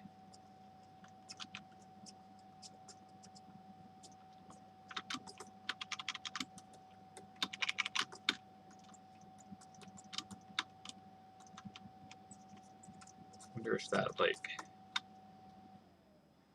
wonder what that's about. It kind of makes me think of, like, I don't think it's what it would be, but it makes me think of, like, the ear canal on, like, a lizard or something. It's certainly not at all kind of that structure. This is on its, like, basically shoulder, right? So kind of odd. But that's just kind of what it made me think of. But it also makes me think of, I don't know, like a football helmet, I guess. Or a baseball helmet, I guess.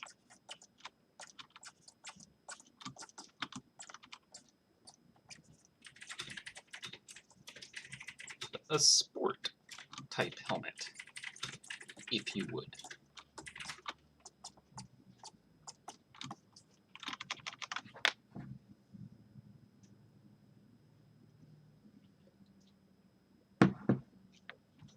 Yes, all the colors.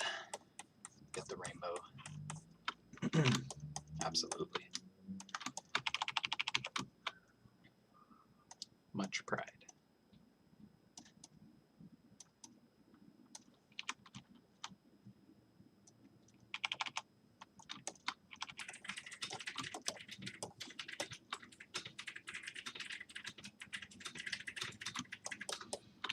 All right, let's see.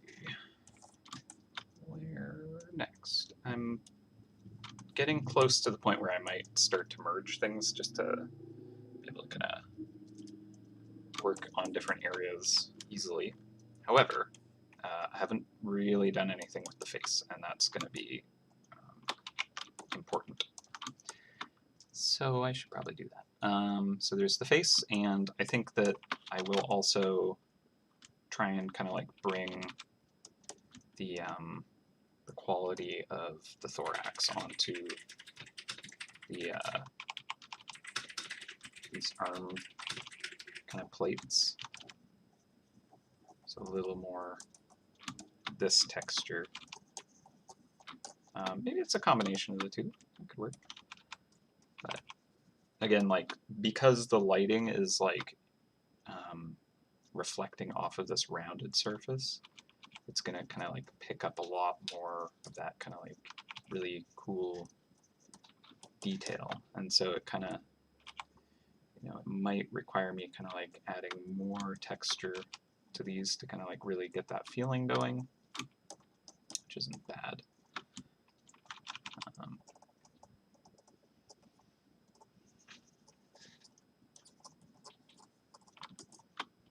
Get more of this kind of like fiery edge to things too.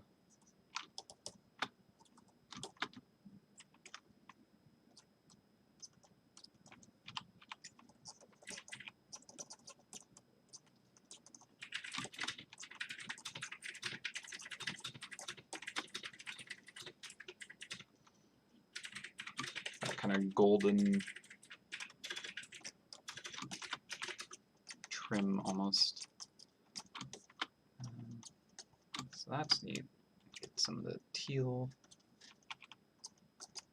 just a touch of teal. Yeah, I'll come back to that. I think there's a lot to just play with that texture. So that's interesting.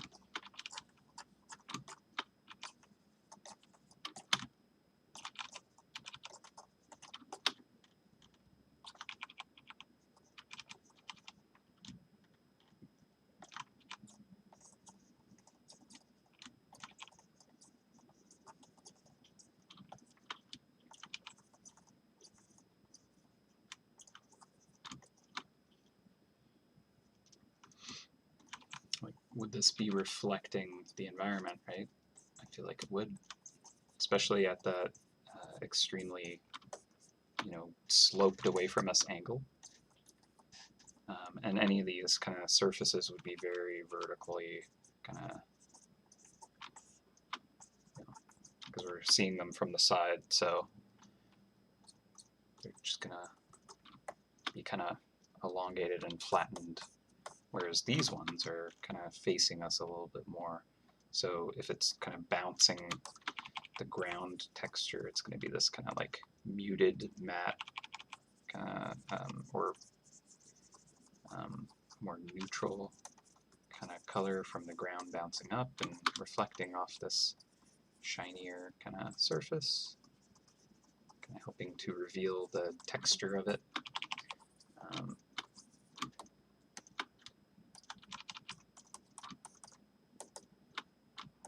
I'm like, yeah, I'll totally come back and do this later. It's something I'll bother with later as I just keep working on it.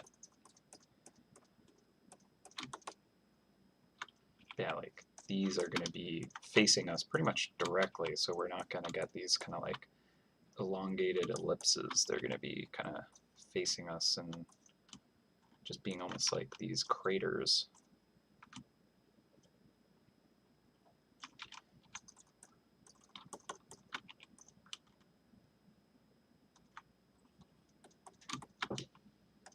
And then like the underside of the craters, maybe they're bouncing ground up at us. And I don't know if we're going to change the ground color so much. I am kind of starting to use that in this rendering, so it might be difficult to change it after the fact, but it's possible. I think I would get a little bit more kind of just color over this a bit.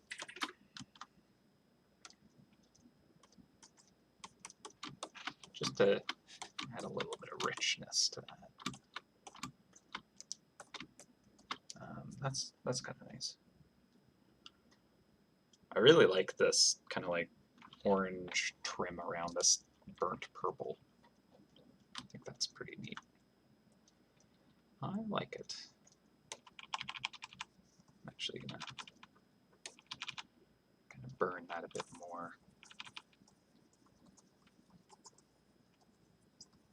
I feel like when it's kind of like reflecting directly at us, it's gonna like lose so much of that light that it's really only when it's facing away from us we're gonna catch interesting surfaces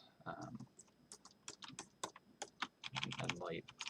So that's interesting.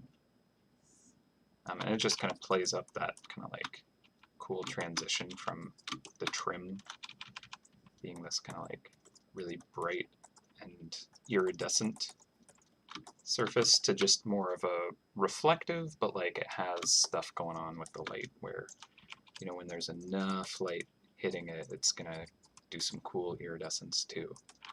But it needs more of it, I'd say. I guess I'm just making it up, really. But I think that's working. The cosmic beetle. I like it.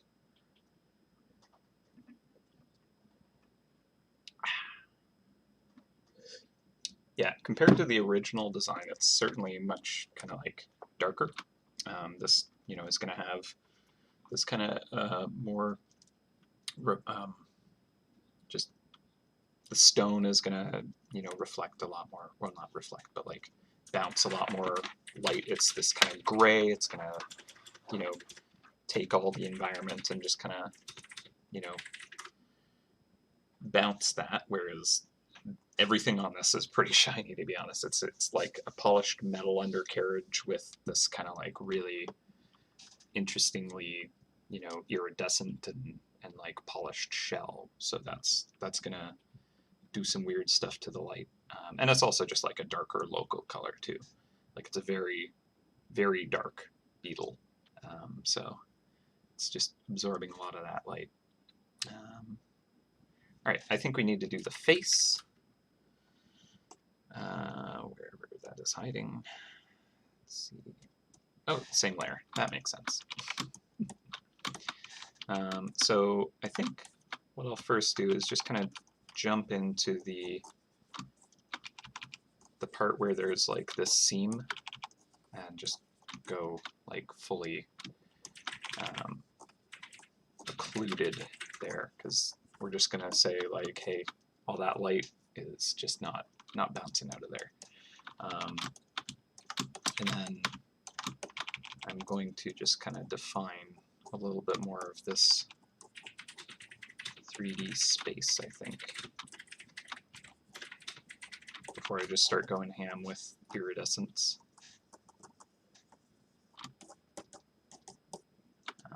So I like that being a bit wider up there.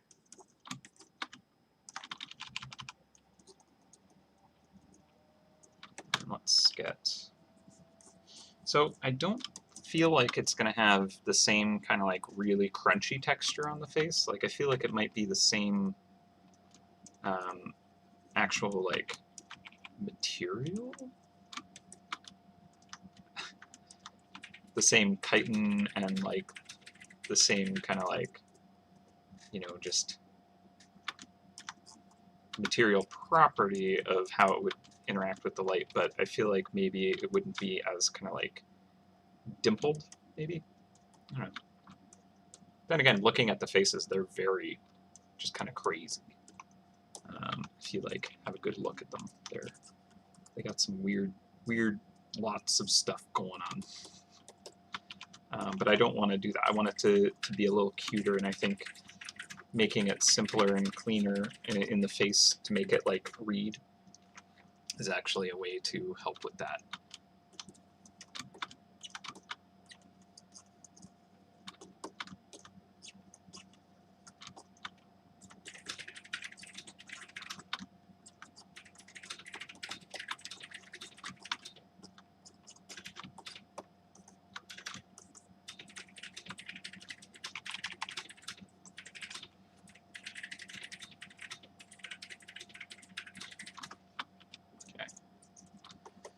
So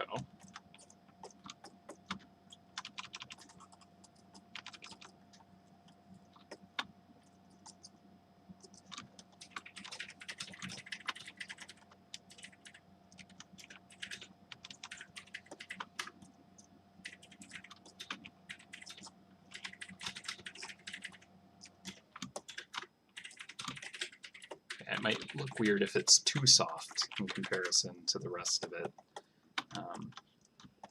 So I'll just see how it looks and then kind of just add more texture as it seems appropriate.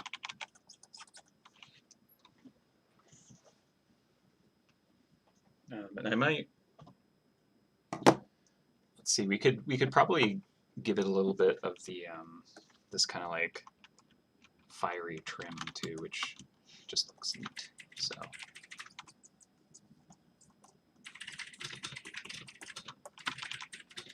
feel like it should definitely have it. This sweet hairdo thing that it's got going.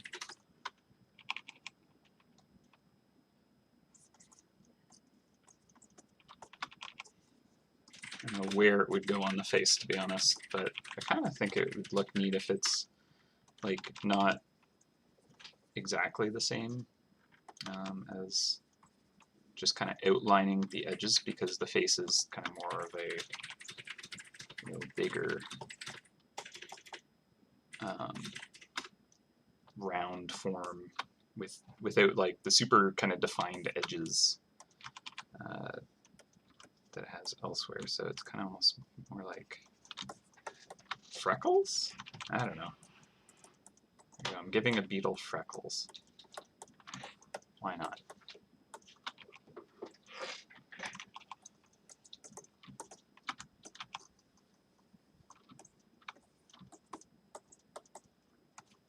I think maybe it would actually go like up this horn.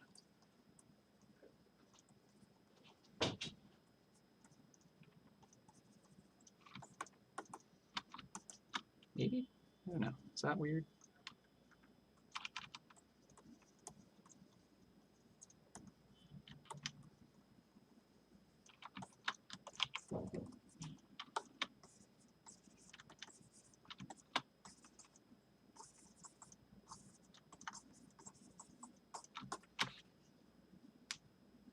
I feel like it's a little bit distracting, to be honest.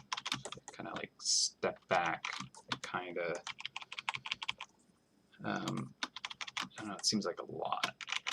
I think that this kind of shadow around this eye socket thing that I gave it, which I don't even know if that would work, is also a lot. Feels a little too prominent, maybe.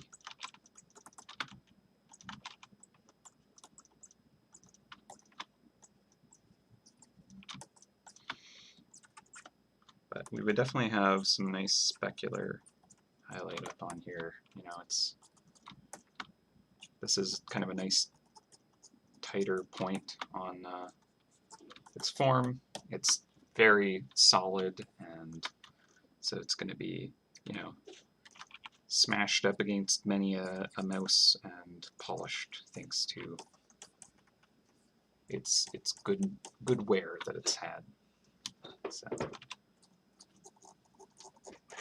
defending your cheese.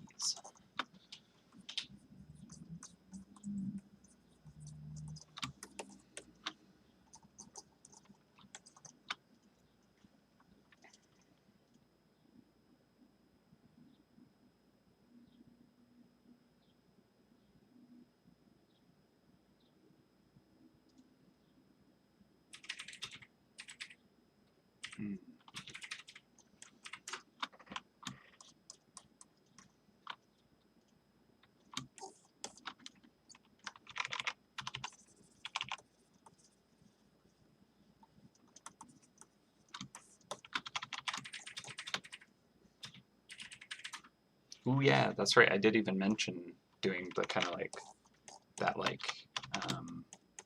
circuitry looking kind of stuff around the eye. Let's try that. Use the same kind of green.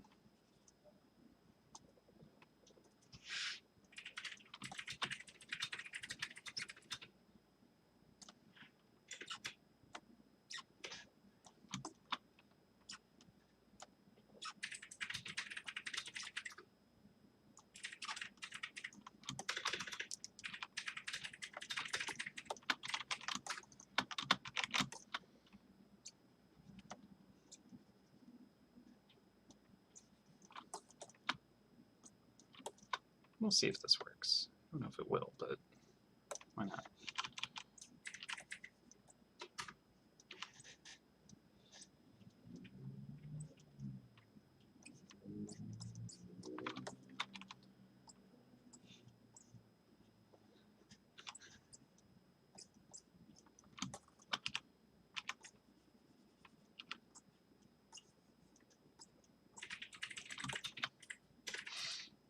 And I think if I have this going, it'll let me add a little bit more kind of interesting depth to the shapes too, like by having just kind of this embossed edge on this, like a little tiny bit of shadow just around it to kind of like feel like it's kind of carved into it almost. So that could be, clean this up a bit.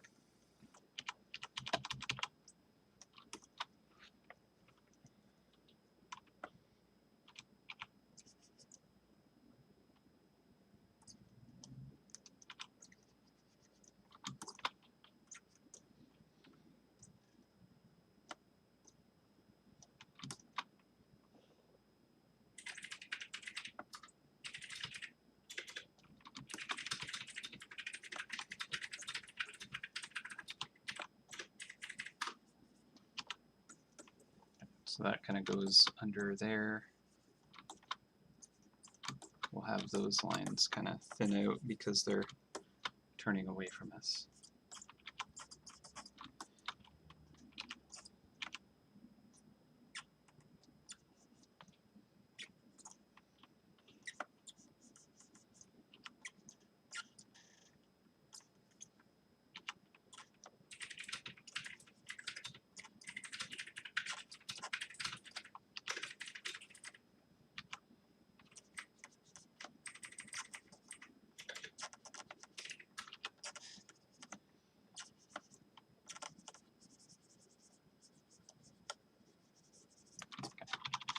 So that's probably overkill, to be honest. I might pull it back a bit. Let's see.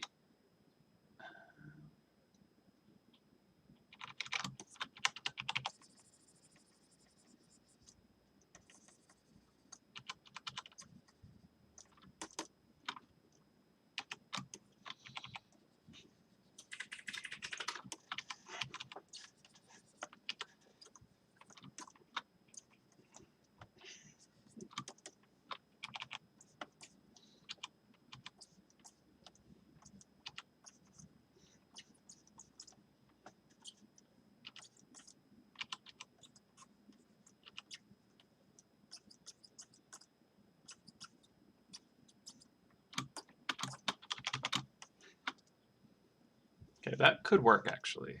I think I can just knock it down a bit and make that a-okay.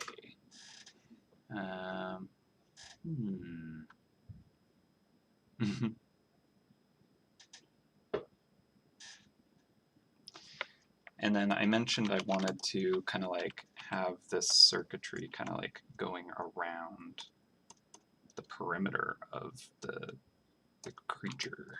So I actually think that's definitely going to happen now.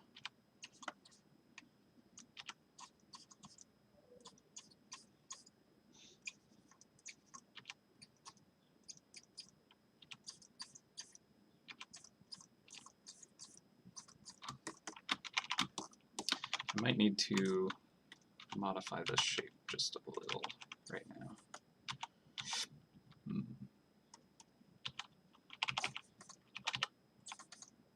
What is impeding you? One or two. Oh, thought I had to. Okay. So I actually think that this is going to commit a little bit further.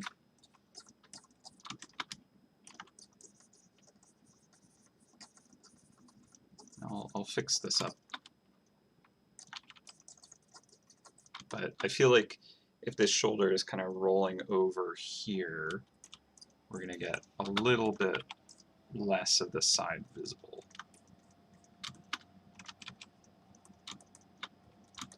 But then the underside here, we'll see. Oh, I still have the sketch turned on. That's silly. It's going to interfere with my color grabbing. You don't need that. You're going to end up with more muddy colors if you leave the sketch on and you're like trying to grab from the canvas. Just grab it with like extra just tone in it for no good reason.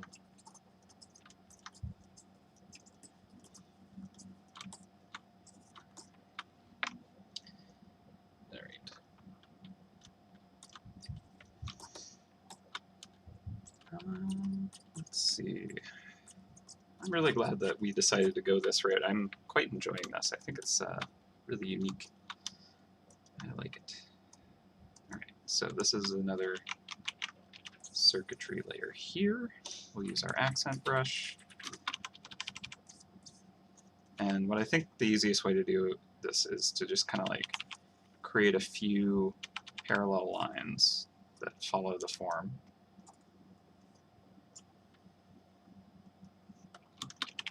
That like are like, yep, that looks like it's following the form. I'm just going to erase it all.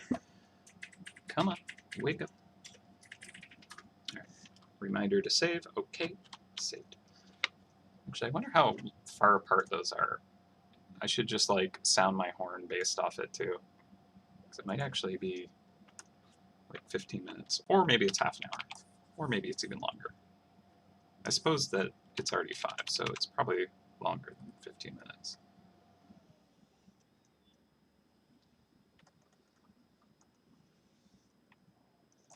Okay, so if we have these like so,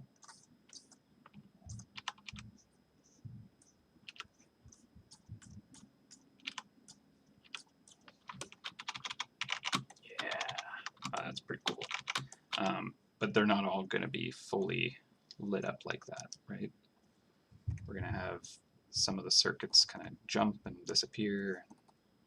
kind of pull it back a bit, right? So let's do that. So we'll have this one end here, let's say, and then that cuts off completely there, and here it jumps down because why not?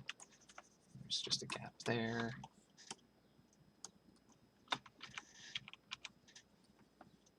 That just kind of goes to, you know,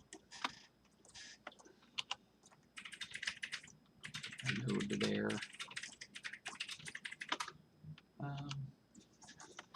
Kind of want this to like connect the whole way across, so I suppose we can have it jump up there. Actually, I kind of liked a little bit right there. This is the most kind of like forward-facing part, so it's probably the best place to show off more of this circuitry. So I think I'll have that kind of overlap because it's just more interesting.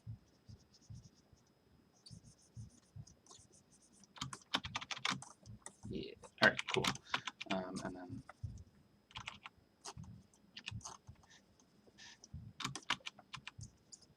similar thing going on here.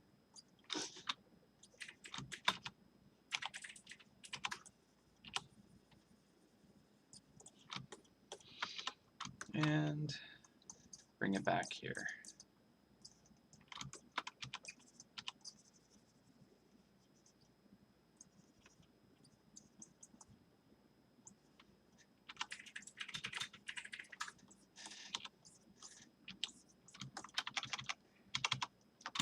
Yeah, I don't want it to be like screaming at us and like there's so much happening, it could get really noisy really easily. I want this to be more of a subtle, kind of like almost ghosted kind of pattern. So like what we end up doing is maybe knocking it down or just kind of like having it only kind of like really be super visible at specific angles. And I think that will have a really nice effect.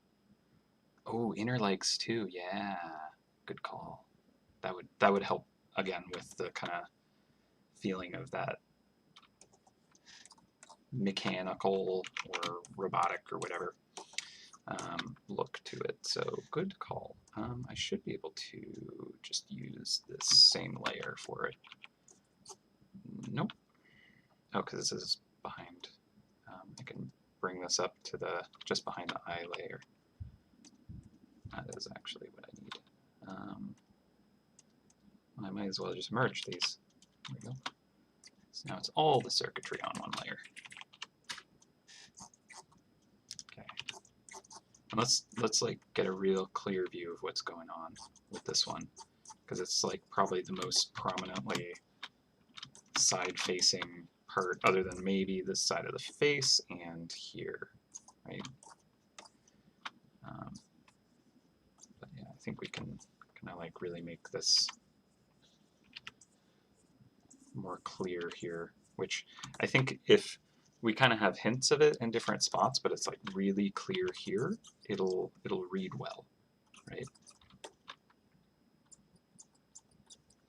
So let's just do these three wires.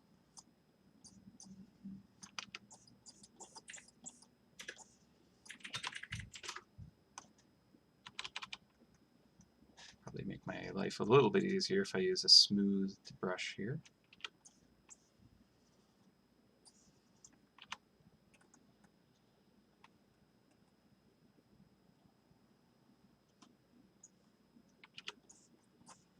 So I can just have a little bit more consistency, I hope. Okay, so now I'm going to want to maybe pull that up a little bit here. It's getting a little crowded on the front end of this.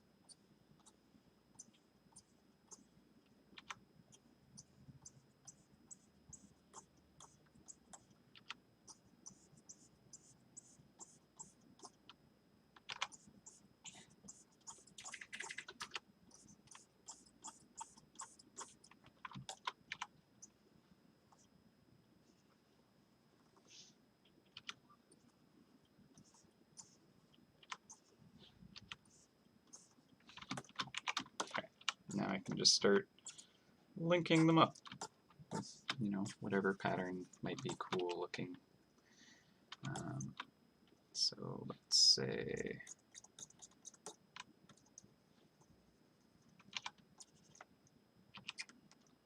I don't want to use the smoothing for that.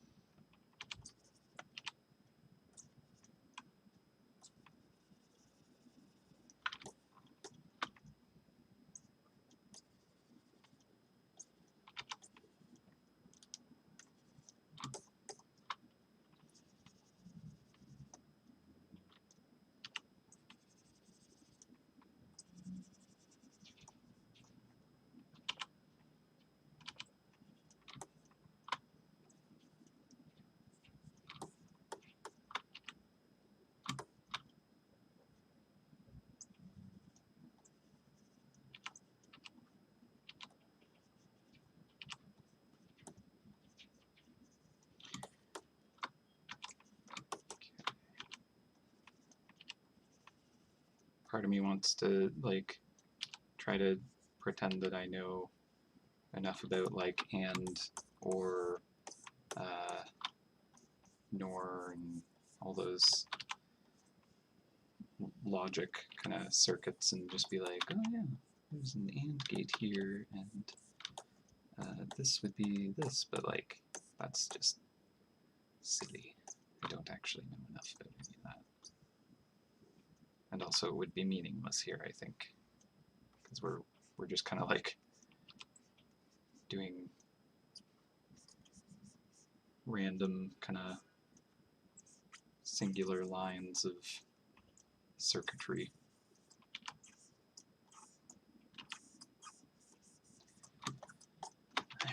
All right. Okay, so I think that that kind of is okay. Maybe. Maybe. I don't know.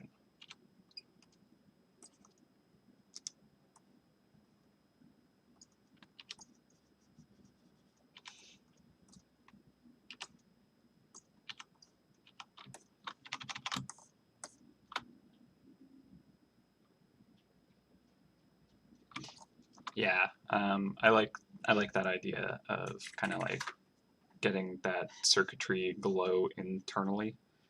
It's like a more advanced machine, you know, it's got more kind of like computer logic as opposed to just kind of like mechanical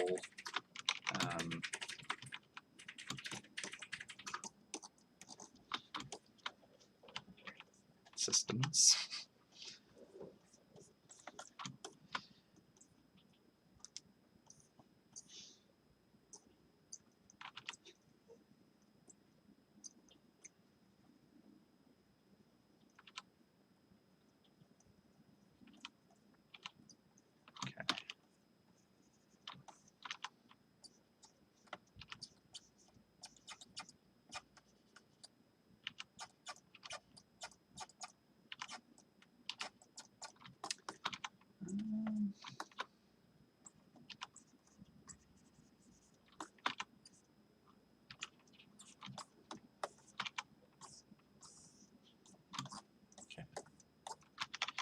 Don't think we'd see too much of the circuitry along that edge, like this outer edge, if any, to be honest.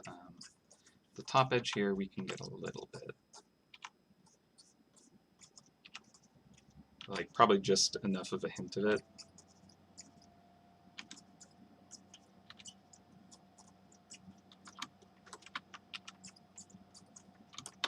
Okay. Good, good, good.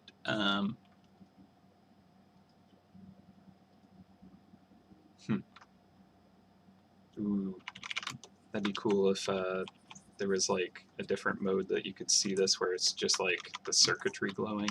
Yeah, that'd be neat.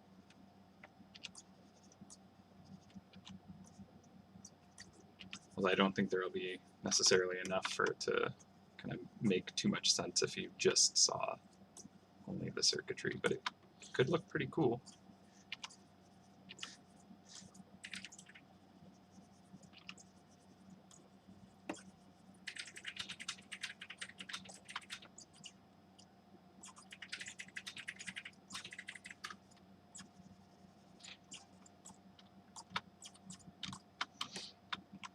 All right.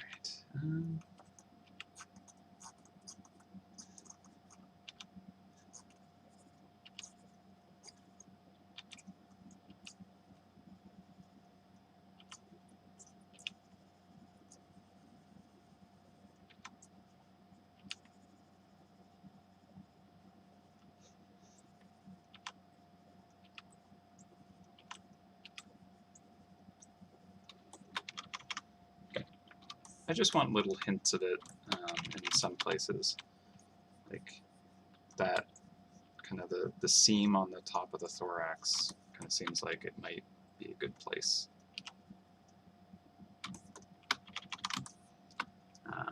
And then again, I do want to knock it back quite a bit.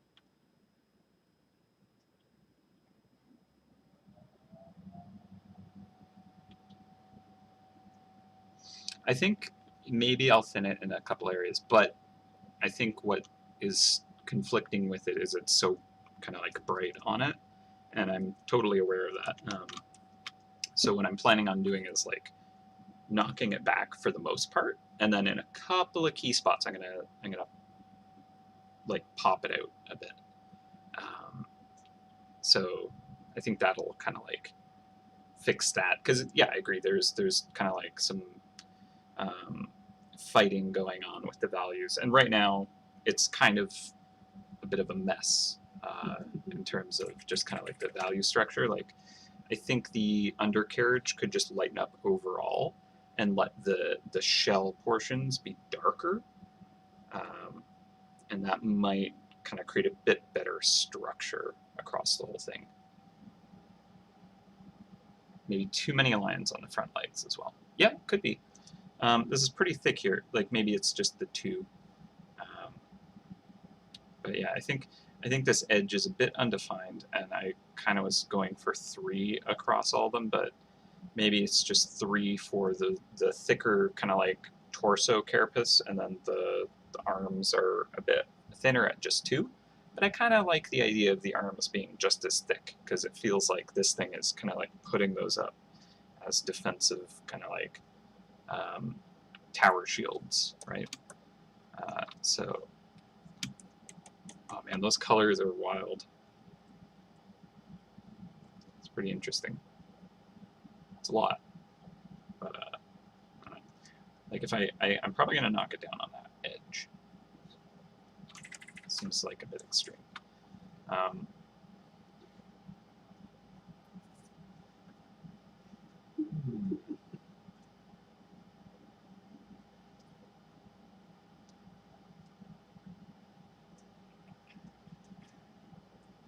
Yeah, I think I know that we're kind of basing it off of the original unupgraded trap, right? So I don't want to go too crazy with making it like extremely lit up and you know, just incredibly epic, right?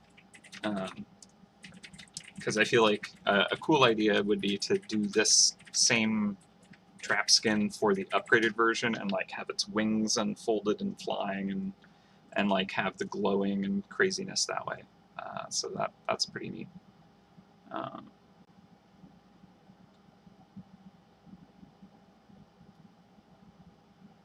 see, could have daylight. Oh, version for the backdrop. That could be neat. Are do you know if like these kinds of beetles are what is the word? Daytime, nighttime, nocturnal? That's the one. Are they nocturnal? Because if so, it'd be kind of like, oh, maybe we do want to darken the sky, but then it would change kind of like the lighting on it in general. Like it should already be more overcast than I've created for it, I have quite the kind of like specular highlight of, you know, a point light source bouncing off of it. So it's kind of already not working with its environment. If anything, I would clear the sky a bit and make it brighter.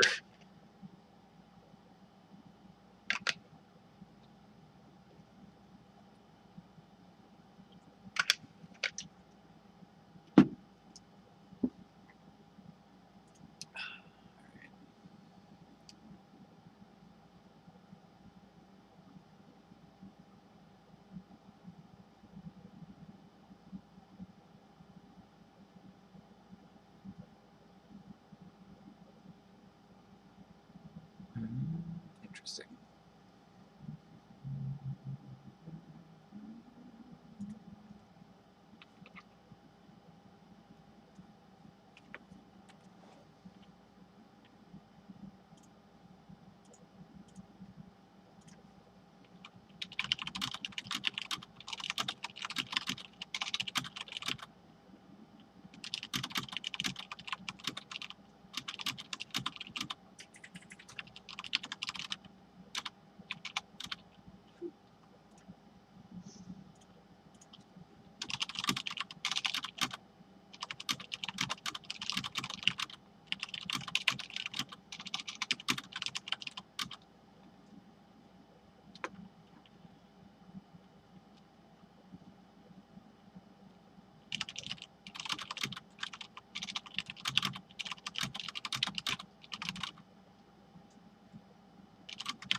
Sorry, just responding to some stuff in work chat.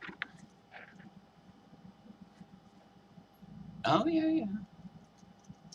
Front arms could be backed with metal like the original. Interesting. Oh, yeah, yeah, that, like, the piping on the sides. That might be a way to kind of give that cheek kind of look. I like that. And I think I agree with definitely the kind of the metal backing on the inside. That's not a bad way to do that. Now I'm looking at the inner shoulder here. I feel like that's way too aggressively turned towards us. I feel like that would still be, we would just see the edge of it, leaving kind of like this arm plate being kind of like the most kind of directed towards us. And maybe, no, this would still be turned down a bit. And then I still, yeah, I think the metal plating back here is a great point. So yeah, maybe just tuning those wires down to 2 layers or 2 lines instead of the 3 is a good call. So I like that. I'm going to do that. I'm just kind of watching a dialogue for some work stuff real quick.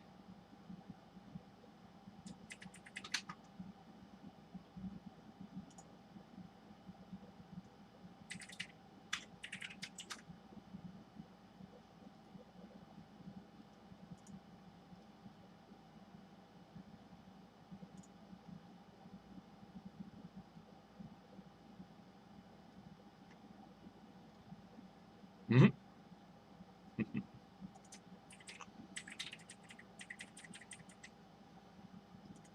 Get them moon chips when we go to space. Yeah. All right. I think that's good enough for the chat that's going on there. I see there's some typing, but I can wait. Okay. So we're still looking at the circuitry. This one is just too thick. I just feel like this angle is not going to be that extreme. So I'm going to tighten that up, and based off of the kind of like sensibility of kind of having the metal plate behind, I feel like we're gonna make that kind of standard for kind of like everything. Like I feel like that's how it would work on these arms. That's how it would work on these kind of armored plates. Like this would have kind of like being fused to this kind of metal plate and then kind of bolted into the actual, you know, robot. So that's good. All right.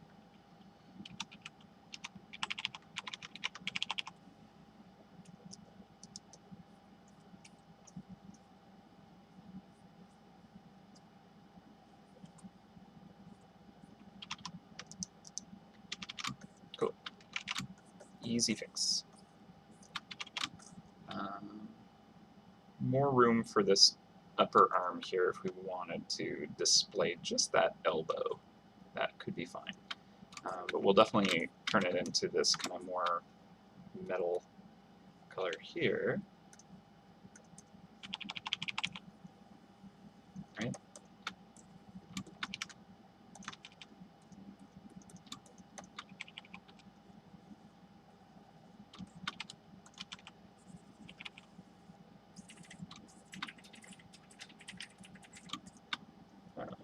So that's good.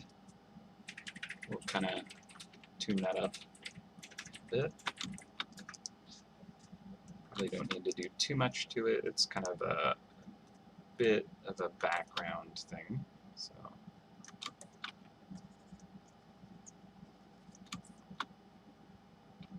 just kind of make sure it has some interesting enough reflections. That should work.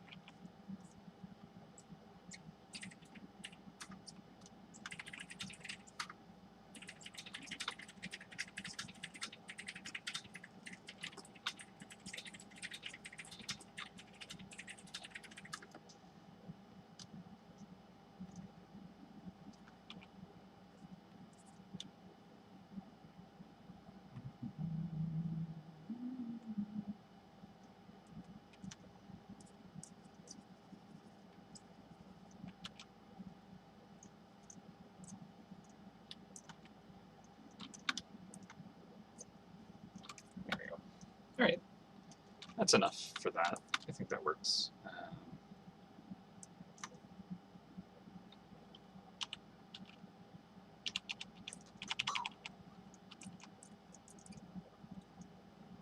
Get some bounce light in here, so we're just gonna saturate that a little bit more. Just kind of have a lot of the detail lost in there.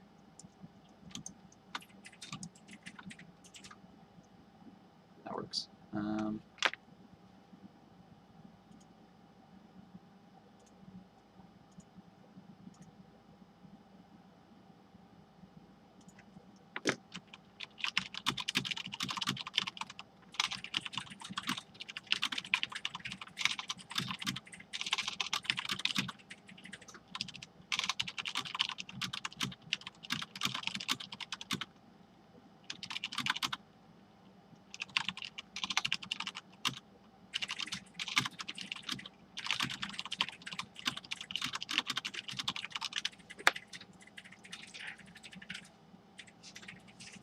Okay, sorry about that. So this edge here, I think it kind of needs to have a little more breathing room there. Right?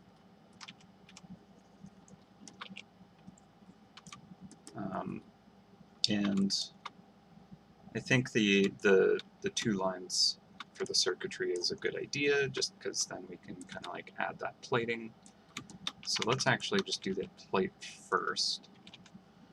And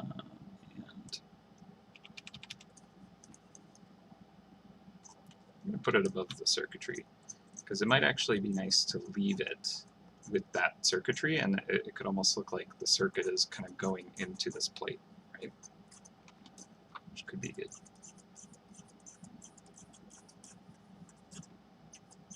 It also gives me kind of a reference of how thick this line could be to remain relatively consistent across the form of it. And though it's not perfect at all, it's okay. Now I actually want to change this edge. There we go.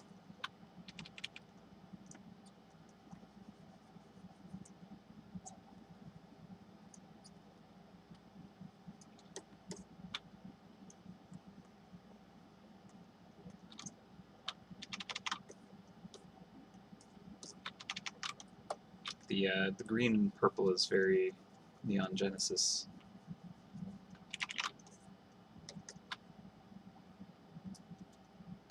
Okay.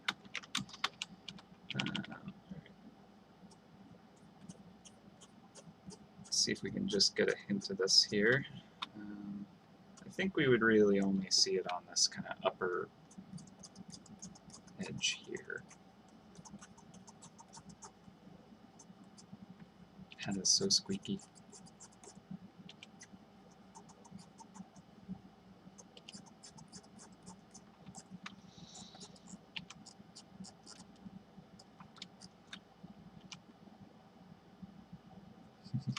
Not in space.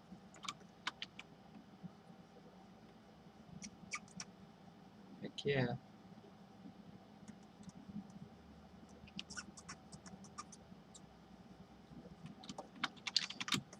You know we gotta go to space. You know it. Alright. So do I need to bother kind of putting a metal plate on this edge? I think, you know what, maybe I'll do that just so that I have kind of like a little more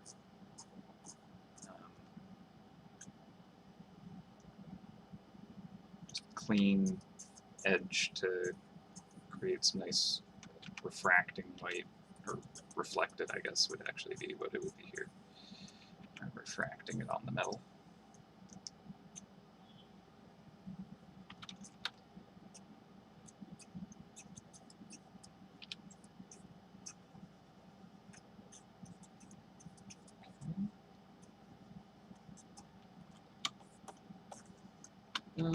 And I don't think we would see too thick a line here, because again, it's turned away from us pretty aggressively. But I figure it wouldn't hurt to just kind of like plot that out, so we have it to work with if we need it.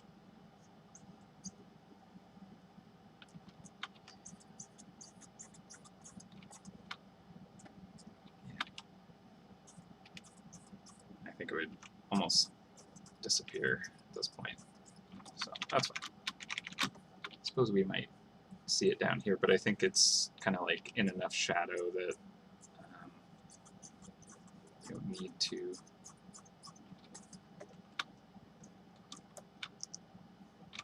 don't need to go crazy with it. Well, I suppose there could be some light from the circuitry kind of bouncing, but it's not a color that I feel like the that metal would pick up too well. So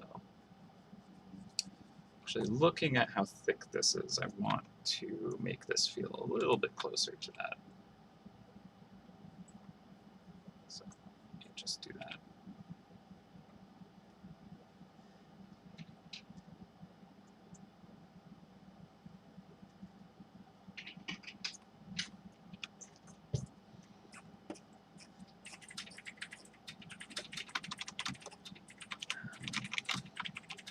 want this to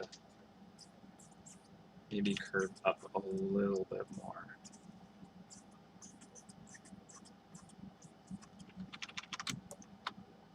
So I might need to kind of play with the trim on this to kind of follow that form a bit more.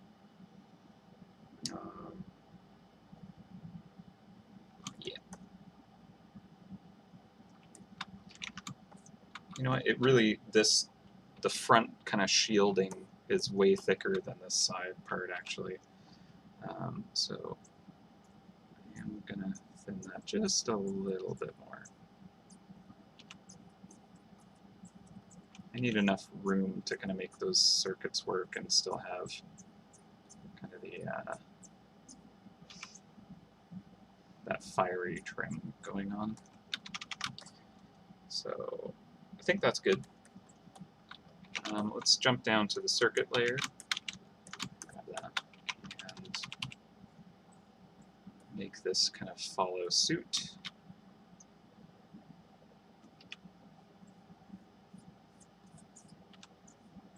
Again, I just need to change everything about this kind of corner of the shell, because the actual kind of rendering on it is not fitting the form anymore.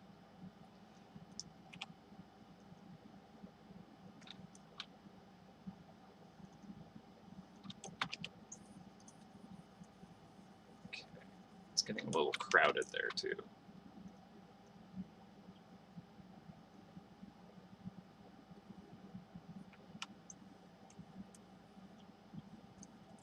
And again, I know that the circuitry is kind of a lot with everything that's already going on, but I'm definitely going to knock it back.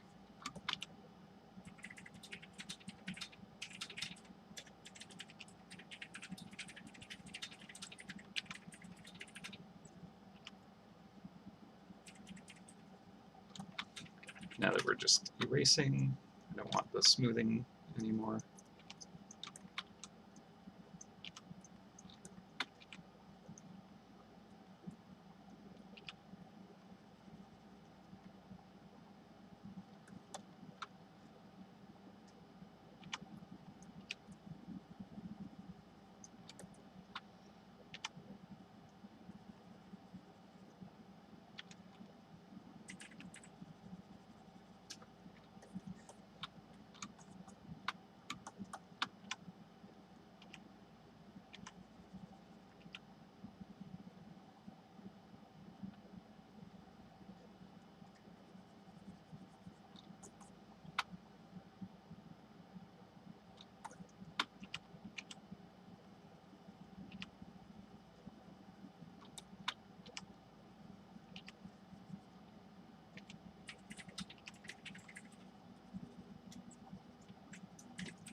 Okay, it's getting a little too chaotic and random maybe.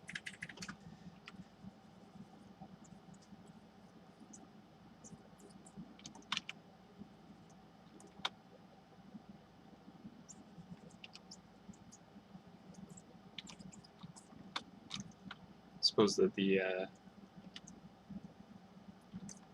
that trim from the fiery kind of beetle part is not helping it though.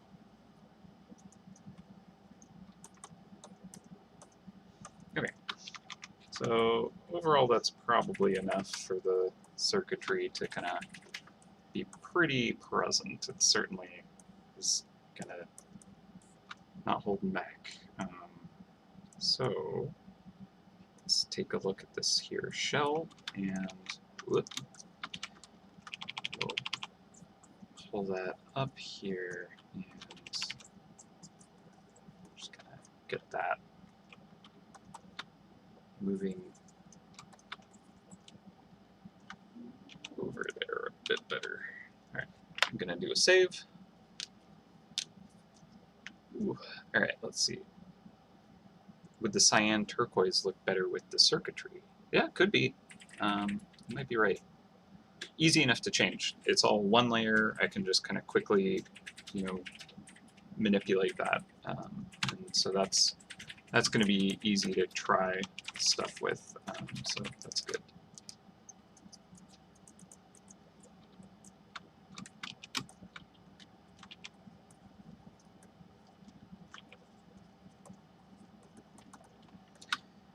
Let's get a little bit of just purple in here because why not?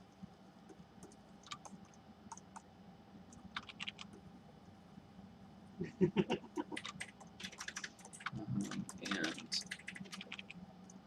I think I want to get just a little bit more of this kind of like the rib going on with this shell. Just because, you know, the beetle that inspired this kind of coloring does definitely have that going, so I want to try and capture a bit of that for it. So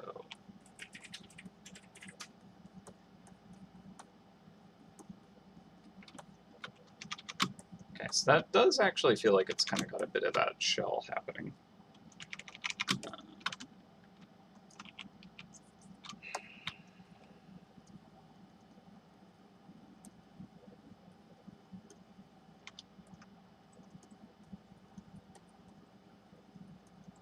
Let's take a quick look with the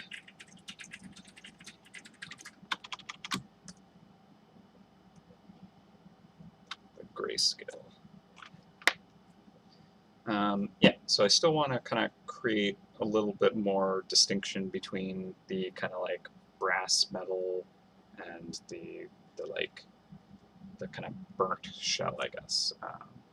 So if I were to kind of quickly just do a layer on top, set this to like luminosity or brightness, I guess is the term for Clip Studio. This might kind of like look extremely terrible, but I just want to see what happens when I kind of define these regions a little bit more selectively. So like really kind of knocking back these parts. And then lightening up. And this is going to look pretty bad, I think.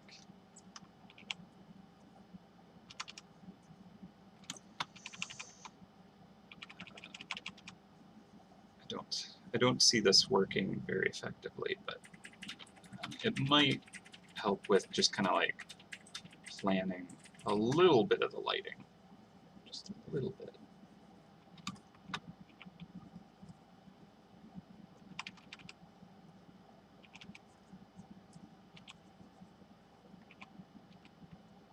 Yeah, I'm not sure that this is actually clearer.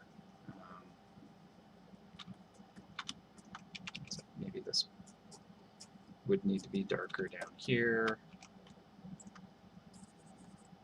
Right?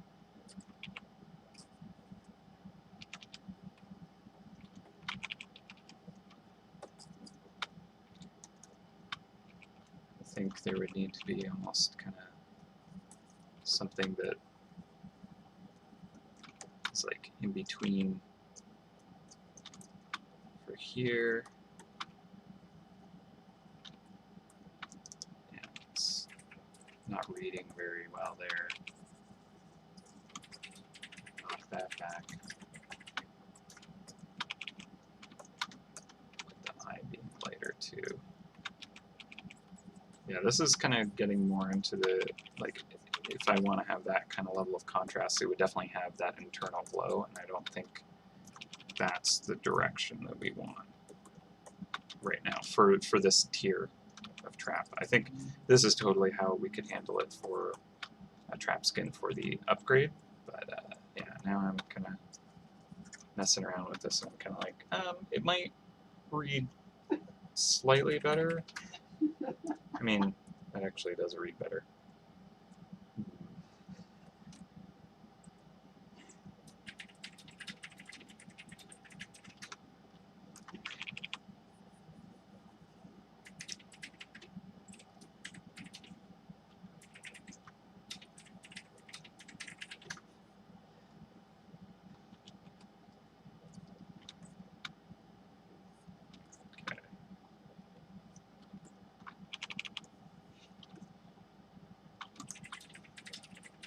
Let's knock that down until it's just kind of useful enough, right?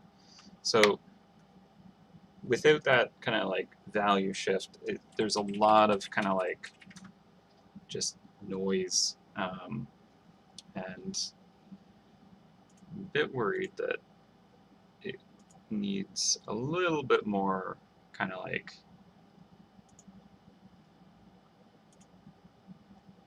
that, you know? All right, so let's see how bad this looks though.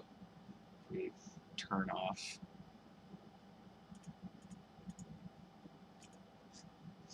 Okay, so I don't think brightness is the, no, that's not it. Definitely not hue. Overlay? New? I did that one. Lighten. Yeah, just a gray on top, that's just gonna look nasty.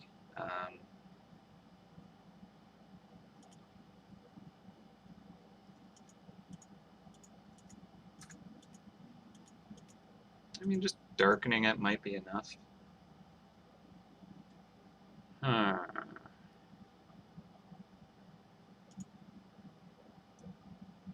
mean, maybe it's not that bad when you're kind of like taking it all in. Like, when I switch it to grayscale, I'm like, this is bad.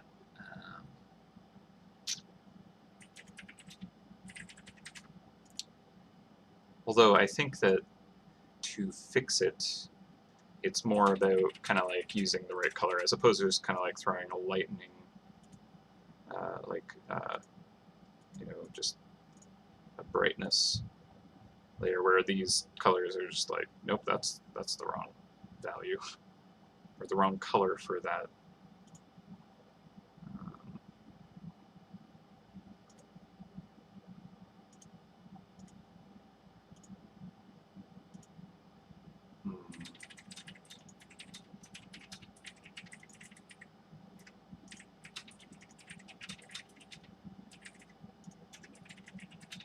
Vivid light.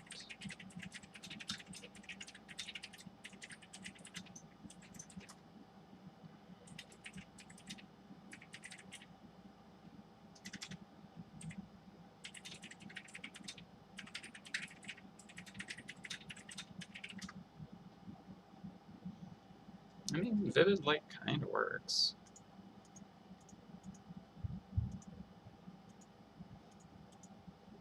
I am thinking that maybe the shell does need to be knocked down, though. Oh, thank you, Jan. Hello.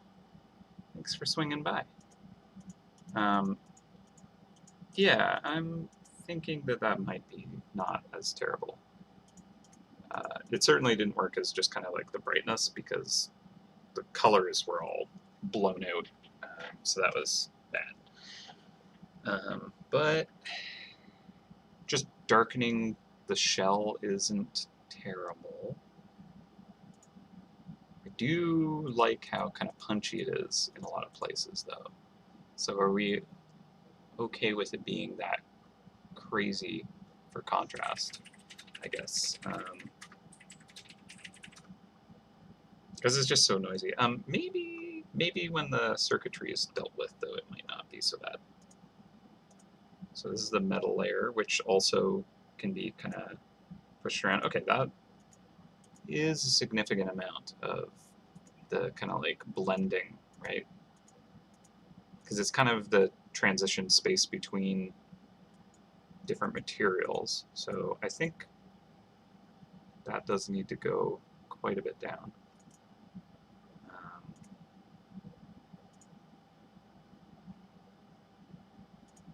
I don't hate it going darker though.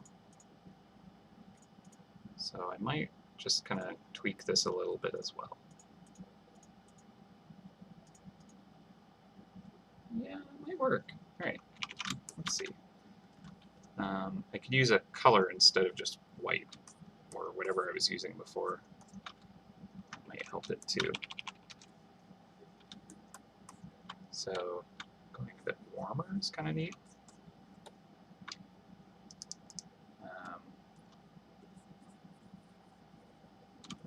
That's not bad.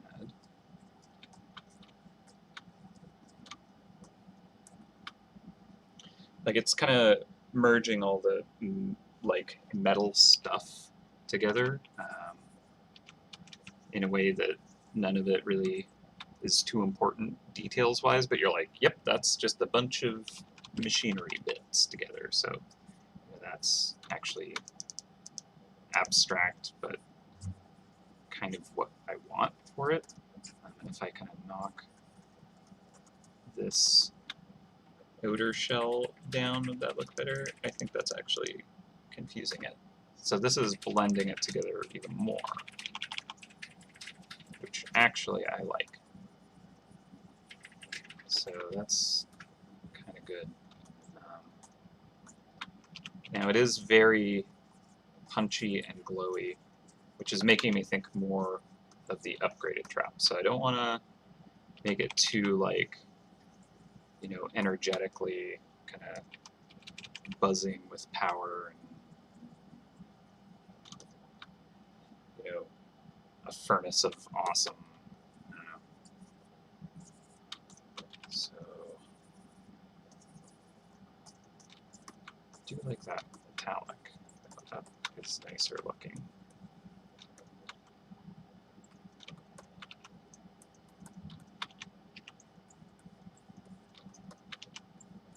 Actually, these should just blend together more instead of separating them. Okay, I think I am going to work with this adjustment.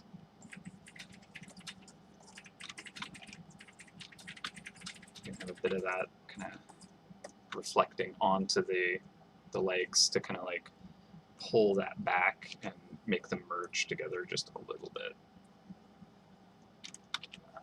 So that's kind of cool. Let's see. I'm going to kind of pull it back a little bit where I'm like, I really do like this kind of like level of reflectivity here and just kind of the interesting colors. So I don't want to knock that out too much. Bring that back in a couple of spots, right? But like overall it being a bit darker is interesting and totally fine for it. So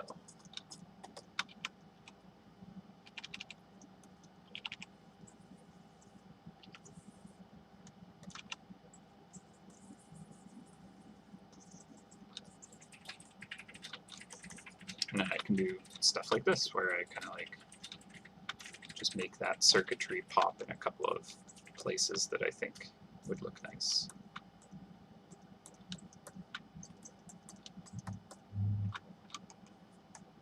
But like otherwise it's kind of, you know, muted down.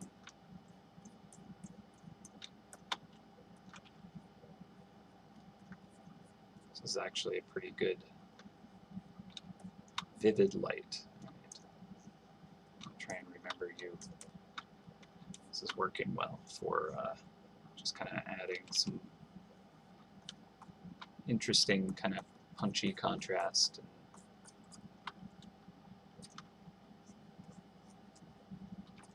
Pulling it back and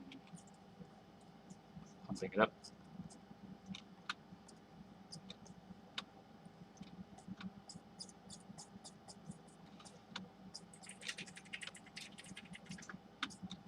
Okay, so I'm liking that.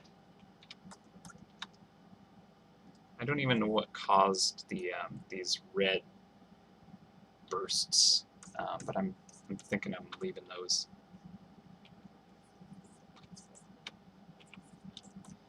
Let's take a look at the grayscale, and I feel like we're getting a little bit more grouped up, maybe. Just a smidge more.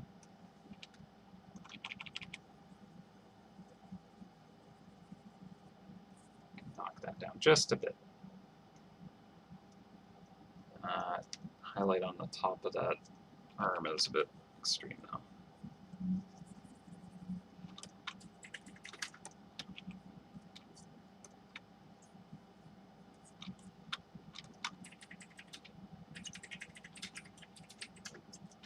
So what's cool about this is like when I go at it with like a little bit of, you know, like, no, I want the light to punch up here, and I use a color in that light. It like really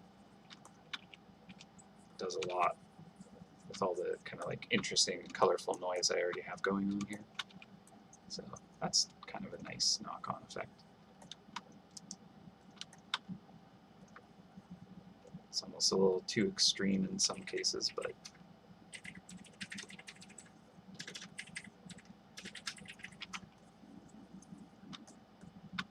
maybe not. Always kind of erase away. It's not going to work. But yeah, like some parts of it are like so saturated, it's going to kind of come through no matter what. So I need to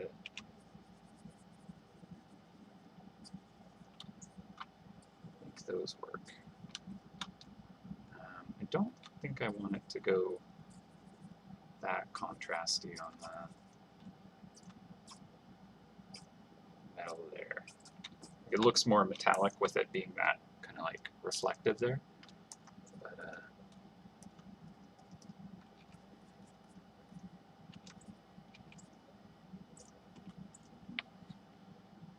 all right.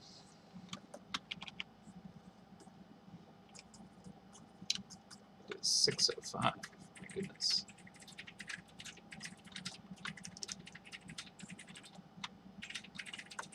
I'm gonna have to wrap up.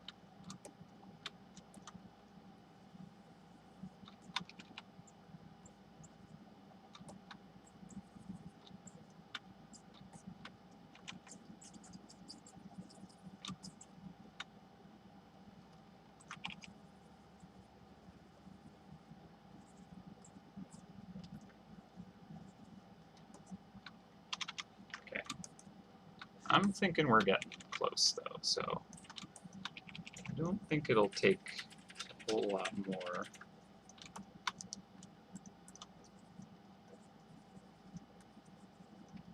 Kind of unify this a bit.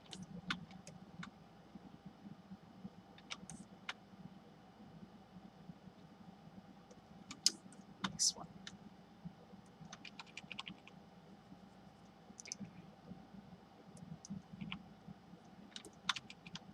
Just need to knock some of these darks out a bit.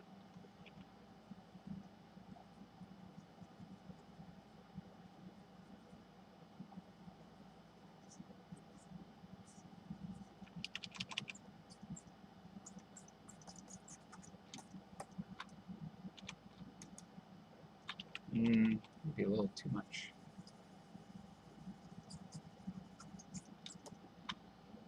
Still want to make those legs kind of read on their own.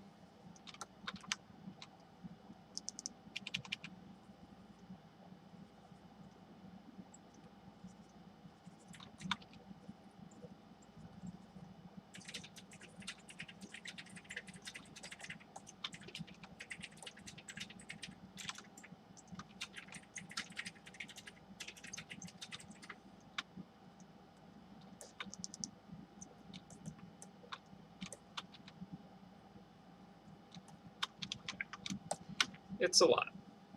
It is a lot, is what this is. So what do we think with the kind of like punching up of the contrast?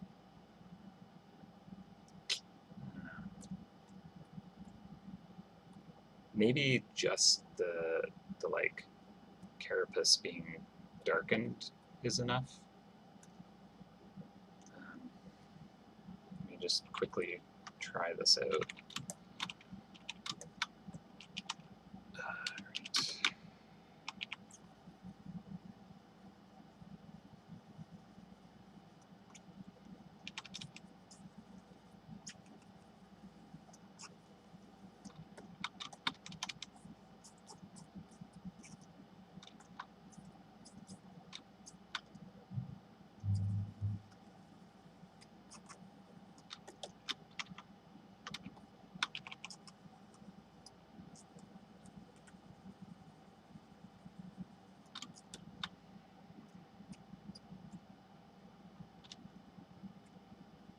Yeah, I feel like with the kind of like the metal lit up like that, we're kind of like falling into the upgraded trap version.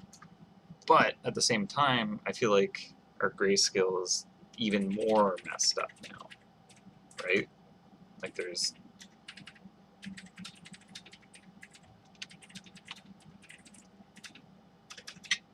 I don't know. It's tough. It's tough. Make day vote. Yeah.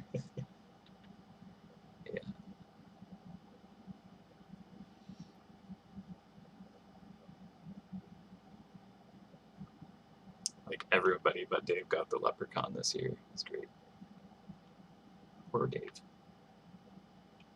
Um, hmm. Oh wait, no. Did he get it at the end? Maybe he did. I think he might have.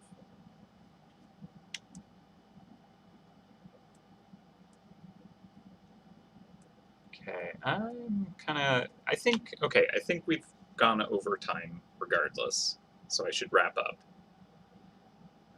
And this is kind of like the final, you know, decisions on kind of like the lighting quality and atmospherics and stuff like that. So this is something that, you know, I might want to come back to with some fresh eyes regardless.